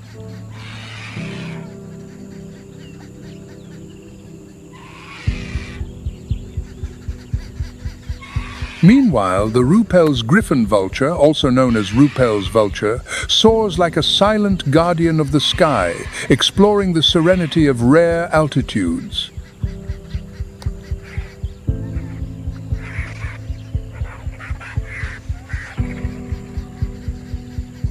With a unique lung structure, it can fly at a record altitude of up to 36,000 feet, making it the highest flying bird in the world.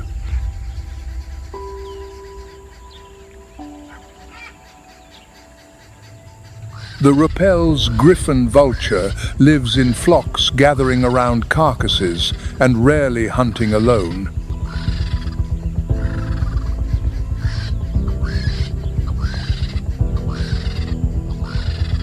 This social behavior improves their efficiency in finding food and increases their chances of survival in regions with extremely scarce resources.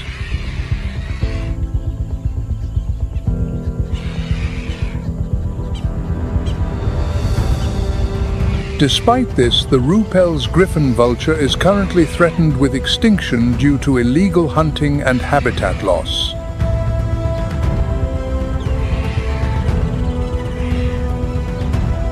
Besides, the giant granite formations silently emerge from the Serengeti ecosystem like resilient oases in an endless sea of savanna.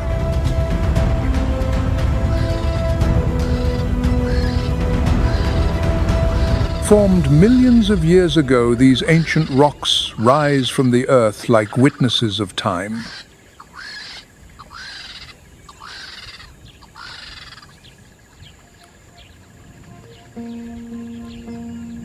Amidst the grandeur of the Serengeti, the leopard has become a master of stealth.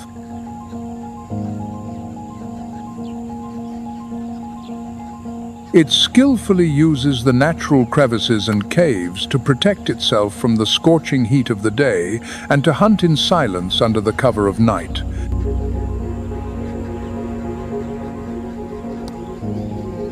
The Kopya's rock formations are not merely shelters. They are strategic vantage points where the leopard observes its prey from a distance.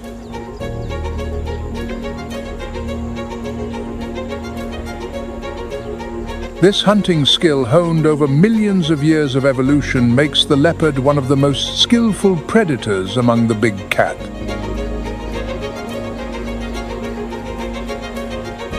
Its powerful body is a marvel of adaptation, measuring from 5 to 7 feet long and weighing from 100 to 200 pounds.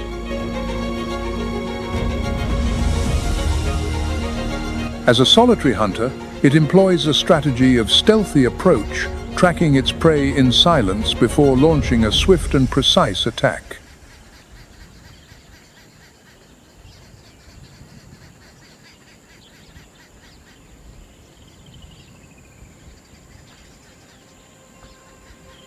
Here, the Maasai giraffe primarily feeds on acacia species and other tall shrubs, which are rich sources of nutrients for their large bodies.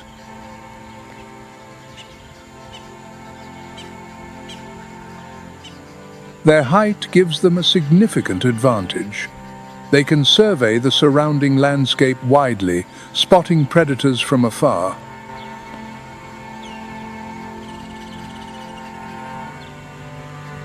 With their long and powerful hind legs, giraffes can easily navigate through swampy and muddy terrain.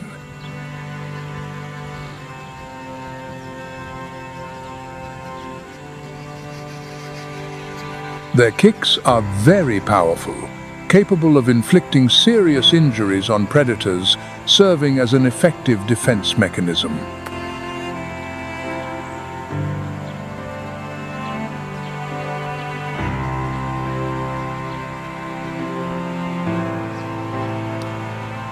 During the rainy season, when the swamps reach their peak fertility, the Maasai giraffes concentrate on breeding.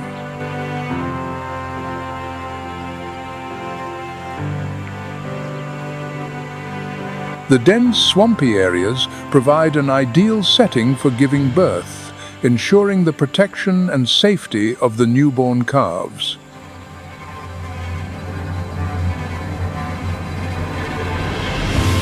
Soon after birth, the calves can stand and follow their mothers significantly, increasing their chances of survival in this challenging environment.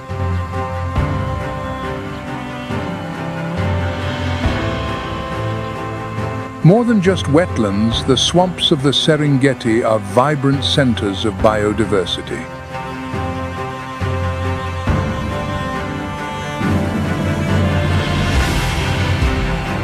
The tall shrubs and dense grasses provide hiding places for large mammals, protecting them from predators.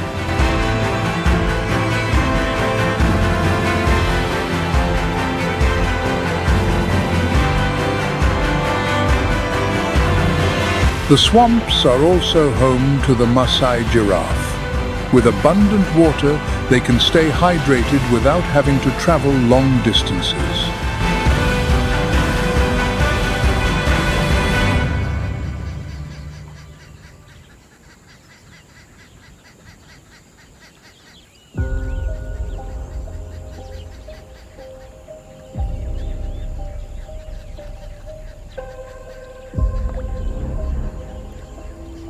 The hyena clan grows more restless. Killer scouts push deeper into the kingdom.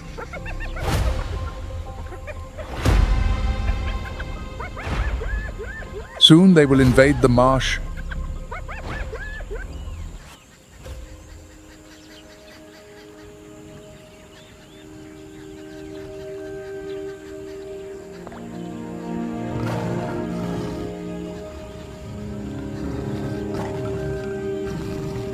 The kingdom does not care who lives or who dies.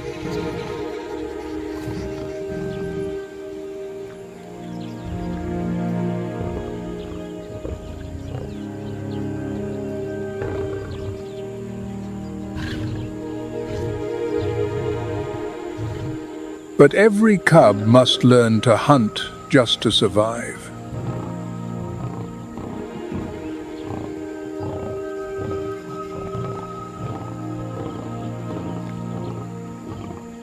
Today, Ayumi will give birth. The queen must leave her pride once more.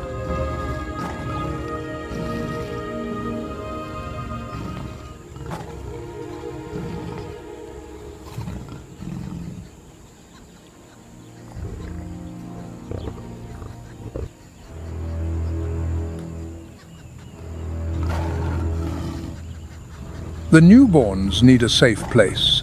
Ayumi heads for the hills where she was born.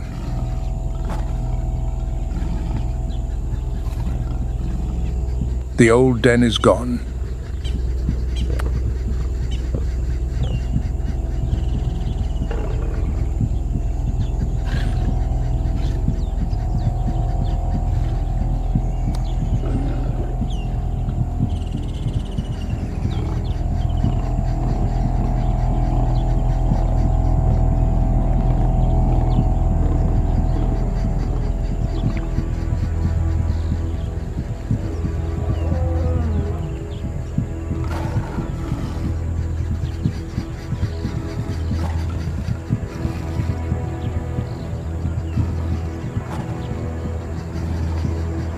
This is now the leopard's domain.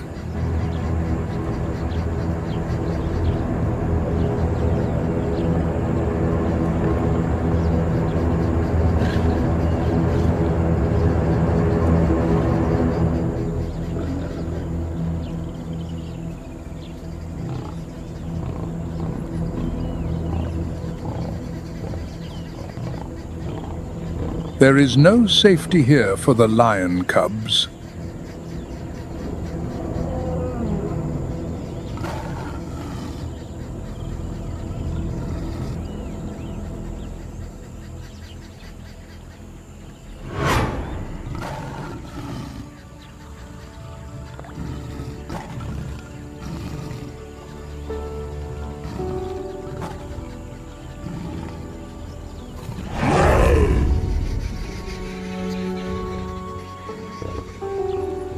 On the edge of the marsh, Ayumi has given birth. But to only two.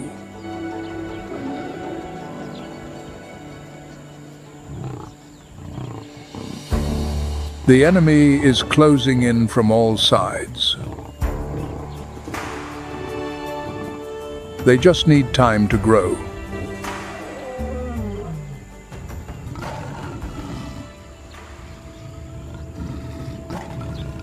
A leaderless pride grows restless.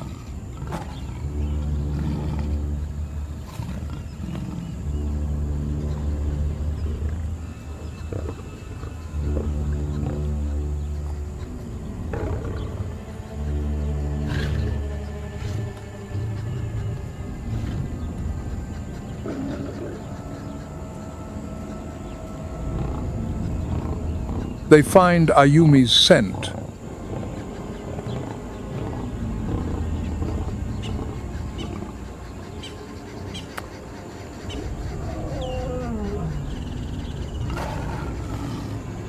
It is too soon. They are too small. Overwhelmed by her killer family who know no tenderness,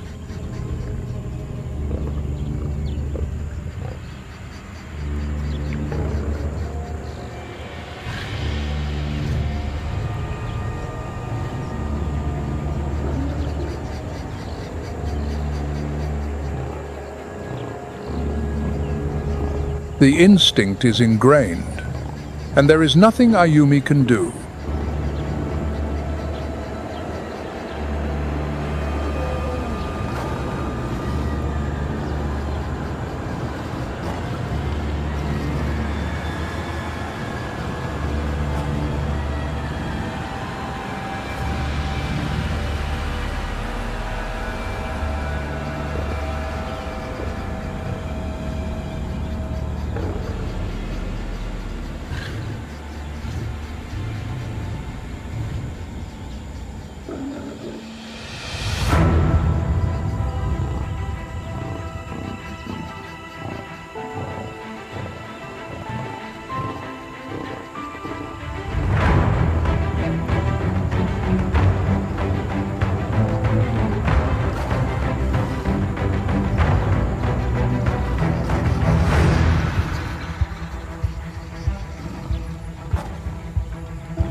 There is no malice here. They are just lions. Her lions.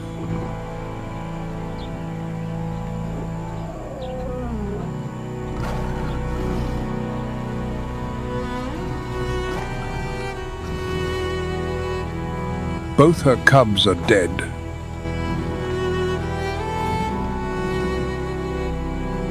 But there is no time to mourn.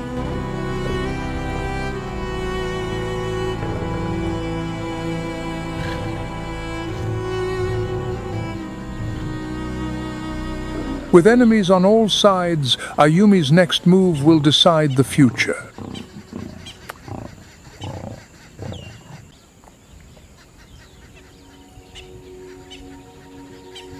Perhaps the true silent lords of the Serengeti swamps are the hippos.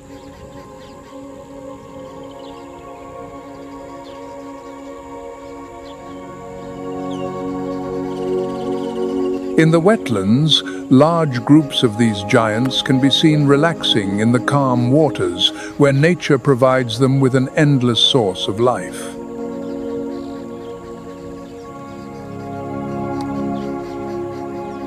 With a massive body measuring from 10 to 16 feet long and weighing up to 4,400 pounds, the hippo is one of the most powerful animals in this ecosystem.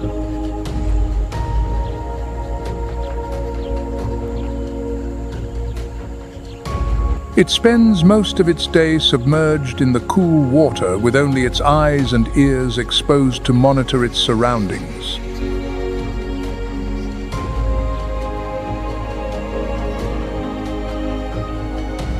The swamp water not only provides relief from the heat, but also protects the hippo from the harsh Sunday.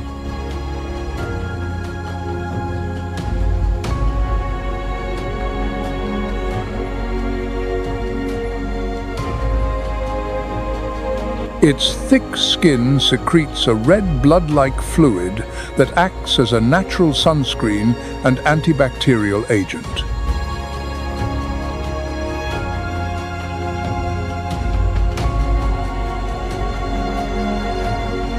As night falls, the hippo emerges from its aquatic refuge and travels in herds to the banks to search for nutritious food, mainly soft grasses and shrubs.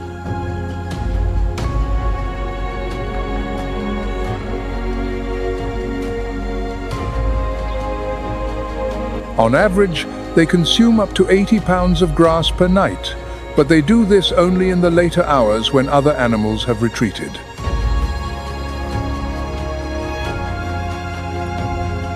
The strength of the hippo is truly impressive. With a bite that can generate a force of up to 1,800 psi, it can intimidate any intruder.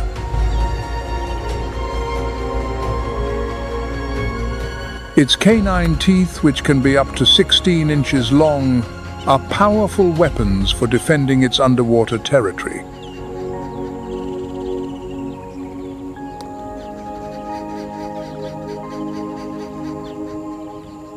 Moving in groups of 10 to 30 individuals, hippos form a cohesive social structure where the dominant males control access to the water and protect the females.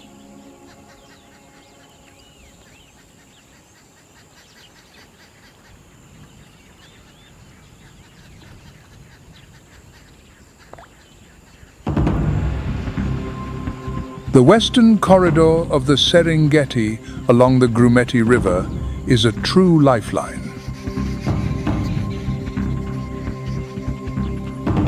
Here, the vast plains merge with sparse forests and riverine swamps, creating a rich habitat for wildlife during the dry season. However, in the calm waters of these swamps lurks one of the most fearsome predators, the Nile crocodile. At up to 18 feet long and weighing around 1,540 pounds, it is one of the largest reptiles on the planet. As a master of ambush, it lies motionless, waiting for the right moment to strike, especially during the migration. When millions of wildebeest and zebras cross the river, the Nile crocodile springs into action with its sharp teeth and a bite force of up to 5,000 psi, much higher than that of a tiger. The Great Migration is not just a perilous journey, it is a majestic spectacle of wildlife.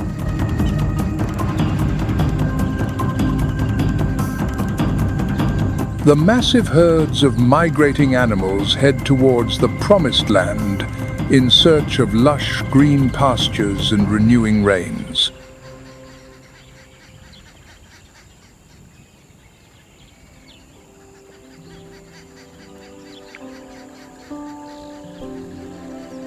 The western corridor, where the rivers meet the riverine forests and the vast floodplains, offers a feast of lush vegetation.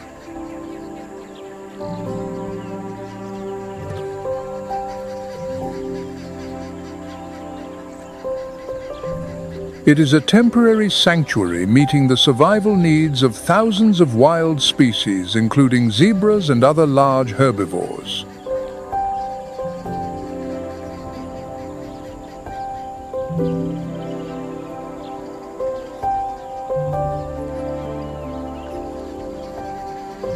When the rains cease in May, the migration begins with a march towards the Grumeti River.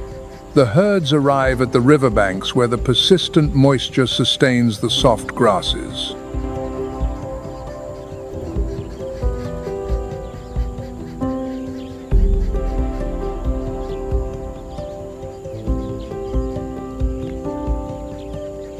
In June, the animals gather by the river, finding temporary refuge. But crossing the river turns into a brutal test of survival.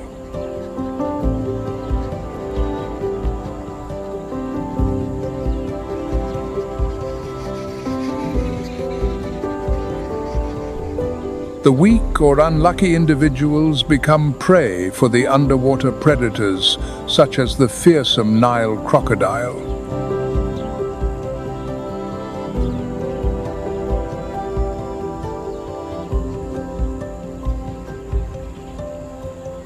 In addition, the depletion of water sources during the dry season pushes many animals to their physical limits, adding to the harshness of the journey.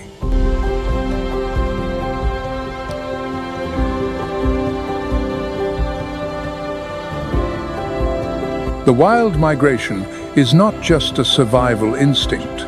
It is a synchronized dance with the ecosystem, a collective movement.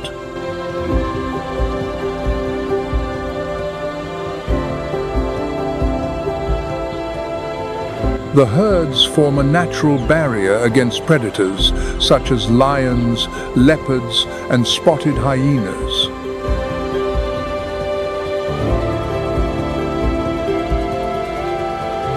This unity not only protects, but also expands the ability to locate and share the rich resources of the Western Corridor.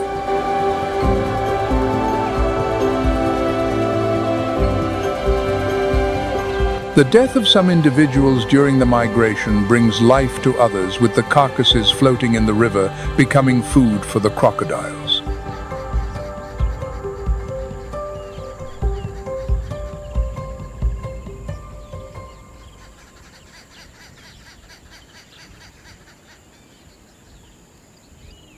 From the humid tropical rainforests, the majestic mountains, to the vast grasslands and the arid deserts, nature appears with a fierce beauty and vitality, like a masterpiece painted by creation. The rains come and go as quickly as a breath, washing the sky and renewing the arid land. The African grasslands, where the sky and the earth merge at the distant horizon, are a land of contrasts.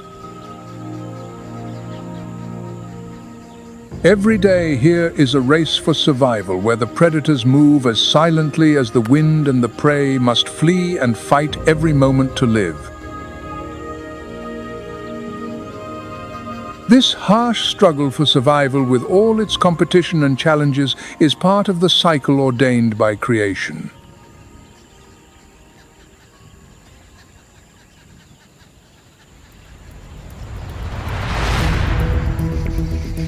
The cheetah often hunts during the day to avoid competition with nocturnal predators like lions and hyenas. It relies on its sharp vision to spot prey from a distance and waits for the right moment to attack.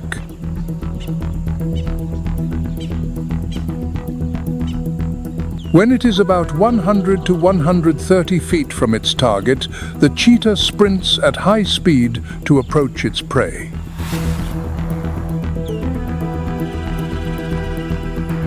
With a light, muscular body and long legs, the cheetah can achieve an impressive speed, using its long tail to maintain balance. But speed alone is not enough, as running fast consumes a lot of energy. The cheetah can only maintain its maximum speed for about 20 to 30 seconds.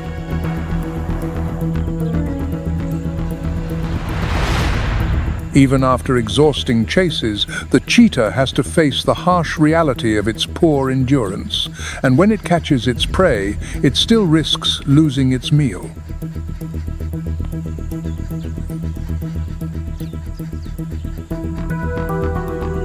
The survival journey of the cheetah here is a race not only against its prey, but also against time and the fierce competition of other predators.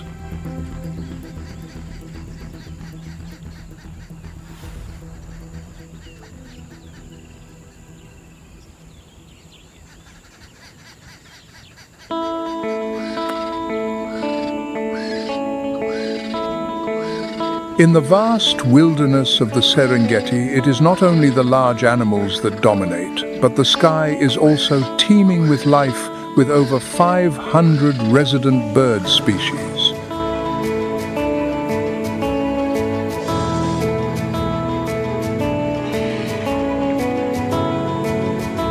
Each bird plays a crucial role in this diverse and delicate ecosystem.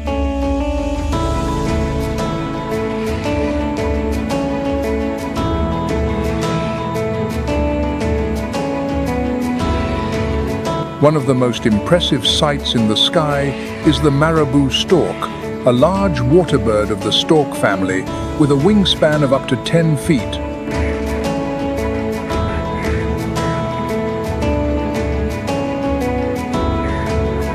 This bird is also known by the nickname the Undertaker bird, because seen from behind its wings and back look like a cloak.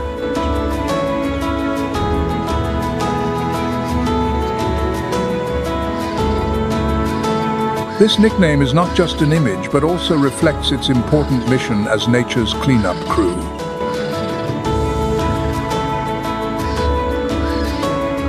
The marabou stork lives in the swamps and grasslands where predators like lions and hyenas leave traces of their hunts.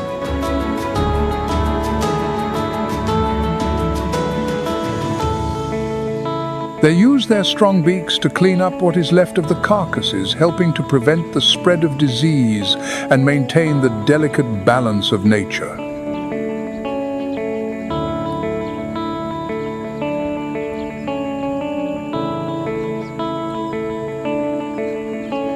However, the Serengeti is just a small part of the vast picture of the tropical savanna.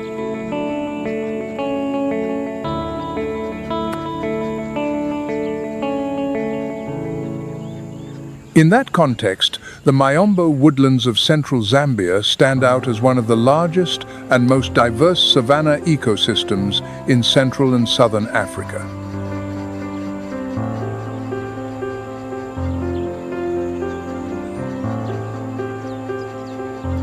This region extends through Zambia, Zimbabwe, Angola, and Mozambique, and is a stronghold for ancient trees like Brachystegia and Julbernardia.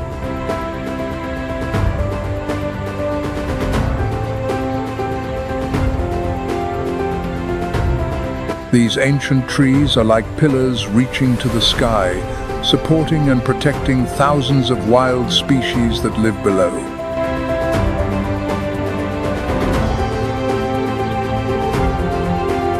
They are not only a source of life, but also silent guardians, absorbing carbon and mitigating climate change.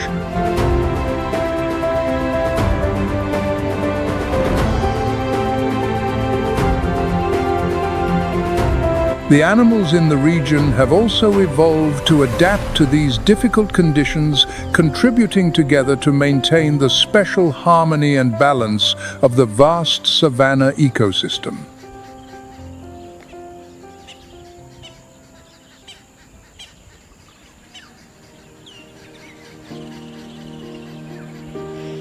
On the vast grasslands and Miombo woodlands of central Zambia, African elephants dominate as gentle giants.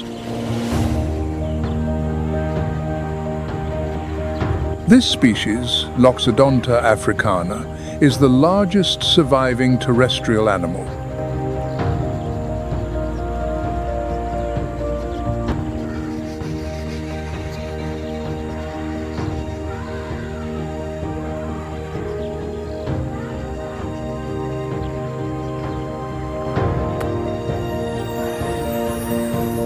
But the forest elephant impresses not only with its size, it also acts as an architect of this ecosystem. Each day, an elephant consumes up to 330 pounds of vegetation and needs a large amount of water. Their heavy footsteps create ecological corridors, breaking through the dense vegetation and opening up paths for other species to access new areas.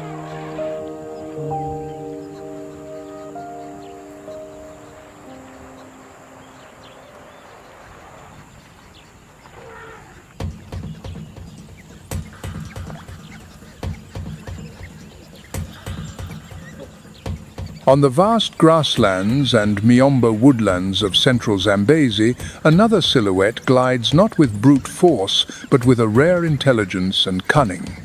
It is the black-backed jackal.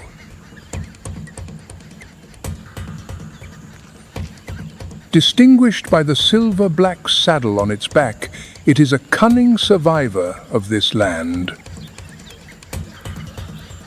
Instead of large armies, its strength lies in the bond of a monogamous pair who together defend a territory and raise their young through the seasons. Their diet is a map of opportunity, from rodents and insects to wild fruits. They are master trackers, often silently following lions or leopards patiently, waiting to snatch a leftover scrap of meat. But do not mistake them for mere scavengers. A pair of jackals can coordinate seamlessly, one distracting a mother antelope while the other swiftly takes the vulnerable young. It is not a battle of strength, but a display of strategy and speed. The role of the black-backed jackal extends beyond hunting. They are the tireless cleaners of the ecosystem, disposing of carrion and controlling the populations of small animals, helping to keep the savanna healthy. However, the life of the black-backed jackal is still fraught with challenges. They face competition from larger predators, the risk of disease, and the shrinking of their habitat due to human encroachment.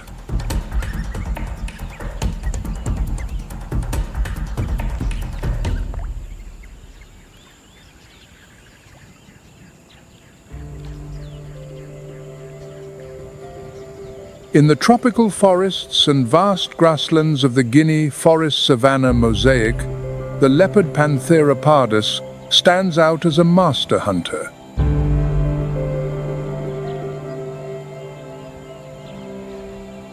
This leopard not only hides in the dense forests, but also moves freely on the open savannas, pursuing its prey with agility and a keen instinct. As an opportunistic predator, the leopard has a diverse diet, hunting from small antelopes and monkeys to birds in the high branches.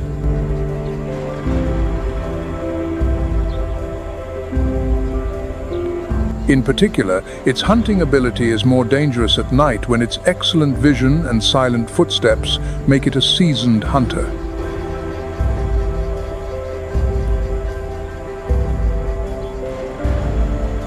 The leopard relies on patience and camouflage, using its characteristic spotted coat as a perfect cloak to blend into the shadows.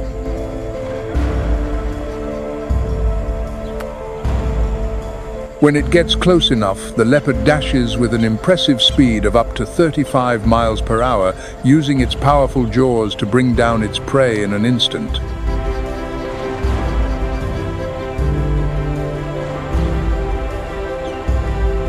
Its excellent climbing ability also allows it to carry its prey up into a tree, protecting it from other dangerous predators like lions and hyenas.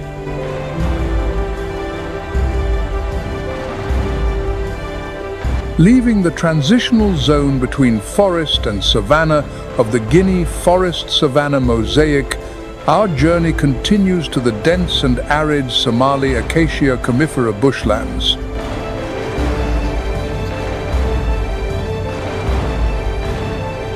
This is one of the most challenging savanna ecosystems in Africa, where rainfall is scarce, droughts are prolonged, and the average temperature remains high.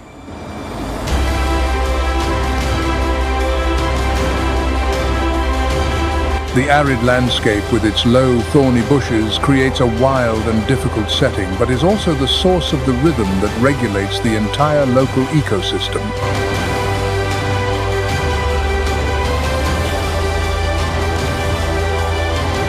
The acacia and combretum trees are resilient pillars that face the scorching sun, providing shade and precious food for countless brave species.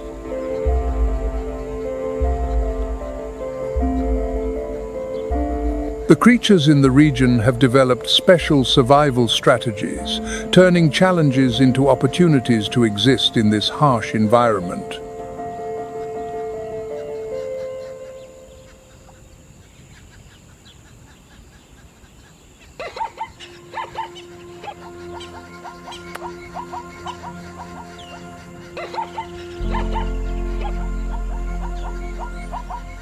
On this land, the Grevy's zebra Equus grevi stands out as a symbol of resilience and fierce vitality.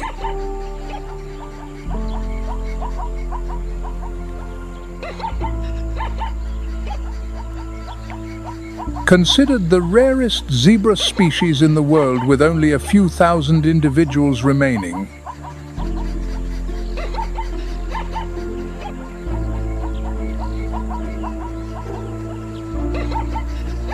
The Grevy's zebra is the largest of the three zebra species, standing nearly 5 feet tall and weighing from 770 to 990 pounds.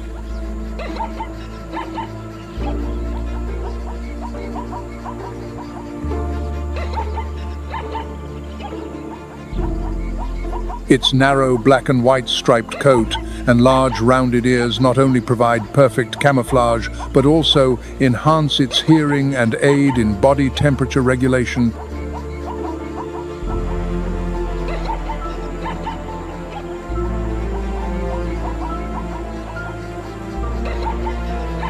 The Grevy's zebra has developed an extraordinary survival ability. It can endure several days without water, eat dry grasses, and travel long distances.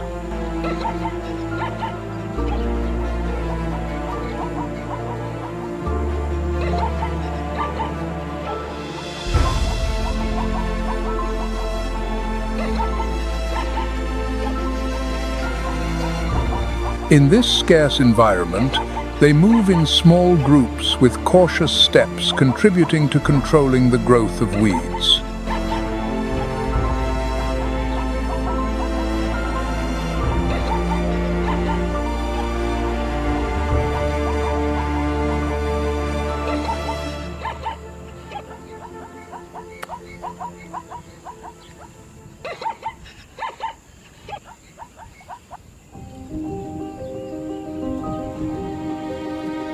The bat-eared fox has evolved remarkably to adapt to this harsh environment.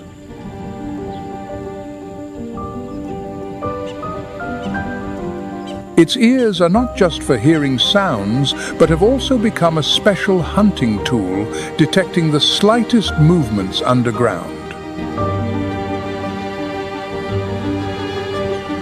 When night falls and the temperature cools, the fox begins its silent hunt.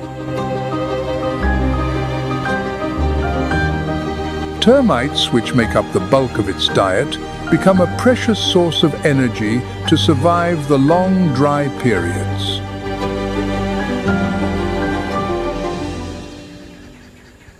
A 2023 study recorded an impressive evolution. The ears of the bat-eared fox have increased by about 10% compared to the previous generation.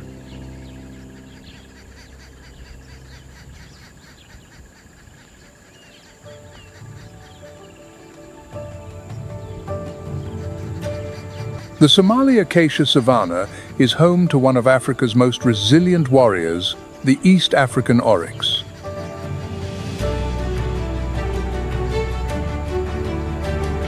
Its white coat stands out under the bright sun, and its long, straight, sword-sharp horns make the oryx a warrior ready to face any challenge.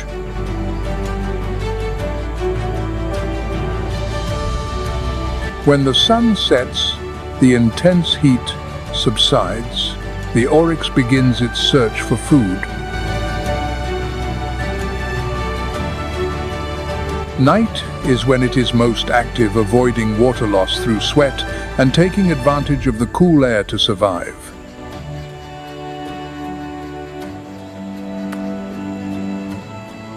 During the dry season, when the grasslands wither, it switches to eating drought-resistant shrubs like acacia and combretum.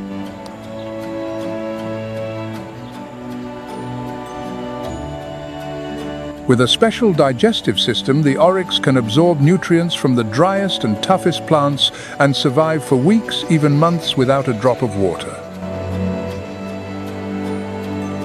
The ability to regulate its body temperature allows it to withstand temperatures of up to 115 degrees Fahrenheit, a miracle of survival in this arid land.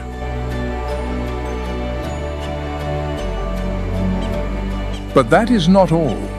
The strength of the oryx is what truly makes it formidable.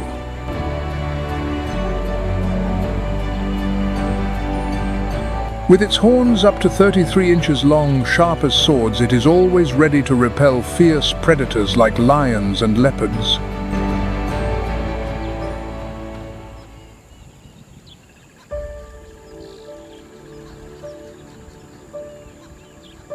On the vast grasslands of the Victoria Basin, the topi walks like a resilient warrior.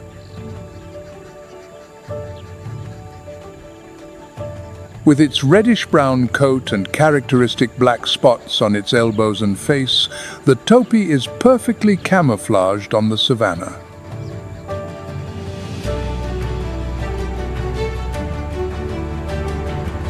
Its muscular body and long legs make the topi one of the fastest runners on the savanna, reaching speeds of up to 43 miles per hour.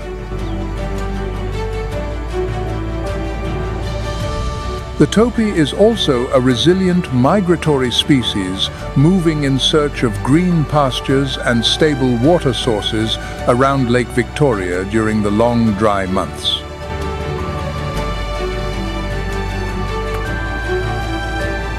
These antelopes live in groups of a few dozen, but during the breeding or migration season, the small groups can merge into large herds of hundreds of individuals.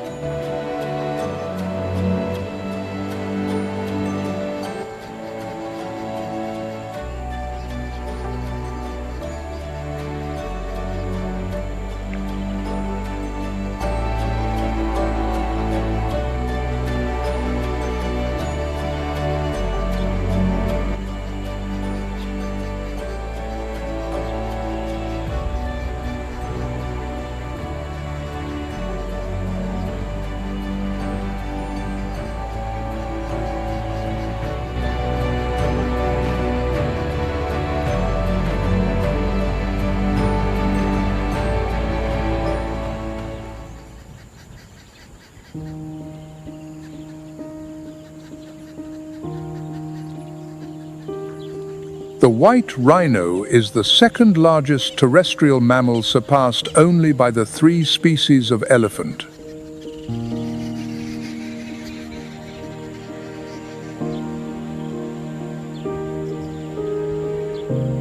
Its wide, square mouth is the perfect weapon for grazing on low grasses, and its two large horns made of keratin are its most recognizable feature.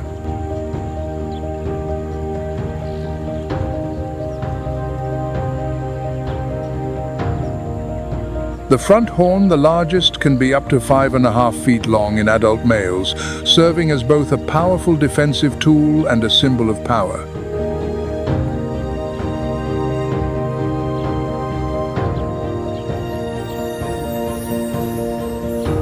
The survival journey of the white rhino has not been easy.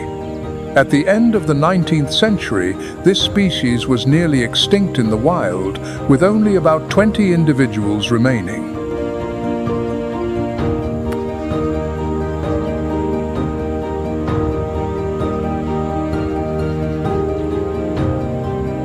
However, thanks to continuous and persistent conservation efforts, their numbers have impressively recovered, becoming one of the most remarkable success stories.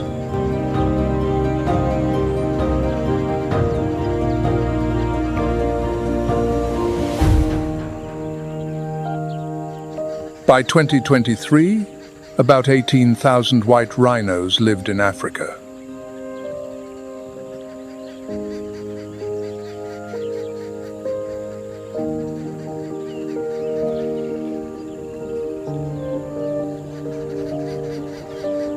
Daily, a white rhino consumes up to 265 pounds of grass, acting as a giant gardener of the savanna, keeping the vegetation in balance.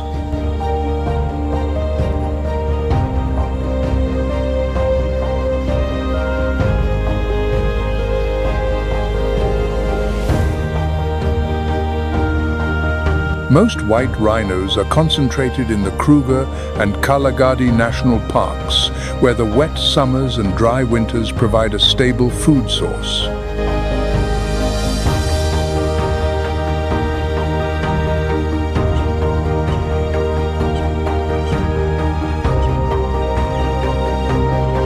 However, the life of the white rhino is not just a journey of survival, but also a grueling struggle against poaching.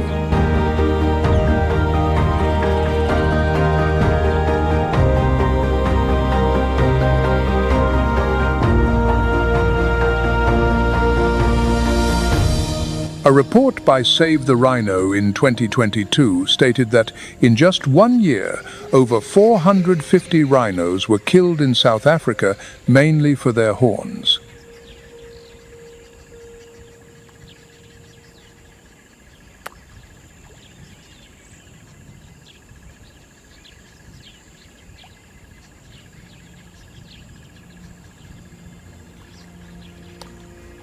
Leaving the vast grasslands of the temperate savanna, we enter a completely different world, the flooded savanna.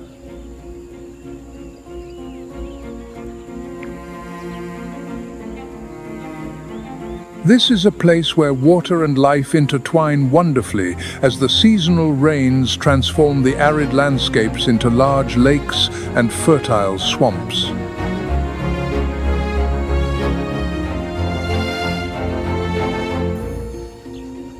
The flooded savanna is one of the most special ecosystems in Africa, where adaptation is the key to survival.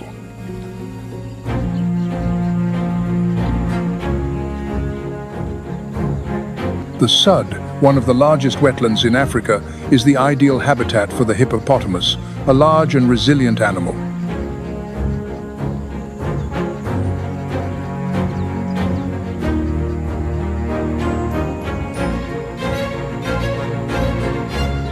According to the WWF, about 40,000 hippos live in the Sudan region, forming one of the largest populations in the world.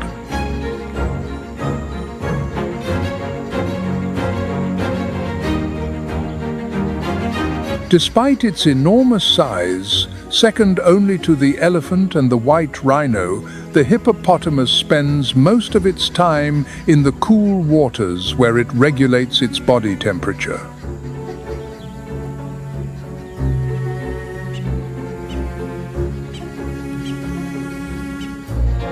A typical hippo group usually has from 10 to 30 individuals living and protecting each other cohesively.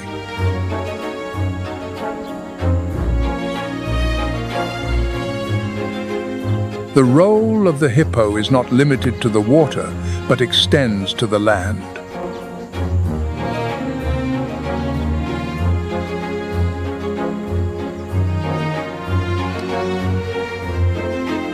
When they graze and move on the grasslands, they help maintain the vegetation and prevent wildfires caused by the accumulation of dry grass.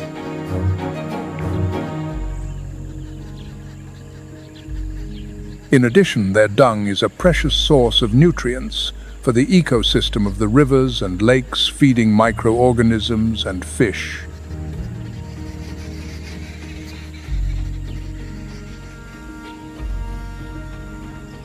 Thus, the hippo is not just a resident of the water, but also a silent guardian of the land, keeping the Sudan ecosystem balanced and vibrant.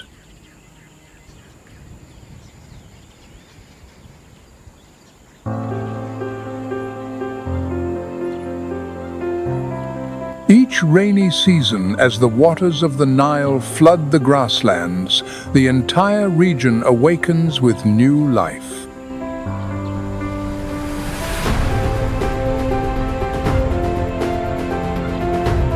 From the lush green papyrus to the gentle antelopes, all the creatures of the savanna are immersed in the endless survival cycle of Africa.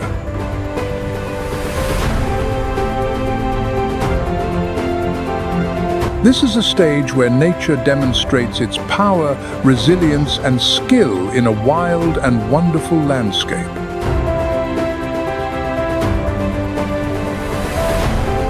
The cycle of the African savanna is not just a story of survival, but also a testament to the harmony between humans and nature.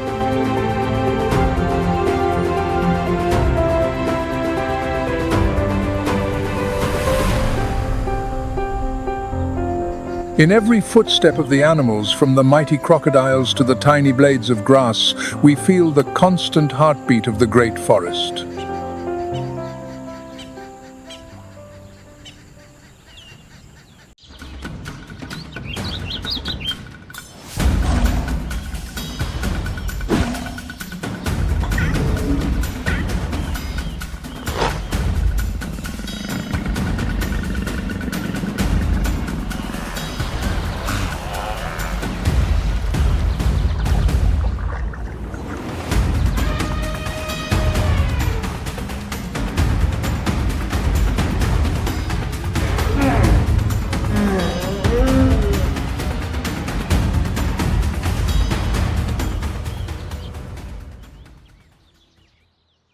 Across the vast canvas of Africa, one roar rises above all others.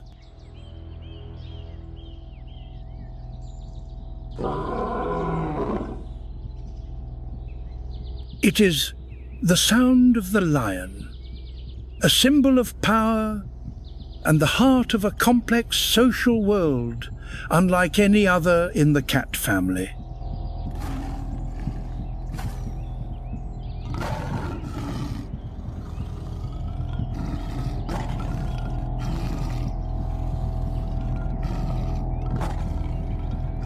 Yet the lion stands as a remarkable exception in the feline world.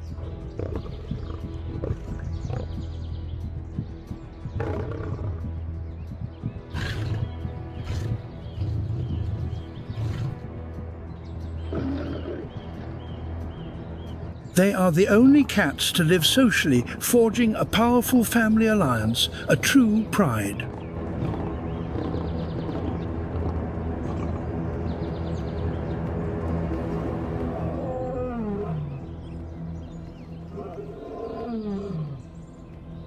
Here in Tanzania's Ruaha National Park, the lion prides are renowned for their exceptional size. super prides that can overwhelm Africa's most formidable prey.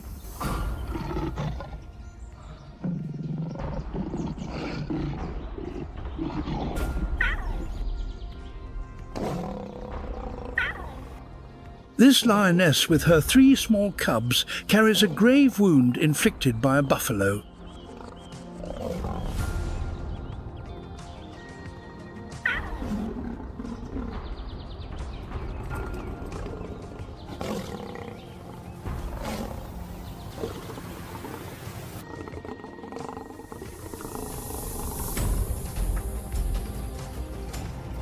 No other cat could single-handedly confront an adversary of this magnitude.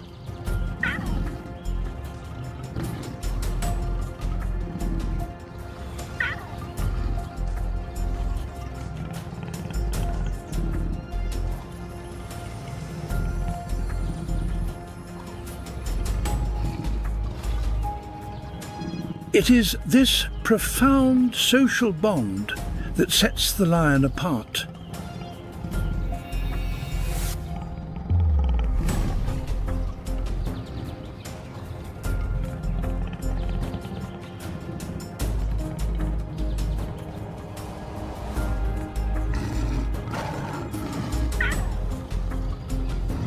A unique coalition and extended family that offers support and protection to every mother and her young.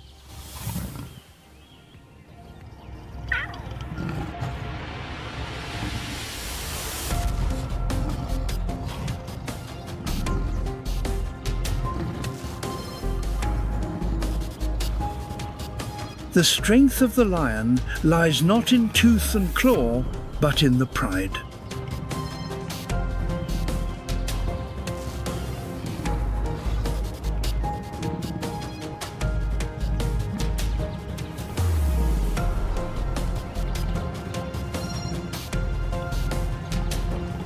Vulnerable alone, but together they are the undisputed rulers of the grasslands.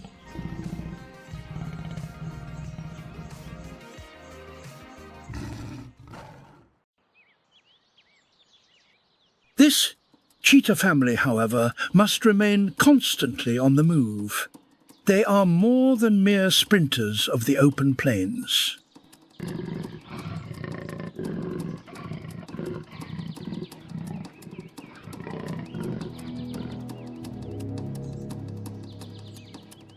Agility and deft maneuvering are the keys to survival in these woodlands.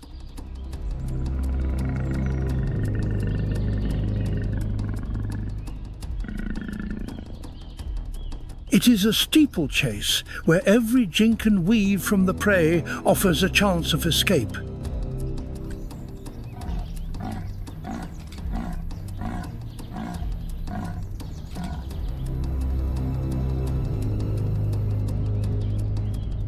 The legend of the cheetah is one of explosive open plains speed.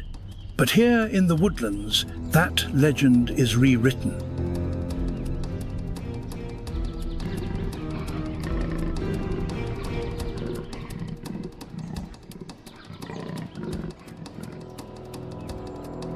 Survival is not a straight sprint. It is a brutal ballet where agility is the true currency.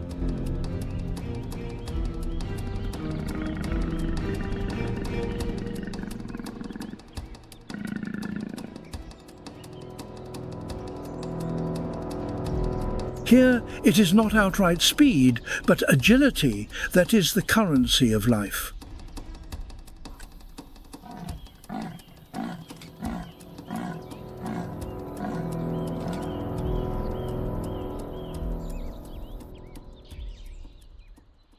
A single misstep can be the difference between a meal and starvation or worse injury.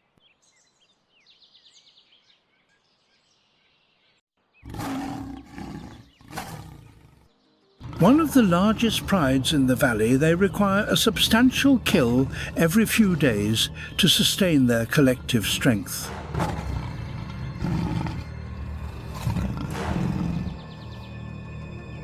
The lionesses spend the heat of the day resting, nursing cubs and reinforcing social bonds, yet their gaze never strays far from a potential meal.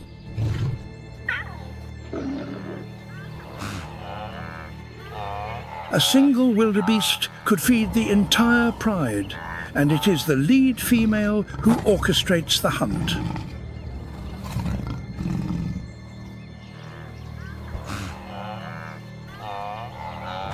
As the river recedes, life is forced into an ever-dwindling space.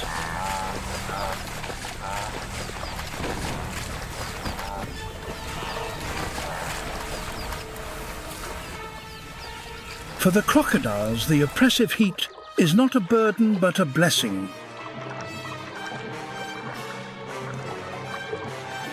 It stirs the ancient blood in their veins, awakening a primal patience as the world of their prey is forced ever closer.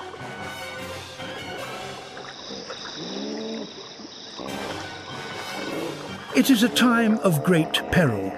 Proximity to such a concentration of hippos is fraught with risk.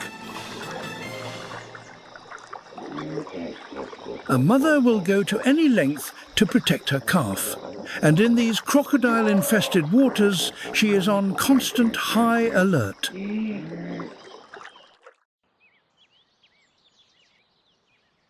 For the grazing herds of the Luangwa Valley, the green pastures have all but vanished.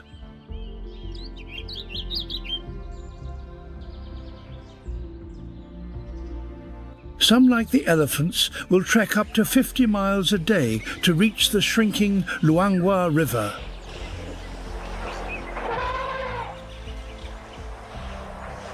As the dry season tightens its grip on the Mala Mala Game Reserve, it throttles the streams and tributaries.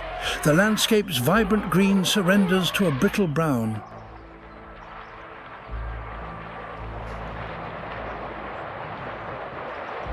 Once deep pools are now reduced to mere muddy hollows.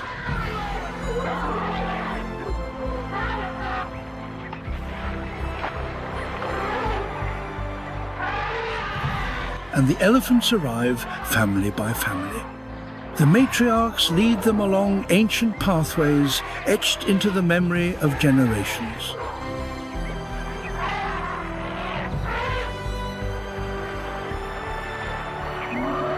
Each adult must drink over 26 gallons of water a day.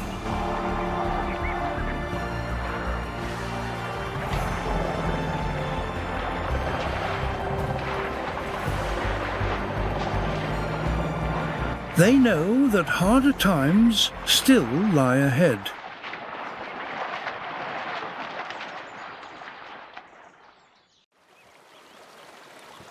As the dry season intensifies, the river becomes a vital lifeline for all the grazing animals.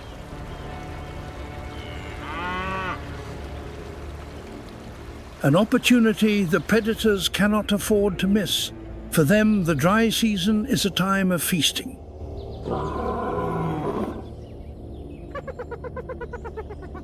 Along the riverbanks, the spotted hyena clan is also welcoming its newest arrivals.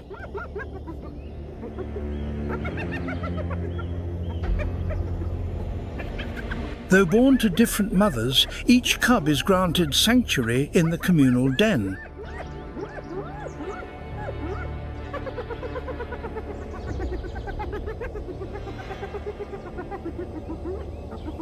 Every individual must learn its place in the clan's hierarchy and defer to its superiors. One cub is the offspring of the matriarch herself.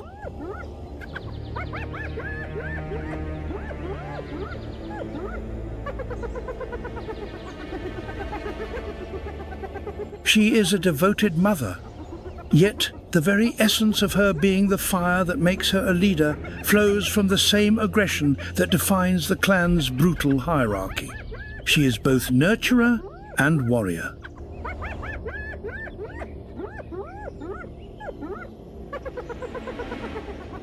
And yet she is among the most devoted mothers in the world of carnivores.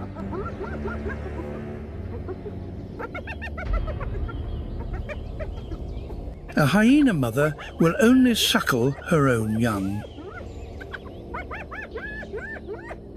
She may leave for hours, even days, on foraging expeditions, trusting the den to the protection of her powerful clanmates.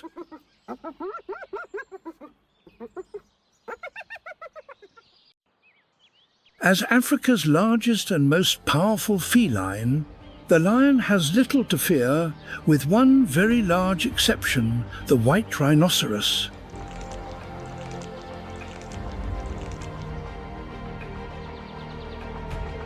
The white rhino is poor-sighted, famously short-tempered, and deeply suspicious, especially with a calf at its side.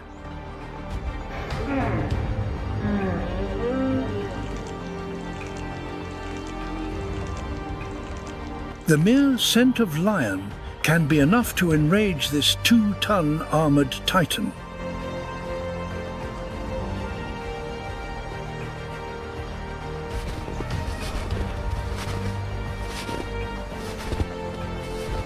Its eyesight may be poor, but its senses of hearing and smell are exceptionally acute.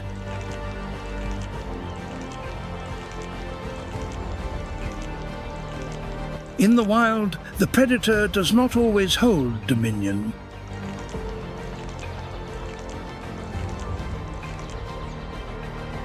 Sometimes it is sheer belligerent power that wins the day.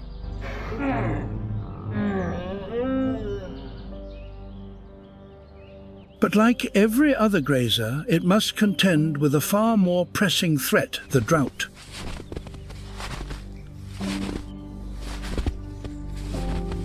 As the last of the water holes evaporate, all are drawn towards the river.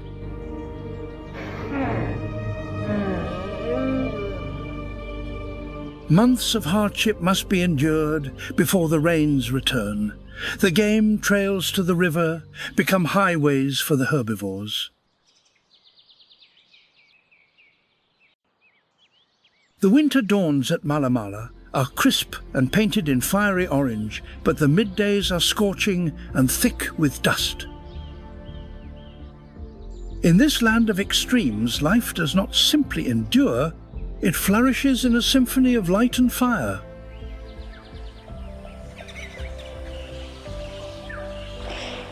With the arrival of summer, the river offers its bounty once more.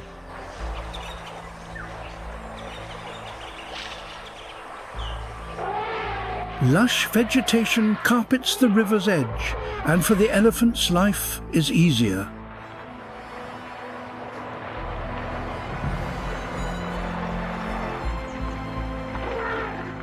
The Mala Mala Game Reserve transforms into a vast green banqueting table.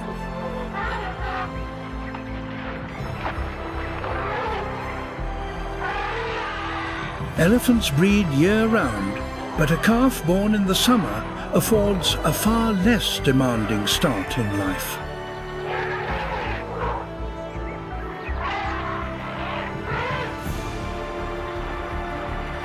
To live in a herd is to learn by example.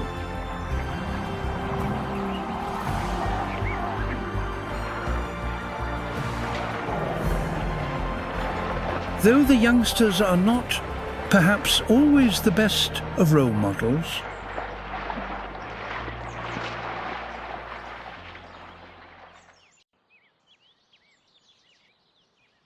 the southern ground hornbill, the largest of its kind, weighing up to 13 pounds, it has little time for elephant games.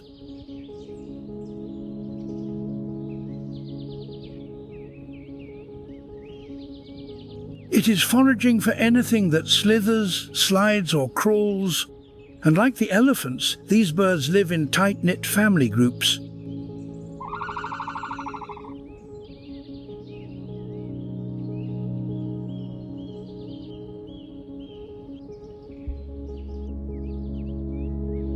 Only a single female breeds, laying just one egg every few years.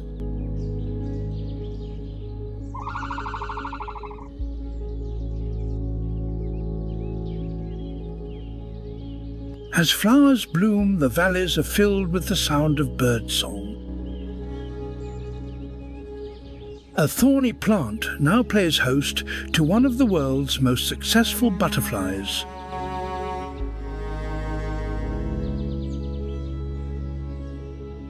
The painted lady butterfly lays its eggs upon the thorns, and in time, handsome caterpillars emerge.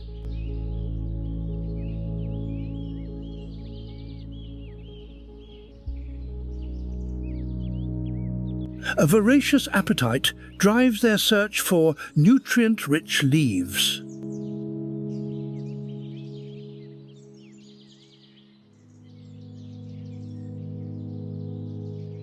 The magnificent adult dries its wings in the sun, preparing for its maiden flight.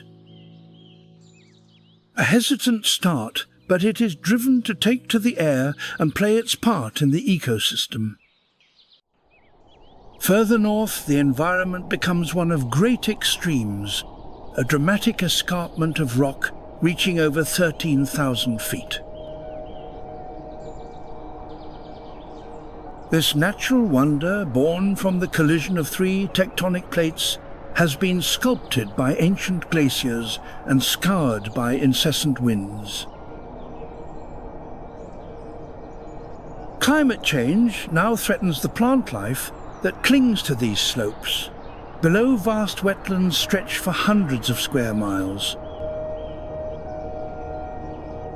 Here, reed beds stretch to the horizon, providing a haven for countless birds, among them the greater flamingo.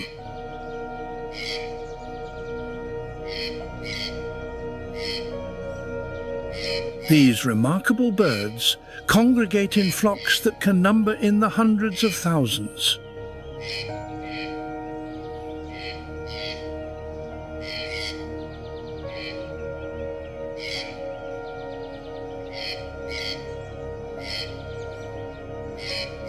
They are drawn here by the sheer abundance of food found within these saline waters.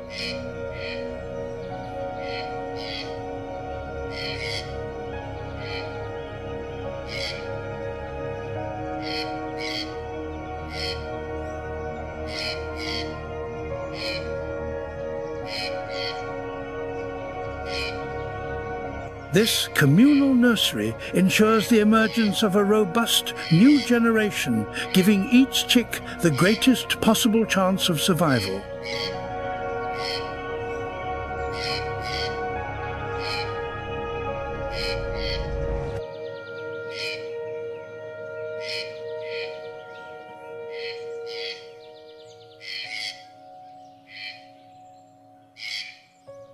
These particular birds are not migratory, choosing to remain where food and water are reliably present.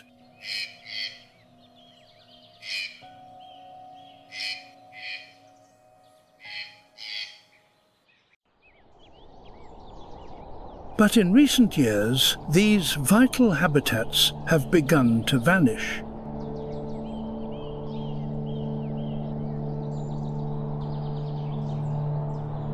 The cause is a warming climate and protracted drought, which are exacting an unprecedented toll.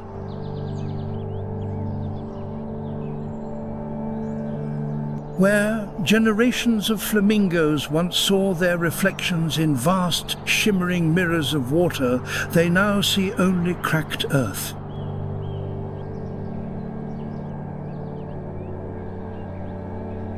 A promise etched in the memory of a species now broken.